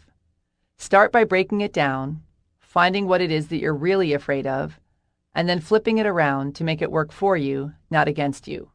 Show it who's boss. Feed your fear a suck-it sandwich. For example, I want to write a book, but I can't get myself to sit down and do it. Why not? I'm scared that if I do it, it'll be terrible. What happens if it's terrible? If it's terrible, I'll look stupid. Then what? People will make fun of me. Then what? I'll feel ashamed. Okay, so you're not writing your book in order to protect yourself from feeling stupid and ashamed. Now flip it. How stupid and ashamed will you feel if you don't write your book? Very. I know it's a brilliant idea, and it's a big dream of mine. So will your strategy of not writing it in order to protect yourself from feeling stupid and ashamed protect you from feeling stupid and ashamed? No. And since you're risking feeling stupid and ashamed either way, which version is worse? Trying to write it and having it be terrible, or never going for it and living an unlived life of mediocrity, wimpiness, and shame? Living an unlived life of mediocrity, wimpiness, and shame. Break it down so you can really look at and diffuse what it is about a situation that's scaring you. Fear is all about how you choose to look at things. So by changing your perspective on it, you can let the fear of not doing the thing you're scared of fuel your quest to greatness. 3. Be in the moment. Is anything scary happening to you right now, at this very moment? Right now, where you're sitting, is anything bad actually happening, or is it just the thoughts in your head that are freaking you out? You deplete the much-needed energy you need to kick ass by freaking out before something even happens. Instead, stay in the moment and connect to your higher self. If you're about to walk into a courtroom or jump out of a plane or ask for a raise, breathe into the moment and stay connected to source energy. Keep your frequency high and your belief in miracles strong instead of falling prey to the fears in your mind, and you'll find that not only are you much better equipped to deal with whatever situation it is that you're headed for, but that, 9 times out of 10, it's much scarier in your mind than it is in reality. 4. Cut off the stream of crap. Be more conscious of the information you absorb. What blogs do you read? What shows do you watch? What books do you read? What stories do you read in the paper? What movies do you go to? Whose opinion do you ask? What do you focus on in your day-to-day life? This isn't about being in denial or out of touch with what's going on in the world. It's about how much of this information you really need. Are you staring at a car accident, or are you gathering information that will allow you to contribute to positive change? Wallowing in the pain and suffering isn't going to help anyone, yourself included, any more than starving yourself will help the hungry. If you want to help the world and yourself, keep your frequency high and do your work from a place of power and joy. 5. Don't think of anything upsetting in bed at night. Our minds turn into gigantic magnifying glasses that make all our fears 100% bigger when we're lying there as a captive audience at 3 a.m. in bed with nothing to distract us. Unless you're going to get out of bed right then and there and take some sort of action, don't waste your precious time thinking about your problems. Every time you do this, it's never as bad the next morning when you get up. You know this, and yet, use your meditative powers to move troubling thoughts out of your mind. Focus on relaxing every single muscle in your body, one by one, slowly and intentionally, so that it takes up all the room in your brain that you are using to freak out with. Breathe deeply and think about all the incredible things in your life. Listen to a guided meditation. Do whatever you can to get a good night's sleep, and then deal with whatever it is in the morning. Because the only thing worse than staying up all night freaking out about something is then being too exhausted the next day to deal with it either. 6. Love yourself, and you will be invincible. Chapter 21. Millions of Mirrors. No one can make you feel inferior without your consent. Eleanor Roosevelt. Activist, feminist, superhero, longest-serving First Lady of the United States ever. One of the most staggering things about other people is that they provide us with valuable and often alarmingly intimate information about who they are as soon as we meet them. If we pay attention, we can pick up on the major clues they're sending out through their body language, their appearance, their lifestyle, their actions, their interests, their words, how they treat their dogs, the waitress, themselves, etc. Some people let it all hang out for everyone to see right away. Others let it seep out in little spurts. I love water skiing. I admire how confident you are about your weight problem. I just got out of prison, etc. With the exception of the sociopath or the skilled pathological liar, the majority of humanity gives us plenty to chew on right out of the gate.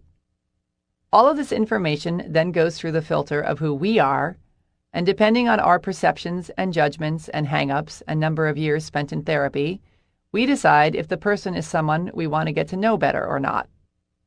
We're all attracted to, as well as turned off by, various things about other people. And the things that stand out the most to us are the things that remind us the most of ourselves. This is because other people are like mirrors for us. If somebody bugs you, you're projecting onto them something you don't like about yourself. And if you think they're awesome, they're reflecting back something that you see in yourself that you like, even if it's not developed in you yet. I know this sounds like I'm making a massive generalization, but just stay with me here. Your reality is created by what you focus on and how you choose to interpret it. This goes for everything, including the things you focus on about the people in your world. For example, depending on who you are, you could react in a myriad of different ways to your new boyfriend or girlfriend constantly referring to you as the giant dumbass. You could A, see this as a red flag and think they're a bully. B, see this as a red flag and think they're nervous or insecure and have terrible manners. C, see this as a green light because they're in so much pain that they need to abuse other people. They really need someone as understanding as I am. D, see this as a green light because you believe that you are, in fact, a giant dumbass. Or E, think it's hilarious because it doesn't resonate with you. The people you surround yourself with are excellent mirrors for who you are and how much or how little you love yourself. We attract people into our lives for a reason, just as they attract us into theirs. We all help each other grow and figure out our issues if we seize the opportunity to learn from instead of just react to, by getting defensive or justifying our actions or whining about, the highly irritating things other people do. It's our annoying friends or family members or clients or neighbors or lady on the train with a voice like a bullhorn who help us grow and see who we truly are, even more than our beloved BFFs do, unless they're being momentarily annoying, and then we can thank them too. Don't miss the glorious opportunity to learn that's being handed to you by the person whose mouth you'd really love to stick your fist in.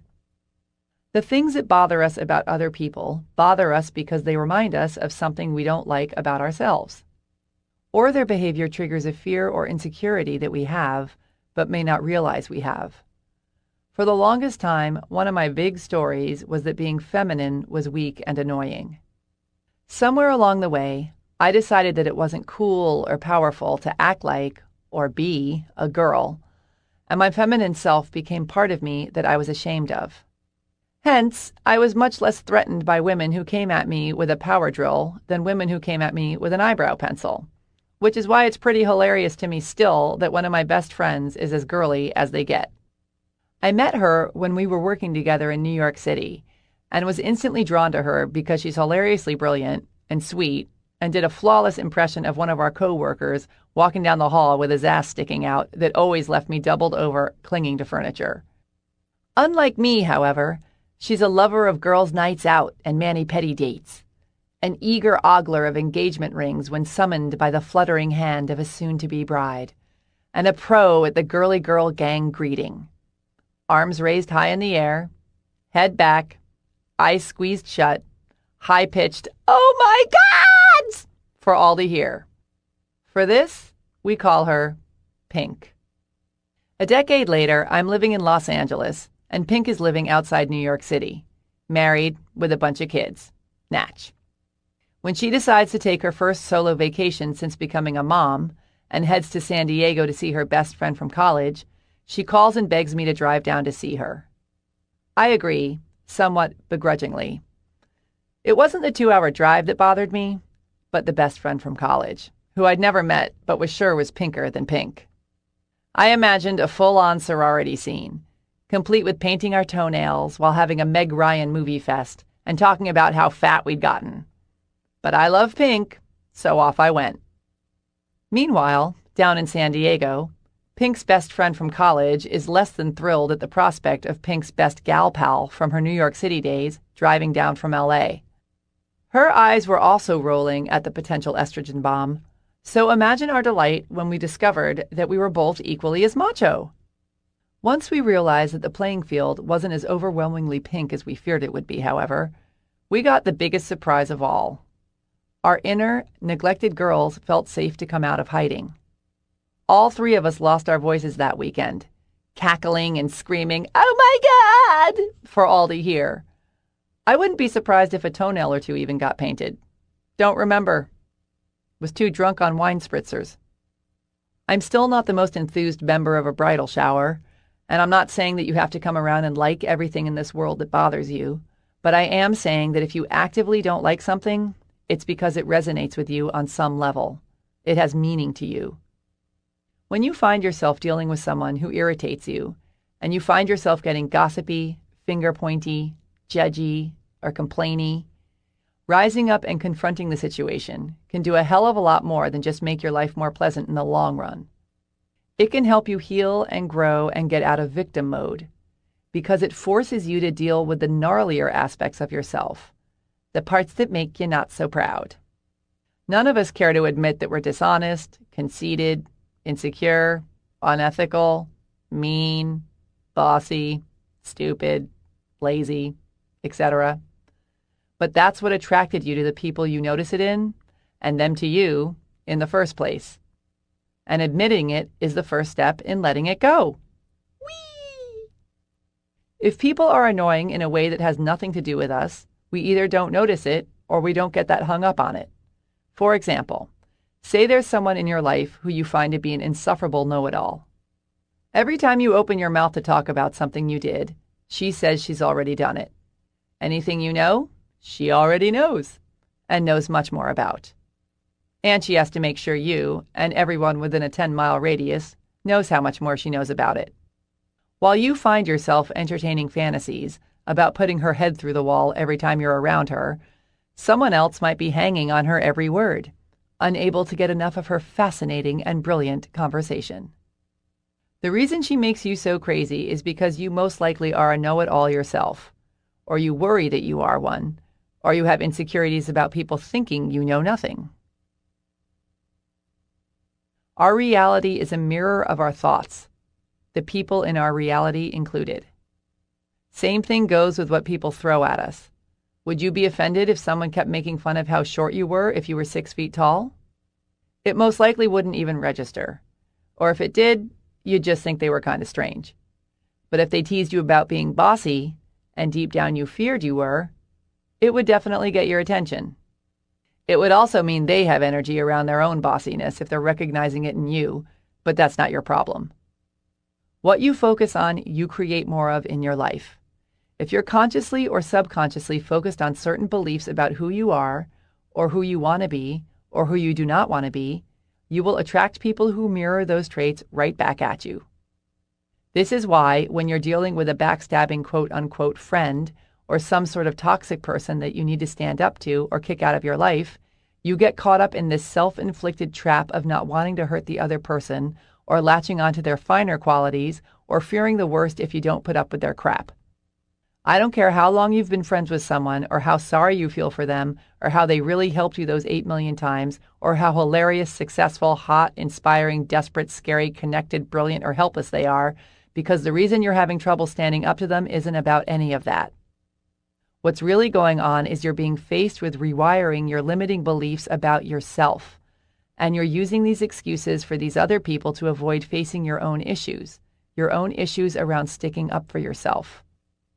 At the end of the day, it's not about them. It's about you believing you're worthy of being loved and seen for who you really are. When we agree to let ourselves down in favor of supporting the bad behavior of others, it often stems from the same impulse. We're unwilling to make other people more uncomfortable than they just made us. Not terribly studly in the old self-love department, is it? By making them uncomfortable, I mean declining to participate in their drama, by the way, not by being equally abusive back. This isn't about getting an eye for an eye and sinking to a lower level. It's about standing up for your highest self, no matter if the person you're dealing with should choose to have the experience of feeling disappointed, feeling hurt, feeling inconvenienced, seeing you as a crazy person. It's about respecting yourself instead of catering to your insecure need to be liked.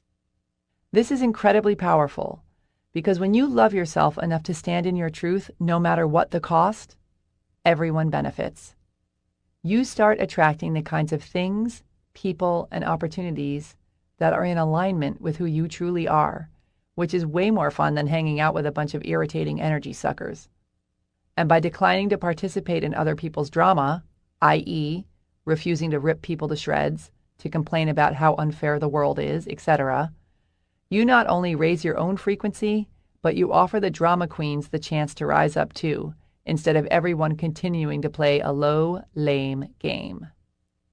Never apologize for who you are. It lets the whole world down. We all know someone who does not take shit from anyone, ever.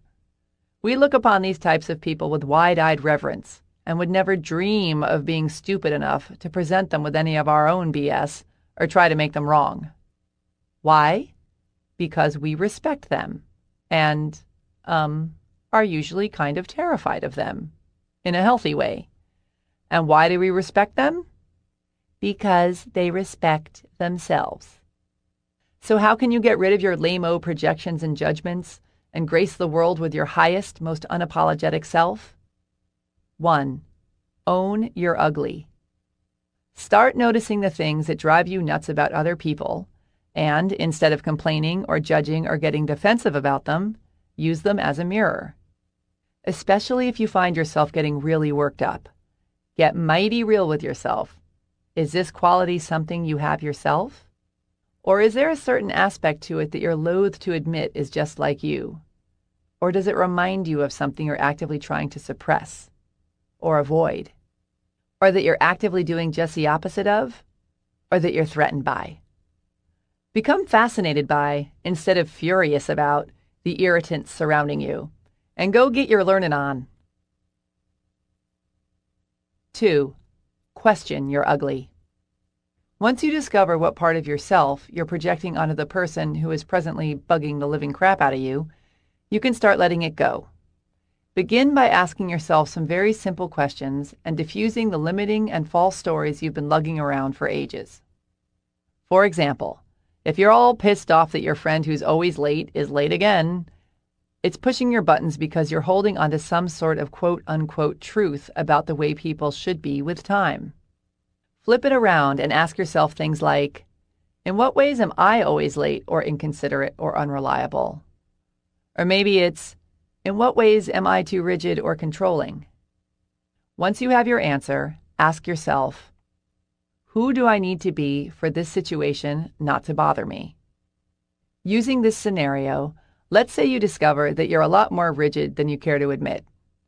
This is very valuable information because now you know that in order to be happier, you need to loosen your bone, Wilma.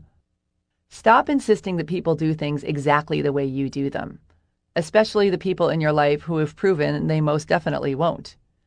Notice where you're being ridiculously demanding simply because it's become your habit and not because it's really necessary. And constantly ask yourself, can I let this one go? By becoming aware of what we do, we can investigate why we do it and then choose to keep it or drop it, instead of blindly reacting through habit. What am I getting out of being this way?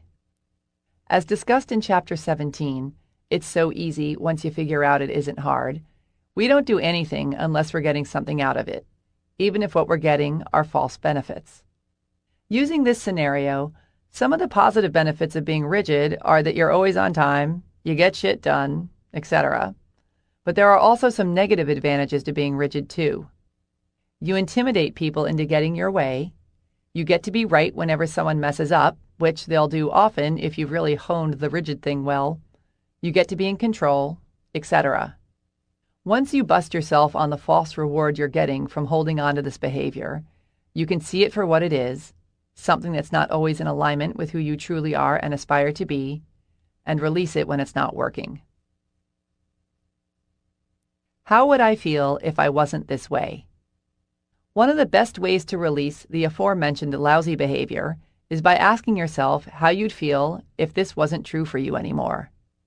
How would I feel if I took the pull out of my ass about everyone doing everything exactly how I say to do it, all the time, in every circumstance? Ask the question and then imagine yourself as this person who has let it go. How does your body feel? What do you use the brain space for that used to be taken up with poisonous thoughts about the inconsiderate pinheads you're surrounded by who are not following your instructions? Feel into the reality of what it would be like to let this go. Breathe into it. Visualize it. Fall in love with not having it anymore, and then kick it to the curb. 3. Don't be an enabler. In the fuzzier cases where you're not sure what to do, but you really do want to help someone, recognize the difference between helping and enabling. When you reach out a helping hand, do you feel like they're pulling you down or that you're lifting them up towards their potential? Are they grateful or entitled? Do they use your help to actively move themselves in a positive direction? Or do they constantly need more? Just this one last time. For the 50th time. Pay attention and trust how you feel. If you're truly helping them and they're rising to the occasion, it will raise everyone's frequencies and you'll feel good. If you're enabling them, you'll feel heavy, depressed, and eventually resentful. While it's no fun to kick someone to the curb when they're at their lowest low, if you constantly bail them out, they'll never wake up and save themselves. Why should they? They've got you to fund their pity party. Tough love is still love. 4. Give painful people the heave-ho. Sometimes, no matter how much work you do on yourself and how forgiving you are and how skilled you get at letting it go, there's just no way around it. Some people are just too committed to their own dysfunction. They're painful to be around. You'd rather cover yourself in the fleas of 1,000 camels than go out for a cup of coffee with them. This is all about learning and loving and growing into the highest version of yourself, not seeing just how much torture you can endure. So along with understanding how to grow from the not-so-savory behavior of those around you, it's also important to understand how to get the hell away from them if they're chronically self-obsessed or violent or blaming or negative or controlling or jealous or high drama or manipulative or victimized or whiny or pessimistic or mean to animals. Here's how. First, feed your head.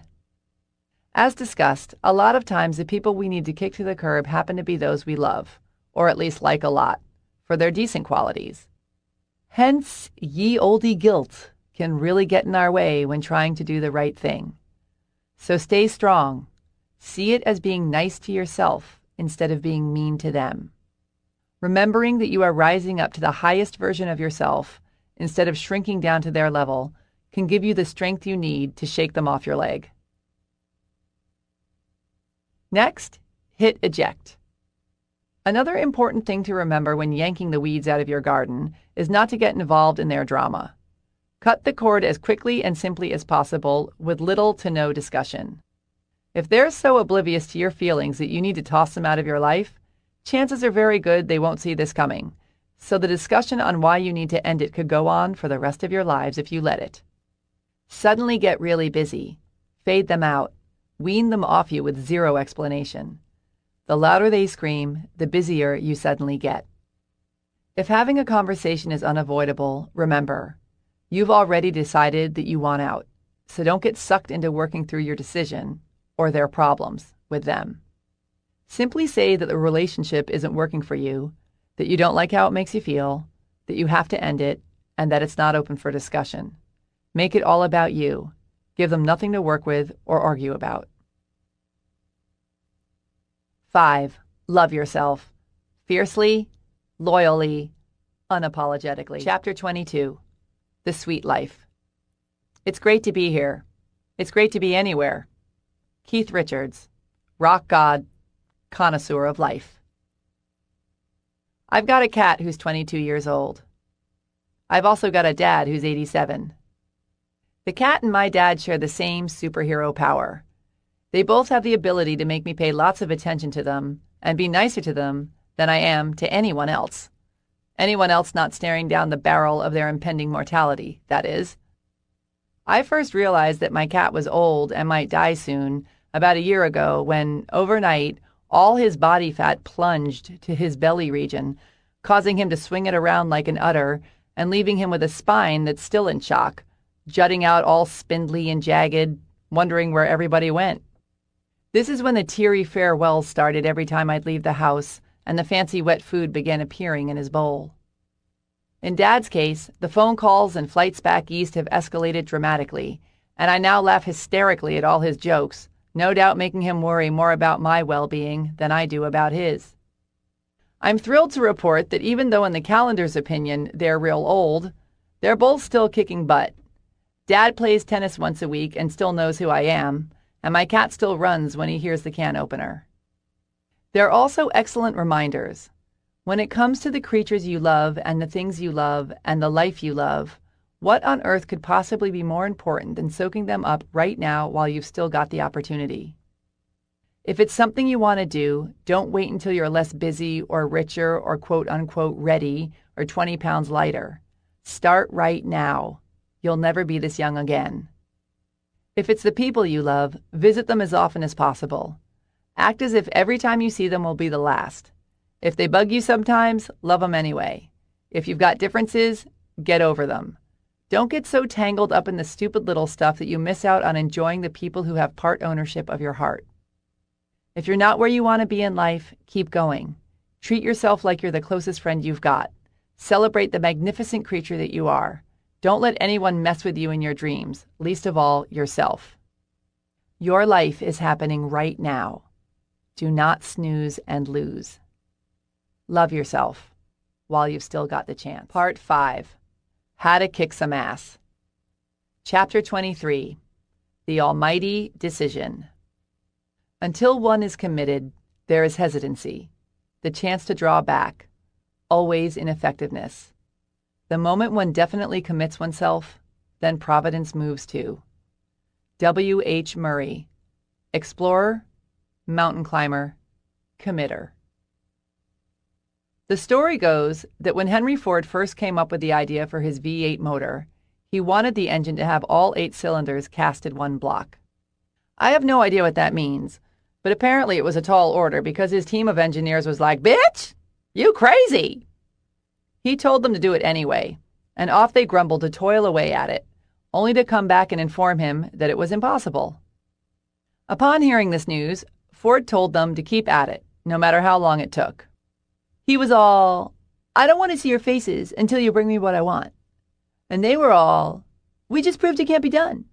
And he was all, "It can't be done, and it will be done." And they were all, "Cannot." And he was all, "Can so." And they were all, "No way." And he was all, "Way." So off they went again, and this time for a whole year, and nothing. So they go back to Ford, and there's lots of tears and finger pointing and hair pulling, and Ford sends them off again and tells them it will be done again. And then, in the lab, somewhere between folding origami swans out of their notes and making fart noises every time someone mentions the word Ford, his engineers do the impossible. They discover how to make his 8-cylinder engine block. This is what it means to make a decision for reals. When you make a no-nonsense decision, you sign up fully and keep moving towards your goal regardless of what's flung in your path. And stuff will most definitely get flung, which is why making the decision is so crucial. This shit is not for sissies. The moment it gets hard or expensive or puts you at risk of looking like a moron, if you haven't made the decision, you will quit. If it wasn't uncomfortable, everyone would be out there all in love with their fabulous lives. So often we pretend we've made a decision when what we've really done is signed up to try until it gets too uncomfortable. Henry Ford didn't even make it past the 6th grade, and there he was, bossing around a bunch of the world's biggest engineering smarty-pantses, setting himself up to look like a total idiot by spending large amounts of money and time on the proven impossible. Ford was determined, and he trusted his gut and his vision more than the small thinking of others. He'd made the decision that he would have his engine the way he would have it, and nothing was going to stop him. This is why the decision is so important. If you had an idea and had to go up against a room full of people who quote-unquote knew better than you did and demand they do what you say in spite of all the proof they had against you, would you stick to your guns? Or if you needed tens of thousands of dollars to start your new business, and the only person you could think of to ask was your scary, rich uncle who never remembered who you were even though you saw him every Christmas, would you ask him for it? Or if you were sick of feeling fat and unsexy and out of shape, and the only time you could make it to the gym was at 5 a.m. on freezing winter mornings when you were all snugly in bed, would you go? If you made the decision that you were going to reach your goals, you would do whatever it took. If you merely wanted to, but hadn't made the firm decision to, you'd roll over and begin convincing yourself that your life is fine just the way it is.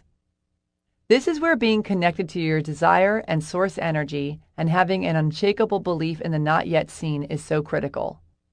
There are plenty of times when we get a brilliant idea and it temporarily fails, or it pushes us into unfamiliar territory.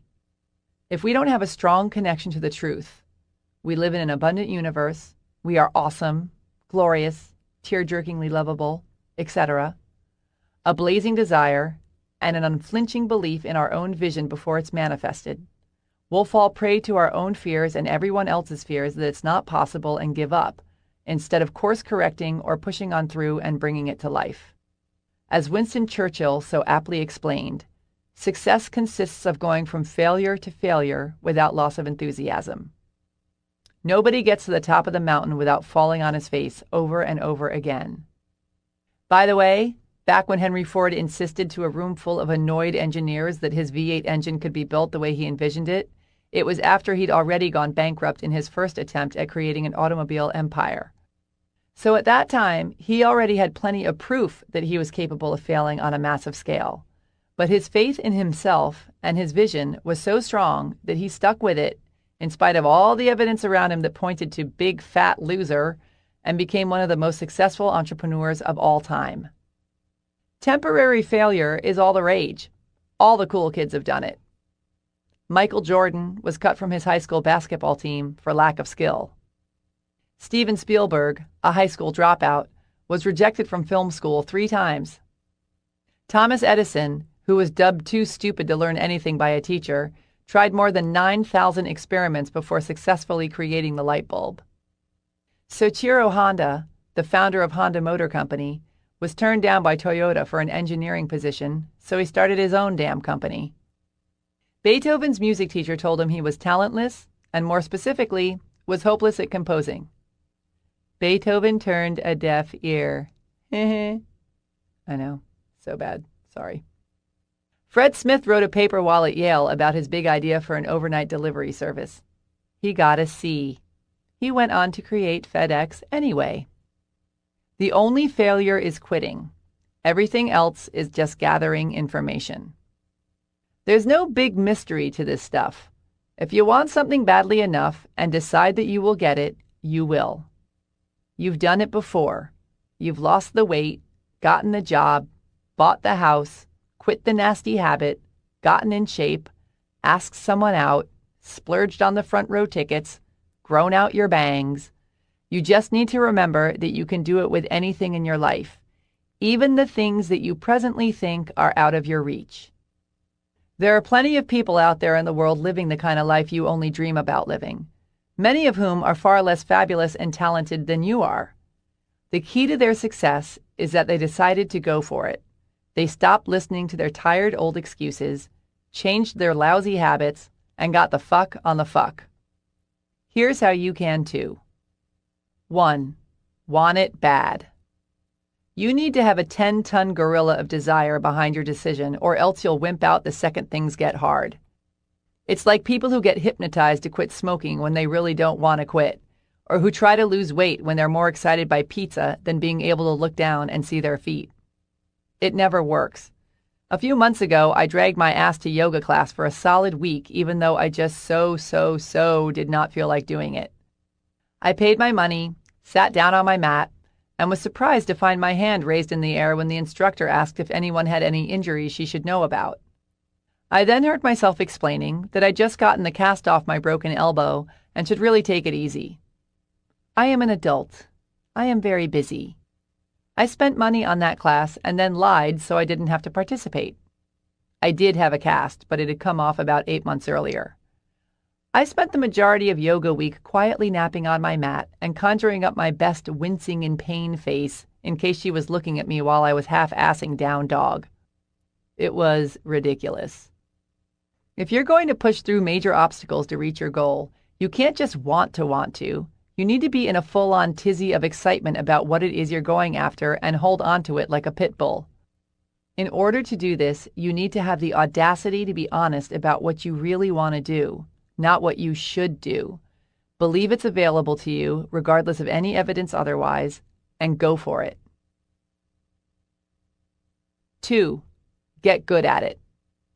To decide literally means to cut off.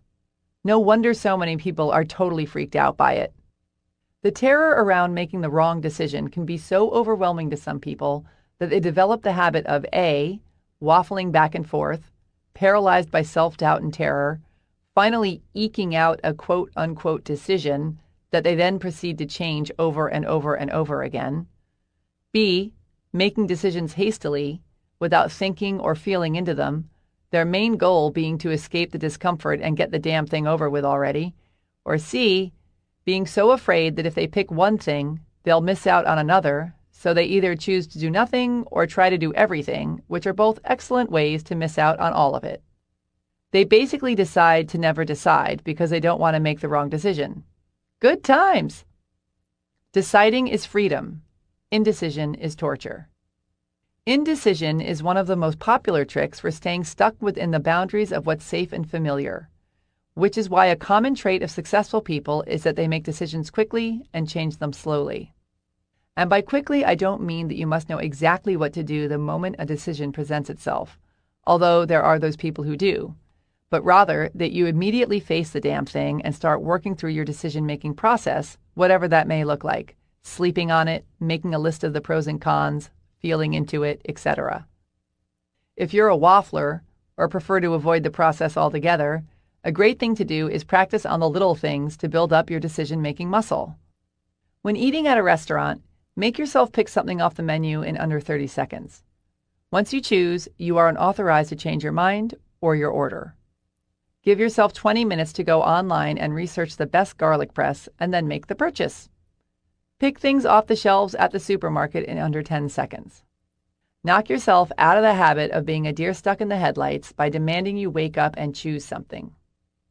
If you're someone who needs to sleep on it or mull it around a bit, give yourself a deadline. Don't leave it open to decide when you'll decide and risk waking up 40 years later, finally sure of what to do, long after the opportunity has passed you by. Pay attention to how much time you need to decide, overnight, a week, a month, and demand of yourself that you figure it out by then.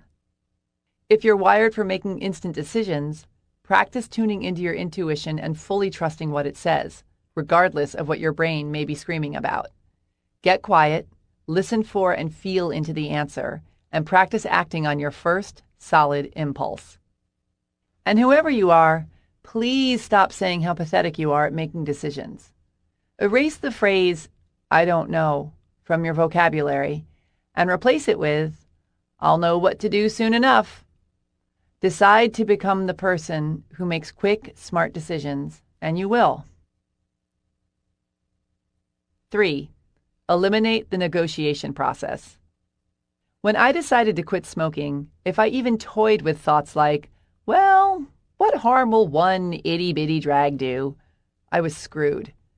Our decisions must be watertight, because excuses will seep through any little cracks in our resolve, and before we know it, we'll be on our asses. Decisions are not up for negotiation. The old you, the one who has not yet decided to kick ass, is in the past. Stay present and do not, even for 1 second, look backwards or entertain any ideas of straying from your decision. Think only of the new you. The whole point of deciding is to stop wasting time and to move forward, not to spend time figuring out how you can wiggle out of your decision. It helped me to think of it this way. I'm not going to go home and negotiate about whether or not I'm going to smoke a cigarette, just as I'm not going to go home and negotiate about whether or not to snort some horse tranquilizers. I don't negotiate about snorting horse tranquilizers because I'm not a horse tranquilizer snorter. Now that I don't smoke, I'm not going to negotiate about smoking because I don't smoke. 4. Stick like glue. I used to write for an entrepreneurial magazine where I got to interview all these hugely successful business owners.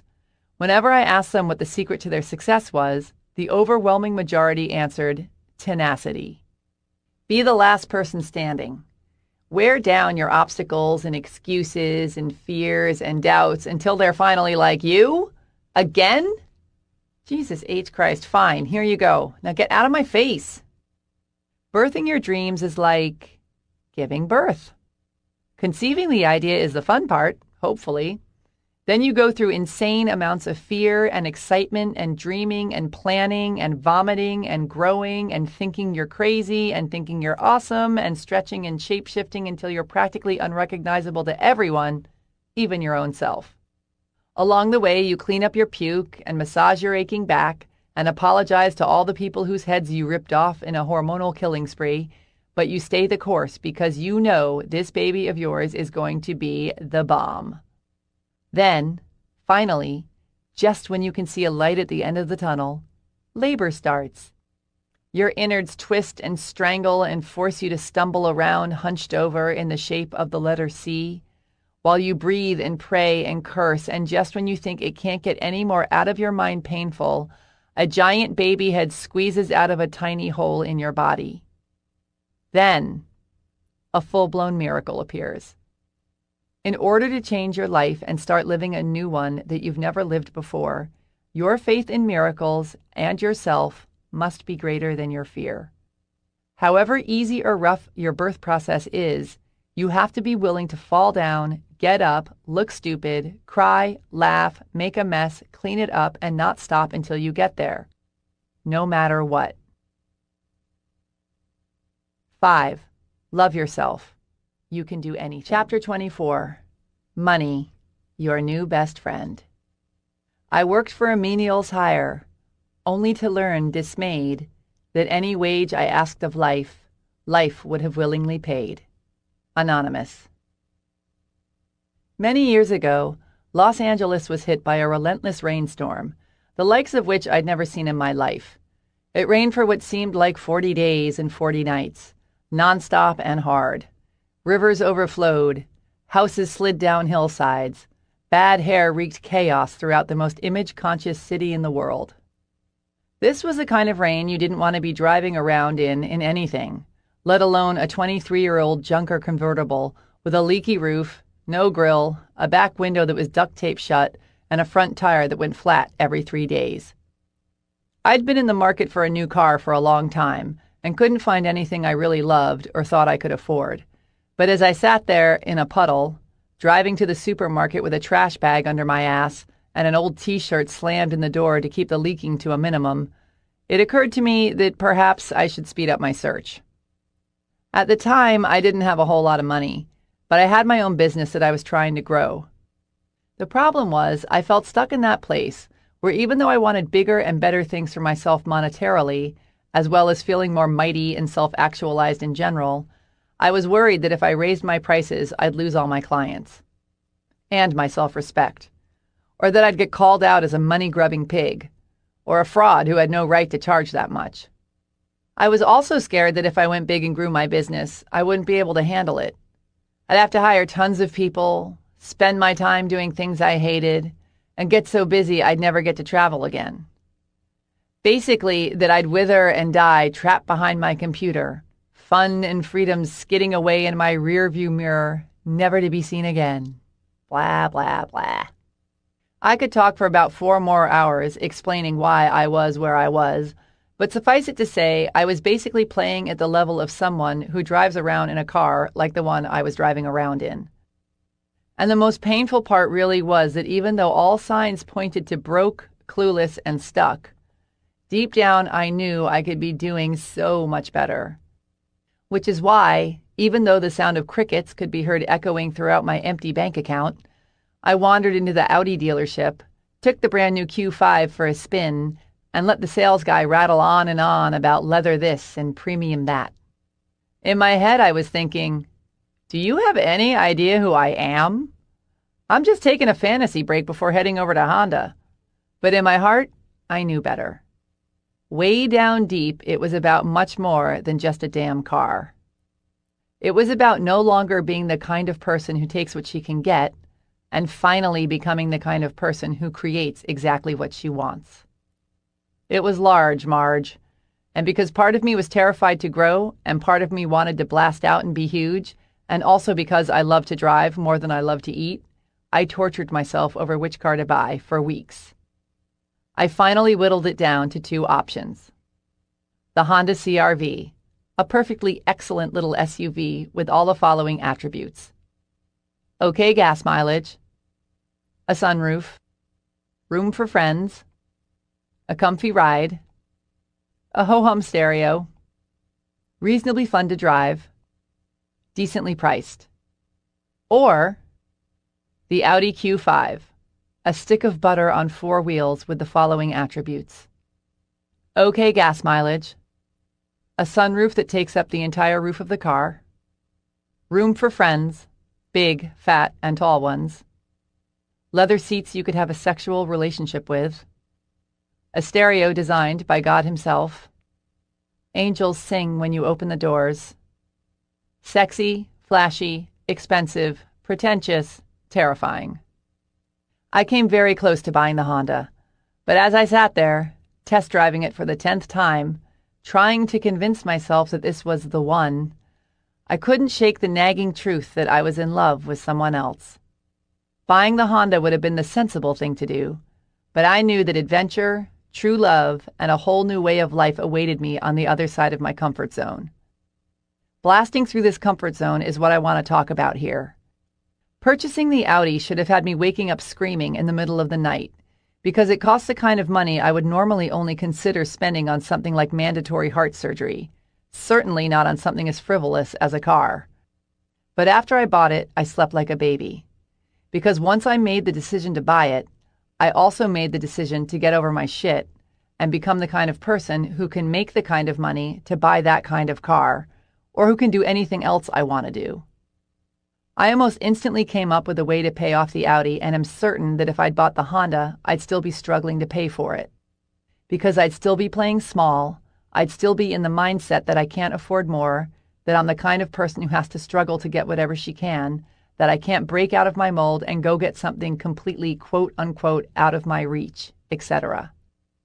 When you up-level your idea of what's possible and decide to really go for it, you open yourself up to the means to accomplish it as well. I'm not talking about going out and recklessly blowing all your money on stupid crap. I'm talking about expanding your beliefs about what is available to you in all areas of your life. And for the purposes of this chapter, I'm going to focus on what kind of money you believe is here for you to purchase the things and experiences you truly desire. Whether or not the money is currently in your bank account is irrelevant. I didn't have the money either when I bought my new car. When you're available to play a bigger game, i.e., quit your ho-hum job and invest in your own business, buy a new house, send your kids to private school, hire a coach, hire a house cleaner, buy a new mattress, etc., you either need to pay for it with the money you have or manifest the money if you don't have it already.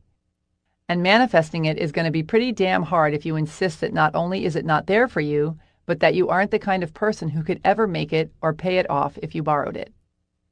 In order to transform your life, you may have to spend the money you do have, get a loan, sell something, borrow from a friend, put it on your credit card, or manifest it in some other way. Which is going to go against some pretty deep-seated beliefs we've all been raised with about how going into debt is irresponsible. Unless it's a student loan, of course, because for some reason we've decided in that case, and that case only, it's okay. This is about taking a leap of faith into a new realm that you strongly desire to be in, demanding of yourself that you rise to the occasion and start living your damn life already. After I took my great leap into luxury car land, I made multiple six figures with my business for the first time ever, began traveling the world on a regular basis, got my third book deal, made huge donations, for me anyway, to causes I'm really passionate about, and help my clients achieve similar personal bests too. Here's the thing. Making money isn't only about the money, just as losing weight isn't only about losing weight, and finding your soulmate isn't only about finding your soulmate. It's about who you become and what you believe is possible for yourself. Money is currency, and currency is energy. As we've discussed, we live in a universe that is vibrating with energy. Our universe is abundant, and everything you desire is here, in this moment, waiting for you to shift your perception and your energy and receive it, money included. Money is energy like anything else, and when you're operating at a high frequency with no resistance to it and take right action, you can manifest the money you desire. We all know that we have to work to make money. We've been taught that all our lives. But what we're not taught is that we must also align our energy with the financial abundance we seek. In other words, act as if you're where you want to be. Don't hang out with sad sacks and people who whine about how broke they are all the time. Erase the words "I can't" from your vocabulary. Envision what you desire, set goals, and demand of yourself that you become who you need to become to create the life you desire. Our relationship to money is just as important as the action we take to manifest it, which is one reason why so many people who work their asses off their whole lives, but who have lousy energy around money, are left wondering why they have nothing to show for it. Here's a little one-sided dialogue that may or may not sound familiar to you. Yay! I think you're fun to hang out with too. Wait, what? You think I'm the root of all evil? How can you say that? All you talk about is how you wish you had more of me, even though you're scared to admit you like me. And you say I'm not there for you, and you think people who like me are greedy pigs. Yet you get so ecstatic whenever I show up, and you work so hard to get me to come over. But I keep you in a constant state of worry, and you hate dealing with me. and no matter what I do, it's never enough. One minute you act like you'll die without me, and the next I make you feel like a filthy whore. You know what? I'm done. See you later, freak. Considering that this, or some version of this, is the sort of relationship most people have with money, I don't think the question is, why can't we make the kind of money we want? I think the better question is, how the hell do we expect to? Most people have such conflicted feelings around money that they turn it into a full-on circus, rivaled only by the equally popular freak shows surrounding religion and sex.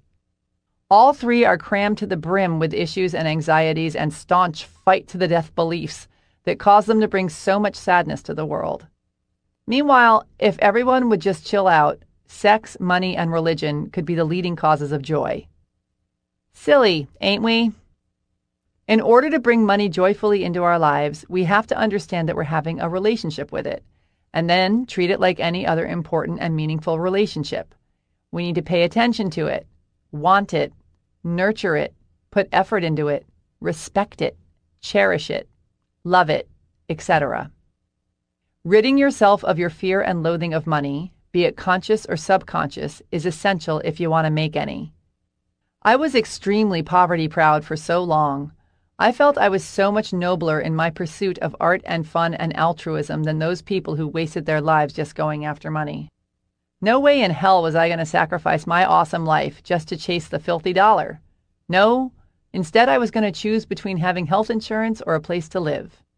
I was going to spend precious time that I could have spent making money, driving an extra 30 blocks to the gas station where I could save 3 cents a gallon, sifting through piles of clothes in search of the gems at Goodwill, clipping coupons, hunting down sales, researching which bars had free food at happy hour. Productive things like that. In my quest to make money an inconsequential part of my life, I was basically thinking about it more than anyone who actually had money ever thought about it. What I didn't realize was that it's not an either-or situation. I could make great money and keep my integrity, and have more fun, and make more art, and help more people, and make a bigger difference in the world. Oh. I just had to get over myself. I had to stop working with the equation that wanting/having money equals greedy scumbag. And I had to get a freaking plan. First rule of wealth consciousness. Come from a place of abundance, not lack. When we say we want money for something, we often come from a place of, I don't have it, it does not exist, so I need to create it. This has us focusing on and believing in lack, thereby lowering our frequency and attracting more lack. When we say, I am manifesting $5,000 to go on a trip to Italy, you just watch me, our faith in the yet unseen is strong and our frequency is high. Thus, so is our ability to attract money. This is why buying the car worked so well for me. It forced me to face my fears and strengthen my faith because I bought it before I had the proof that the money was there. I don't see the money, but I believe it's there and it will be mine, damn it.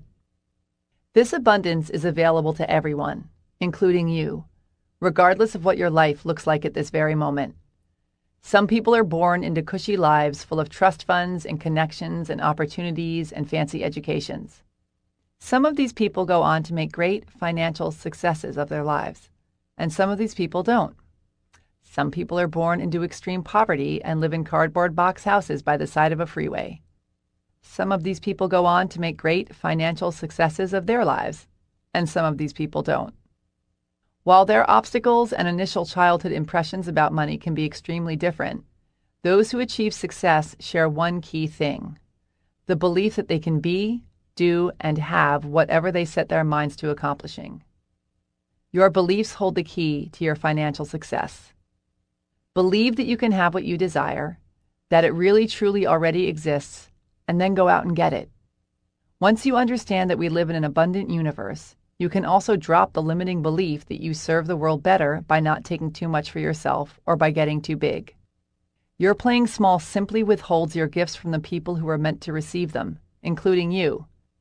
Can you imagine if your favorite musicians never let themselves make enough money to buy guitars or take lessons or hire producers or buy purple platform boots and tight sparkly pants Or pay thousands of dollars for studio time so they could record the songs that saved your ass in high school?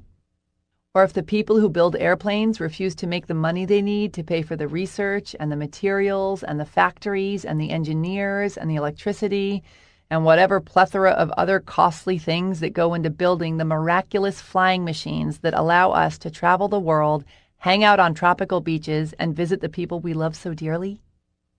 The more you have, the more you have to share. There's plenty of money to go around. You not letting yourself make it doesn't save more for other people, just as you making it doesn't take it away from them. The only reason you should feel gross about accepting money for a product or a service is if you're scamming someone, not doing or giving them what you said you would, or if you're causing harm in some other way. It's all about contributing to the world by making life easier, happier, safer, healthier, better, tastier, more beautiful, more fun, more interesting, more thoughtful, more loving. Whatever you do, bring something good to the party. If you're coming from a place of integrity, any icky feelings you have about not deserving the wealth you desire are a waste of time, just as any icky feelings you have about money itself are a waste of time. Greedy people do greedy things for money, so don't go getting all up in money's face and blame it for their lousy behavior. Here's a brilliant little spanking in this department from author-speaker Marianne Williamson that I recently heard in a talk she gave. Having money is like anything else, a tool. And if you see it that way, making it not just about you, but about a way that you can play a part in the dynamic by which money is used for the betterment of all things, then having money is not only a blessing, it's a responsibility. Having money is a responsibility. Let your inner money critic chew on that one for a while, okay? Second rule of wealth consciousness. Get clear on where you're at. Write a little ditty about how you feel about money. Get clear on all your craziness around it because trust me, if you don't have any money, you definitely have some crazy. Write something along the lines of, "So the truth is, I don't really trust money. I want lots of it so I can do whatever I want and make big changes in the world, but I don't believe it'll come to me. Or that if it does, it won't stick around. It never has. I resent needing it. I think people who make it are evil and have bad priorities. I ignore it because I hate dealing with it. I wouldn't know what to do with it if I made it anyway." If it's easier, pretend money is a person and write it as if you're writing a letter to someone. Just get it on the page so you can look at it. Then break it down, sentence by sentence, and expose your drama around money for the award-winning performance that it is. For example, I don't believe money will come to me. Has it ever? I guess so. Can you imagine a specific time and a specific amount that came to you that was really helpful and enjoyable? Yes. I was a graphic designer for 5 years. I got to work on a lot of really cool projects with great people, making good money. Any other times? Have you had other jobs or monetary gifts or dividends? Yes. Can you list off 5 to 10 significant times that money came to you? Okay. So if it came to you all these many times, is it possible that it could come to you again? Yeah. Can you change your belief from money doesn't come to me to money does come to me? Fine. Yes, I can. Now that you see the truth, focus on money coming to you. Imagine receiving all the money you need, visualize how you'll spend it, and feel it in your bones. Change your story from money doesn't come to me to money comes to me all the time. Make this an affirmation that you walk around saying in your mind out loud, that you write down, read over and over, and tape to your bathroom mirror. Drill it into your brain and your bones. Another example. I resent needing it. How come? Because I never have enough to do what I want. Is this true? Have you ever had enough money to do what you want? Well, there have been some times where I've had the money. So is it true that you never have enough money to do what you want? No. And when you have the money you need to do what you want, do you resent needing it? Not really. How does it feel when you have it and you spend it on something you're really excited about buying for you or someone else? Pretty cool, actually. So is it true you resent needing it? No. Once you've caught yourself in your big fat lie, Focus on what it would feel like to spend money lavishly on yourself, or the people you love, or a cause you're passionate about, or whatever, and really feel it in your bones. Imagine receiving it and feel yourself filling up with gratitude for it coming to you. Be grateful to money for the awesome tool it is and for allowing you to feel so good. Replace the story, "I resent needing money," with, "I'm grateful to money for helping me live such an awesome life." Start healing your relationship with money. Sit your broke ass down and write a letter to money and then break it down, sentence by sentence, like I just did. Really do this, please, and create some new money affirmations. Repeat your new affirmations and feel them in your bones. Walk around thinking about how much you love, love, love money. Did hearing that just make you throw up a little bit in your mouth? You're going against some seriously deeply ingrained beliefs here. Money is incredibly loaded for most people, so if you want to get over your issues and start making money, spend some time on this. You are rewriting a story that was written in blood by you and generations before you that you've been buying into your whole life. So it's going to take some effort to rewrite it and start living it. Third rule of wealth consciousness: get clear on where you desire to be. We all need money. We need it to feed ourselves, buy clothes, get shelter, water, medicine, etc. Once it goes beyond basic survival, however, and we get into the arena of how much money we quote unquote need, if we've got guilt and judgment and terror over what it means to have it and what people will think of us if we do, this is where all hell is going to break loose. Of course, none of us need more than the basics to survive. But if we're talking about blossoming into the fullest expressions of our best selves in an abundant universe, we do. Which is why I'm assuming you're listening to this book instead of one on how to distinguish edible berries from poisonous ones. You don't want to merely survive, you want to thrive in every area of your life, including the area of financial support. Being wealthy means having the resources to provide yourself with everything you need and desire to share your gifts with the world as your biggest, badassiest self. This means being wealthy psychologically, spiritually, and energetically, as well as materially. Let's say you've got your own clothing company. You need money to have a space to create your designs. You need to pay for materials, manufacturing, shipping, payroll, marketing, and all the other expenses of running your business. That's obvious. But you also need to feel healthy, happy, and good so you can do your best work and bring the most awesome products to your customers. Maybe you need to live and work in a place you love that inspires you, or hire assistants so you're not exhausted and spread thin, or do things that fill you with happiness like travel and buy your friends dinner, or join a gym, or get a puppy, or buy clown noses for everyone in your office. Maybe you want to give 20% of your income to help drill water wells in Africa, as well as hire more staff so you can donate some time to doing charity work. It all counts. Feeling like you don't deserve the things that make you the happiest and best version of yourself because it's greedy or is asking too much ultimately rips off the rest of the world because you aren't being fully supported and, as a result, aren't sharing your highest frequency with the world. Be your best, do your best, demand the best, expect the best, receive the best, and put your best out into the world so everyone can receive your best too. Think of it this way. Would you rather hang out in a world where everyone feels happy and well taken care of and aspires to be the best they can be? Or would you rather be in a world where people live in fear and shame and scrimp and hold themselves back? What would each scenario do to your energy? One of the best things you can do to improve the world is to improve yourself. It's a grassroots effort. So if you need money to improve your life, get over it already and go get yourself some. 'Cause this isn't just about you, okay? In order to go get some money, get very clear on what kind of life will make you truly happy. And be honest. What kind of experiences and possessions will support you in the work you want to do and in the kind of life you'd love to live? If you're truly happy living a simple life in a yurt, surrounded by people you love, trading little trinkets you've carved out of cow bones for food, and making just enough to get by, that's one thing.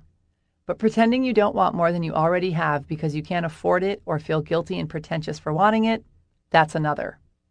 That is called being a weenie. Determine what your personal, truest version of success looks like, No comparing yourself to others, please. Figure out how much it will cost, and then set out with steadfast determination to manifest the money you need to create it. Fourth rule of wealth consciousness: raise your frequency.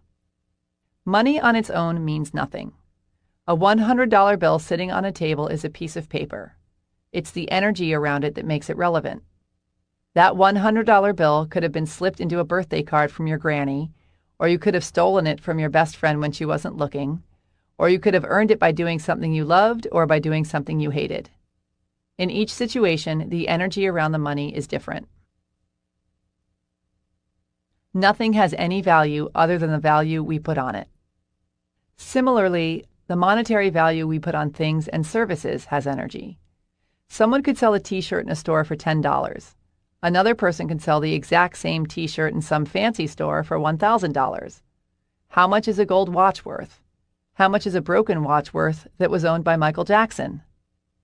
It's all make-believe, or rather, it's all what we make ourselves believe. If we believe we're worth $10 an hour, that's the frequency we'll put out, and that's the kind of client or job we'll attract. If we believe we're worth $1,000 an hour, that's the frequency we'll put out, and that's the kind of client or employment opportunities we'll attract. The key word is believe. You can't be shitting bricks and charging more than you believe you're worth and expect to receive it, and you can't charge less than you believe you're worth and expect to flourish because you'll be pissed off. In order to create wealth, you must bring yourself into energetic alignment with the money you desire to manifest. 3 people can do the same thing for a living. Let's say they're chiropractors, for example. One makes $50,000 a year, one makes $100,000 a year, one makes $1 million a year. Is the guy who makes $1 million that much better than the guy who makes $50,000? And how do you put a price tag on his betterness? Is the way he cracks someone's back $950,000 a year times better than the guy who makes $50,000? He may be more skilled or have more experience, but then again, he may not. But what it ultimately comes down to is his decision of his worth. He's operating at a $1 million frequency, so that's what he's charging and getting. Money is an exchange of energy between people. When you charge your clients from a certain frequency or demand a certain salary, you attract clients and employers who are already at that frequency. You're not putting a gun to their heads. You are not the only person offering these goods and services. They're free to work with or hire someone who's at a different frequency than you are, but they're coming to you. And part of what you offer is the opportunity to meet at your frequency. Lowering your frequency out of fear leaves everyone vibrating at a lower frequency. If it's important to you to offer your services for free or rock bottom prices for people in serious deep doo-doo, then you can have a charitable leg of your business or some sort of scholarship dealio, or find a patron, or get grants, or seek another means of income that sustains you while you work for free. But exhausting yourself because you need to work 8 million hours in order to survive because you feel guilty charging what you're worth is real low-level stuff. You ultimately wind up helping fewer people because you're tired and crabby and less effective. So where are you at energetically with what you make? And where do you want to be? You can figure this out by getting nice and clear on the kind of life you desire to live, figuring out what you need to be making to manifest this reality, and set about matching your frequency to your desired income. If you're nowhere near where you want to be, keep pushing yourself to raise your prices or seek higher paying jobs. Surround yourself with higher frequency experiences and people. Beef up your education and know-how. Make vision boards of what you want your life to look like. Again, raising your frequency is like developing a muscle. Strengthening it is a process. 5th rule of wealth consciousness: stay in shape. You must keep your frequency high and your belief in limitless possibility strong to manifest your dream house or your goal of going to the Olympics or to call in your soulmate. Otherwise, you run the risk of sliding backwards into having your father's lame relationship with money, or your mother's terror of being visible, or your divorced parents' mistrust of intimacy. When it comes to being mighty about money, one of the best ways to do this is to read wealth consciousness books all the time, over and over. My two staples have always been Think and Grow Rich by Napoleon Hill and The Science of Getting Rich by Wallace Wattles, but there are plenty of others out there. Find some that work for you and read them for at least 30 minutes every single day. Surround yourself with inspiring people who don't think money is bad and those who either already have it or are intent on making it. Watch your thoughts and your words. Make a conscious effort to keep your positive financial mindset strong and unwavering. Get into reality about how much you want to make and why. There are countless ways to make serious money, and depending on what business you're in, they will obviously vary, but there are some general rules that apply across the board. Start by thinking about the life you'd love to live and why. Figure out exactly how much money you need to manifest to make it happen. If you don't know how much it would cost to build your dream house, do the research. If you want to travel, figure out where and by when, and do the math on exactly how much it'll all cost. If you want a lifestyle where you eat out more and wear nicer clothes, crunch the numbers. How much money do you now need to make per year? Per month? Per hour? The universe responds to details. The universe responds to energy. The universe responds to badasses. There's a big difference between walking around saying you want to make $1 million a year and having crystal clear intentions, fierce desire, and hell-bent action towards specific goals. Make a list. Be super specific about exactly what it is, how much it will cost, why you want it, how it will make you feel, etc. You need to be in a full-on lather about it and want it so badly that it is not negotiable. It will and it must happen regardless of how long it takes. Decide what it is you want and write down the exact cost. Make it urgent. Ever notice how when your rent's due in a week and you have no idea how you're going to pay it, or if you really need a specific amount of money for a specific urgent purpose, like getting a throbber of a rotten tooth pulled, that you always manage to somehow figure out how to get the money you need just in time? Usually, a check that you had forgotten about arrives in the mail, or an unexpected freelance job comes in, or you suddenly develop the nerve to ask someone for a loan, or you sell grandma's jewelry, or you compete with the 5-year-old selling lemonade down the street and make a killing. You shift from wasting your time whining and worrying because you're suddenly too busy making it happen. This is the power of clarity, urgency, not screwing around. The money is there if you really, truly desire it. It's just a matter of being so serious about it that you don't stray from the path of manifesting it no matter what gets thrown in it. The trick is to treat your dreams with this same urgency and determination. It's one thing to kick ass when your back is against the wall and you've got to come up with your kids' tuition, and quite another to create self-imposed urgency so you stay the course until you've created your dream life instead of settling back into the big snooze. You need a sense of urgency to keep from dropping the ball when it gets difficult and sliding down into thinking, screw it, I'm fine living next door to a kennel full of barking dogs. It's nothing getting some earplugs and boarding up my windows can't fix. Instead of being in reaction mode, it's about being in action mode. It's about no longer acting like a victim, letting your circumstances control your life, and instead acting like a superhero, creating a life that has you waking up in giddy disbelief that you get to be you. A great way to psych yourself into upgrading your life is by raising your bottom line. So often we take the massive leaps of faith only when we have to, when we need to put out some sort of fire, aka pay off some huge bill. Because this is about changing you, not just about changing your income, why not decide to be the kind of person who always has a certain amount of money in the bank? Be someone who's not in struggle and panic and constantly behind the 8 ball. Come up with a figure and decide your account will never go below it. Make it non-negotiable. For example, if you decide that you will always have $2,000 in your checking account and refuse to see your balance go under it, it will light the fire under your ass to generate income the second you get close to dipping below it. Or decide that you will always donate 10% of what you make to charity, no matter what. Make a new bottom line. Get yourself out of struggle by changing your mindset and being conscious of how you deal with, generate, and receive your money. Envision yourself with this money and the specific things and/or experiences it's going to provide. As I said, money on its own means nothing. It's what we attach to it that gives it meaning and inspires us to have it in our lives. It's what this money makes us feel like that puts us in the proper tizzy to manifest it. Write a mantra that you can run over and over in your mind to help you manifest the money you desire.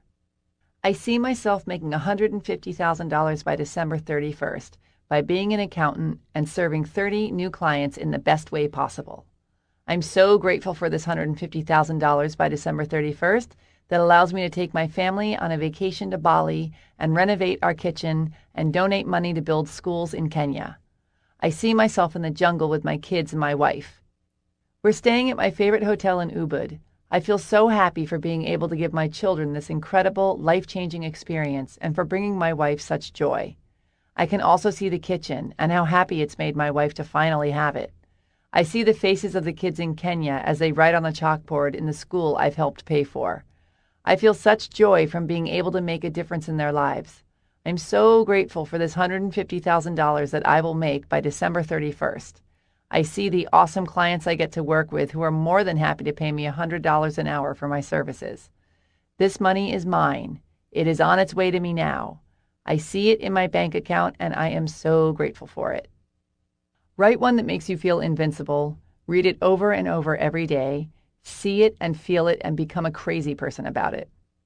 I know this sounds like a pain in the ass, but do it anyway, because trust me, it works. Lame, vague goals are the best way to live a lame, vague life.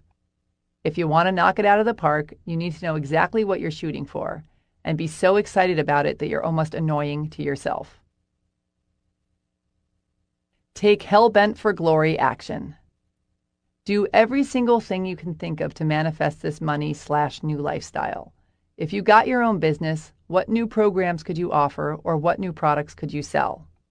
Can you raise your prices? Leverage your time, sign on bigger and fancier clients, sell more to the clients you already have, pick up a part-time job? If you work for someone else, ask for a raise or look for a new job that pays more. Listen to everyone around you with new ears. Is there an opportunity for a new, better-paying situation there that you may have not noticed before? Is there a position you can create or suggest that would get you at your desired income level? Continue to do everything humanly possible to magnetize it to you, and then surrender to the universe and be on the lookout for something unexpected to come in. An inheritance, someone who wants to pay you for your expertise, a brilliant idea that you'd normally pass over as too out of the question, or a conversation between two people looking for someone just like you to help redesign their new offices. Look for some opportunity or person to make an appearance that's not in your usual path of income. You are leaping into a new reality here. It's not your job to know the how. It's your job to ask for what you want and wait to discover the how. Then take action. When the unexpected money or the new job or the big client comes in is up to the universe. It can literally happen immediately or it can take years. Your job is to do everything you can to manifest it and have unshakable faith that the universe is moving it towards you in perfect timing. Get mentoring. Surround yourself with people who know more than you do. Read about them, study them, hang out with them, and hire them. Be on the lookout for the perfect coach or mentor or book or seminar, because when the student is ready, the teacher appears. Pay attention to who and what flies in your radar and learn as much as you can from them. Love yourself, and you will have it all. Chapter 25. Remember to surrender. Surrender to what is. Say yes to life, and see how life suddenly starts working for you rather than against you. Eckhart Tolle, author, channeler, high priest of being present.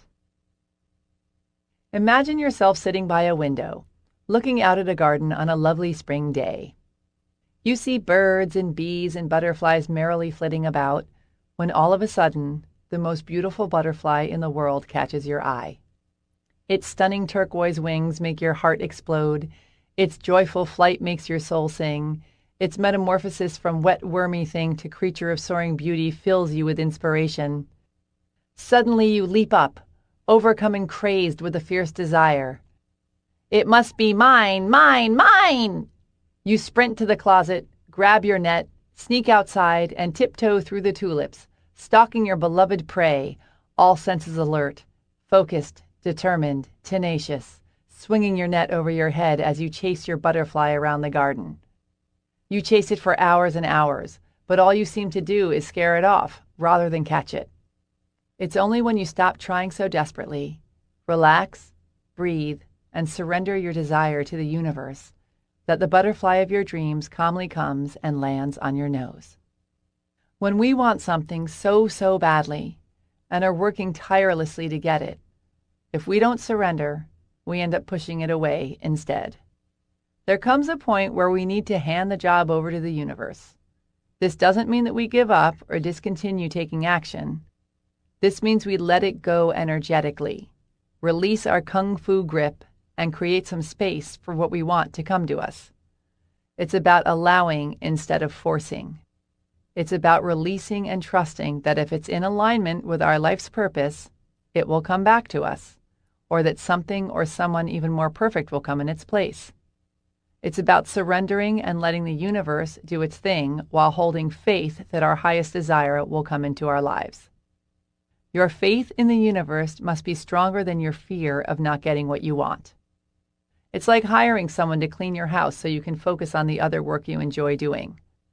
You explain in detail what they're supposed to do, show them where the broom is, tell them you'll beat them to death if they break the ceramic mugs your niece made for you, but you trust them with the job. If you're constantly hovering over them and grabbing the sponge out of their hands, "Here, let me do that," they'll never get their work done, and you'll stay in overwhelmed struggle, preventing yourself from reaping the benefits that inspired you to hire your cleaning crew in the first place. Surrendering is the part where you hand the job over to the universe. What often happens is that, regardless of our best intentions and hard work, we're trying to control our circumstances by using our limiting beliefs and old patterns. We think that we need to try and take charge of the situation, fear-based thinking, instead of having faith and gratitude and allowing the universe to deliver, love-based thinking. In short, we think we can do a better job of manifesting than the universe can. Imagine that someone invites you to a party. They're all excited about their big old rager, are fully certain that it's going to be awesome, and are truly delighted by the thought of having you come. They extend the invite with much glee and merriment and a deep desire to see you there, but with zero pressure. They know if you come, it will be awesome. They know if you don't come, it will be awesome. Their party is going to rock. They believe this in their hearts. It is the truth. Now imagine that someone else invites you to a different party.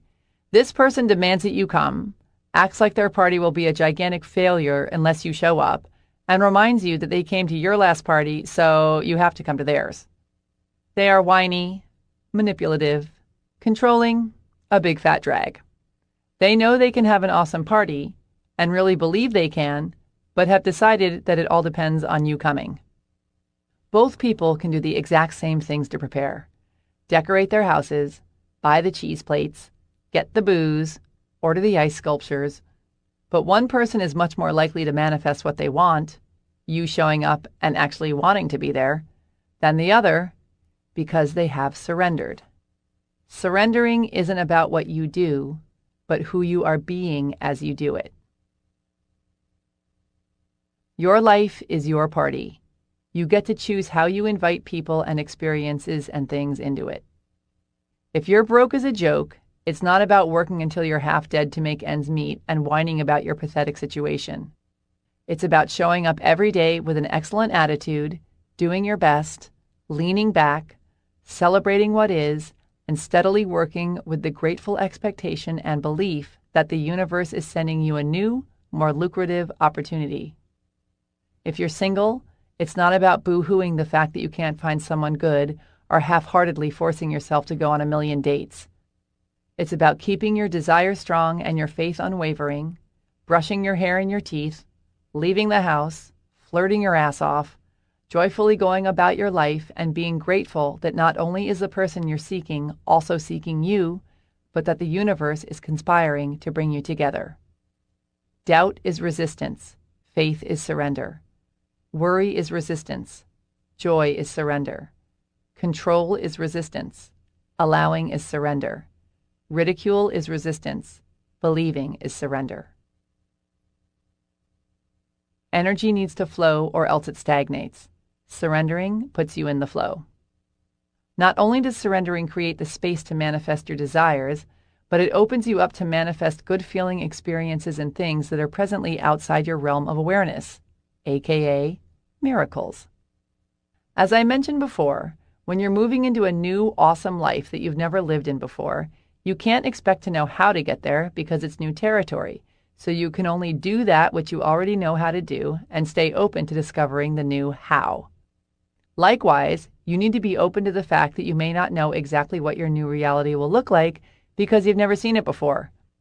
You're only able to envision that which is already known to you, so the mind-bogglingly awesome new life may be out of your scope of imagination, and by stubbornly holding on to the exact vision of what you want instead of surrendering, you set yourself up to miss out entirely on the very thing you're looking for.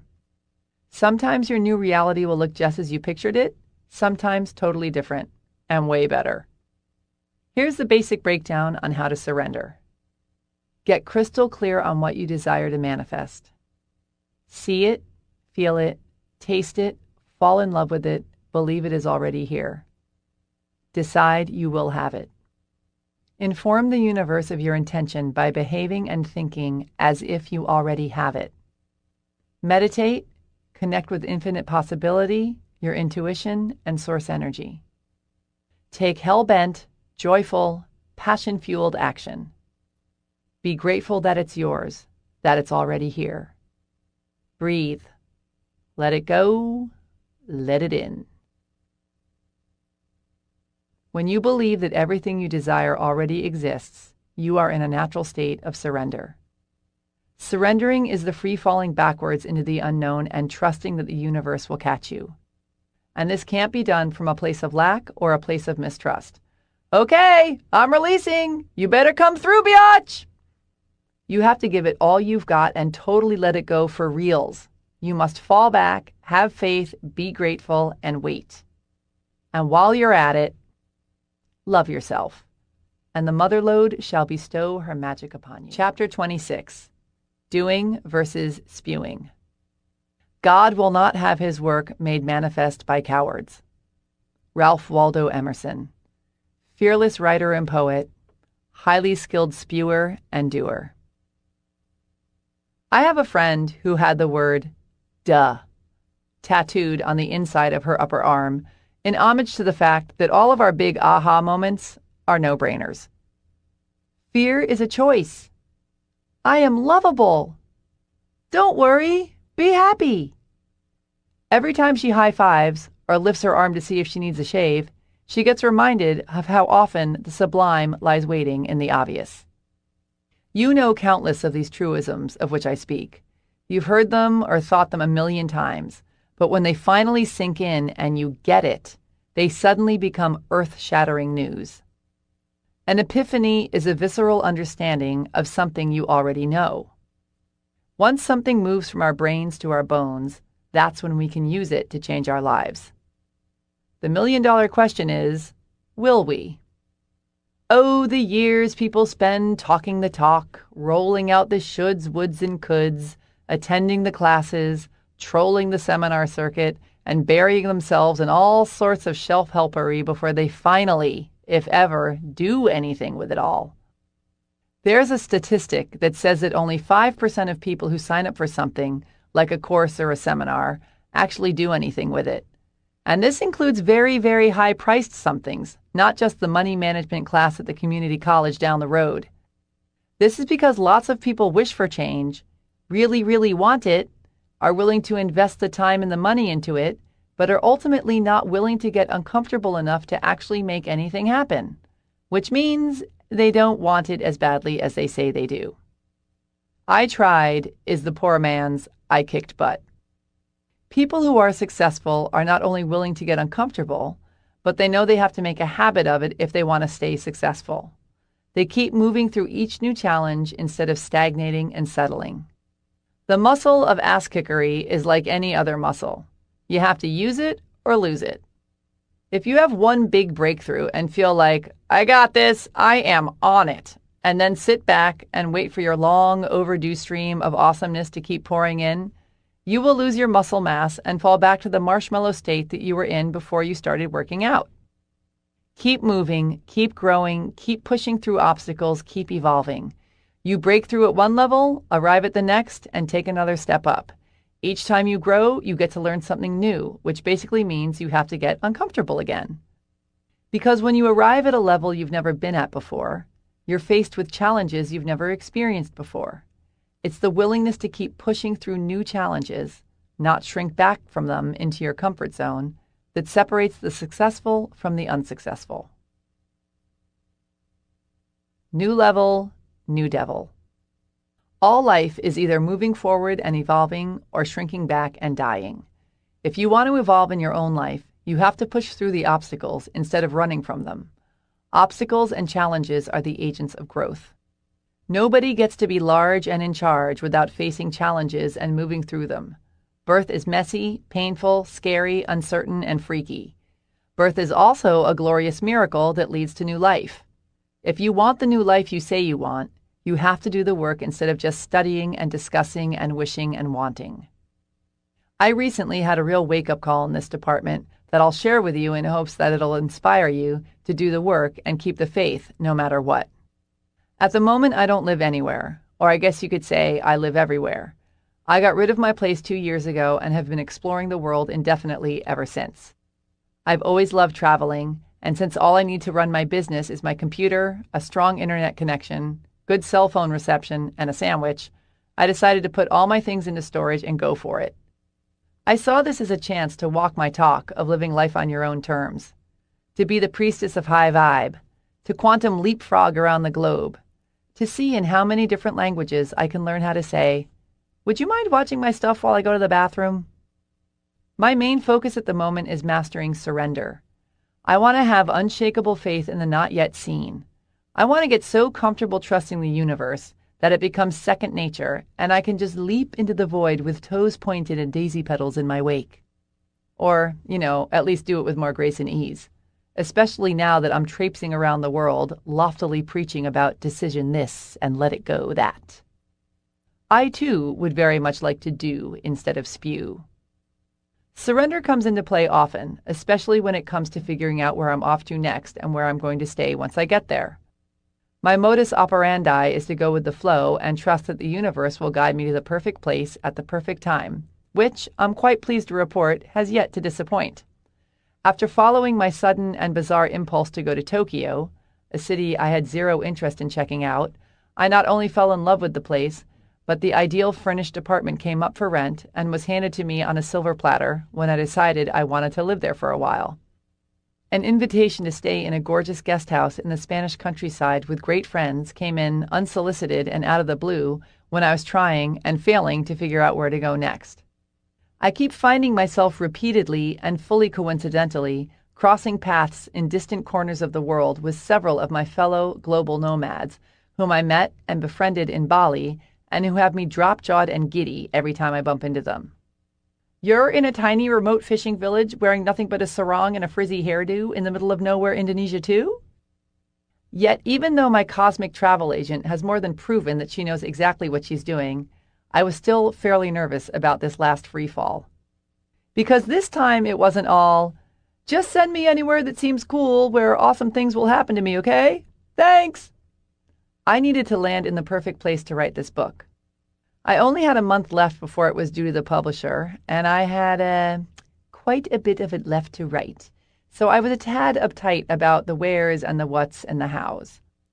I was in Tokyo at the time, and my plan was to fly to LA to meet with a client, then road trip through the American West and wind up at some fabulous, fully furnished luxury rental home with a great view and lots of sunshine where I could concentrate and get lots of work done. I imagined being surrounded by awe-inspiring nature, but being close enough to a city where some friends lived in order to avoid the isolation best known for driving riders to drink heavily, or, in my case, to delve into failed experiments with cutting my own hair. If there were animals around to keep me company, that would be the cherry on top, but the rest was non-negotiable. About 2 weeks before leaving, I went online and started searching for houses to rent. I looked in every state west of Colorado, but everything I liked was booked. I asked everyone I knew and everyone I didn't know if they had any ideas. I sent out emails, Facebooked, tweeted, and texted, but again, nothing. There was always the hotel option, but I really had my heart set on a house, and I was starting to panic about the fact that I'd waited until the last minute. This was a big deal. This was my book. I needed inspiration and high frequency. I wanted to look up from my desk and gaze out the window upon an awe-inspiring view of mountains or ocean or rolling fields. Meanwhile, if something didn't come through soon, I was going to be gazing out the window of the bedroom I grew up in upon my mother sweeping the driveway in her slippers. I began resigning myself to the fact that I'd blown it. Instead of having faith in the universe and joyously anticipating the manifestation of my dream home, I started shrinking and talking myself into taking what I could get. What am I whining about? I'm lucky to have my mom's house to go to. I love her. Plus, she'll feed me lasagna while I'm writing. Then I realized what I was doing. What kind of hypocrite would I be if I got all fearful, small-minded, and low vibe about where to write my book about how to not go through life fearful, small-minded, and low vibe? You have to keep the faith, always, even when your ass is on the line. So, 48 hours before my flight left Tokyo for LA, I calmly sat back, focused on my ideal writing place, envisioned the wide open space it looked out upon, luxuriated in its plush couches and big open kitchen, soaked up the sun pouring in through its huge windows, felt it in my bones, believed it was real, did the whole wickety-woo thing, and got all excited and grateful that it already existed and was on its way to me. Then I sent out one more mass email asking if anyone knew of a great place for me to write my book, surrendered it up to the universe, and took myself out for a big fat sushi dinner to celebrate the awesome writing paradise that was about to land in my lap. When I returned to my hotel, there was an email waiting for me from a friend who knew some people who had a place I could move into ASAP. I'm pleased to report that I'm writing this in a big, luxurious, open, sunny, magnificent house with huge windows and spectacular views an hour outside of San Francisco, where 5 of my best friends from college live. The house is on top of a hill overlooking 17 acres of rolling farmland, and I can stay for as long as I want, as long as I take care of their adorable horse and 2 goats. This shit works. So, how serious are you about not settling? You can make a quantum leap in your life right now. You can change your entire reality on a dime if you want to badly enough, or massively increase your income level, or drop 10 pounds, or begin waking up excited to be who you are instead of merely putting up with your day until it's cocktail hour. Whatever level of upgrade you want, it's available to you right now. You just have to decide to make it happen, to be engaged with your life and let the universe work for you. Here are some ways to take what you've learned in this book and seal the deal. 1. Give your bad habits the heave-ho. Successful people have good habits. Unsuccessful people have losery habits. Because our habits are all the things that we do automatically, without thinking, they help to define who we are. If you're in the habit of getting up and working out every morning, you're in shape. If you're in the habit of never doing what you say you're going to do, you're unreliable. And if you're in the habit of getting massages 3 times a week, you're really psyched. Pay attention to the areas of your life that you're not so thrilled about. Figure out which bad habits helped create them, and trade those habits in for some good ones. Form the kind of habits that successful people have. Good time management habits, good decision-making habits, good thought habits, good health habits, good relationship habits, good work habits, etc. Think of what behaviors would make the biggest positive changes in your life, maybe even the kind of changes you can hardly imagine coming true, and set about turning them into habits. How do you form a habit? Decide to. Make it a part of your regular, everyday activities. Make it as non-negotiable and thoughtless as brushing your teeth or getting out of bed. Schedule it in. Work on uncovering your subconscious beliefs and rewriting your stories. And if it's something you've tried to change on your own, get some help. Hire a coach, a mentor, a personal trainer. Tell a friend to spray paint "I'm a lazy lard ass" on the side of your house if you don't reach your goal of going to the gym 5 days a week. Whatever you have to do, start developing successful habits if you want to become a successful person. 2. Breathe amongst the people. Your superhero power, i.e. your connection to source energy, is available to you 24/7, not only when you're sitting cross-legged in your robe meditating. Once you get your brain used to shutting up and tuning into source energy, you can start doing it throughout your day. The whole point of everything you've learned in this book is to use it to improve your life, not to take a break, go off and read, and then head back out to live your life again and leave everything you've learned back there on the couch where you were reading.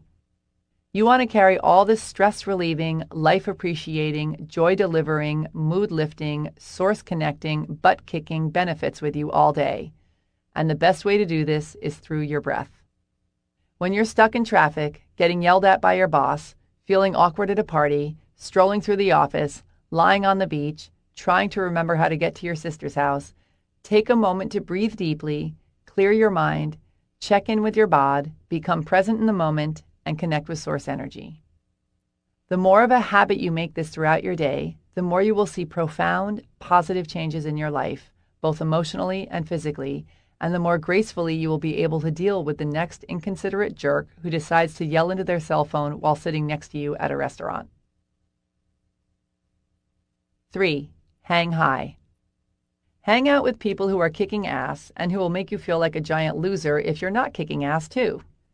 I obviously can't stress this enough. Who you surround yourself with greatly affects how you see your world and how high you set the bar for yourself.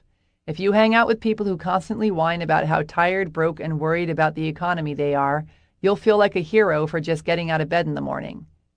Hang out with people who are living on purpose, who meet their challenges with a "step aside, suckers" attitude, who are dating super awesome people, making exactly the kind of money they want to be making, or working towards it, or taking the kinds of vacations they and you want to be taking, and you'll not only see what's possible for you too, but you'll have more incentive to follow suit. 4. Set honest goals. Don't decide you're going to run 10 miles a day when you still consider walking to the pizza parlor around the corner a day's worth of exercise. Start with running half a mile a day and add more as you get stronger. Discipline is a muscle. You have to build it up at your own pace. If you bite off more than you can chew at the start, chances are excellent you'll get discouraged and give up altogether. Set honest goals that are just outside your comfort zone and build from there. 5. Read your manifesto. Write down your goals and your vision of your ideal life in the present tense and be as specific as possible. Where do you live? Who do you live with? What do you do for fun? Who are you surrounded by? How much money do you make? How do you make it? How do you want to give back to the world? What are you wearing? Etc. Make it so freaking awesome that you can't read it without weeping and wailing and putting it down to compose yourself every few sentences. Read it to yourself before you go to bed and when you wake up every single solitary day. I am so not kidding over here. Become obsessed with it. Think about how you're changing your life and who you're becoming and be in a state of giddy expectation about it as often as possible. The more you focus on who you're becoming and the more emotional you can get about it, the faster you will become it. 6. Get out your credit card and pay for some help already.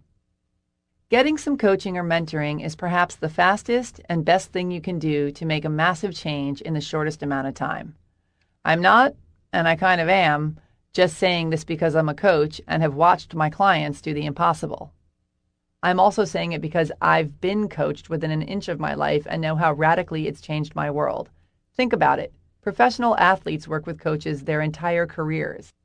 They don't decide all of a sudden, "Alrighty, I just made $8 million hitting a ball around this year. I think I'm pretty well set to do it on my own."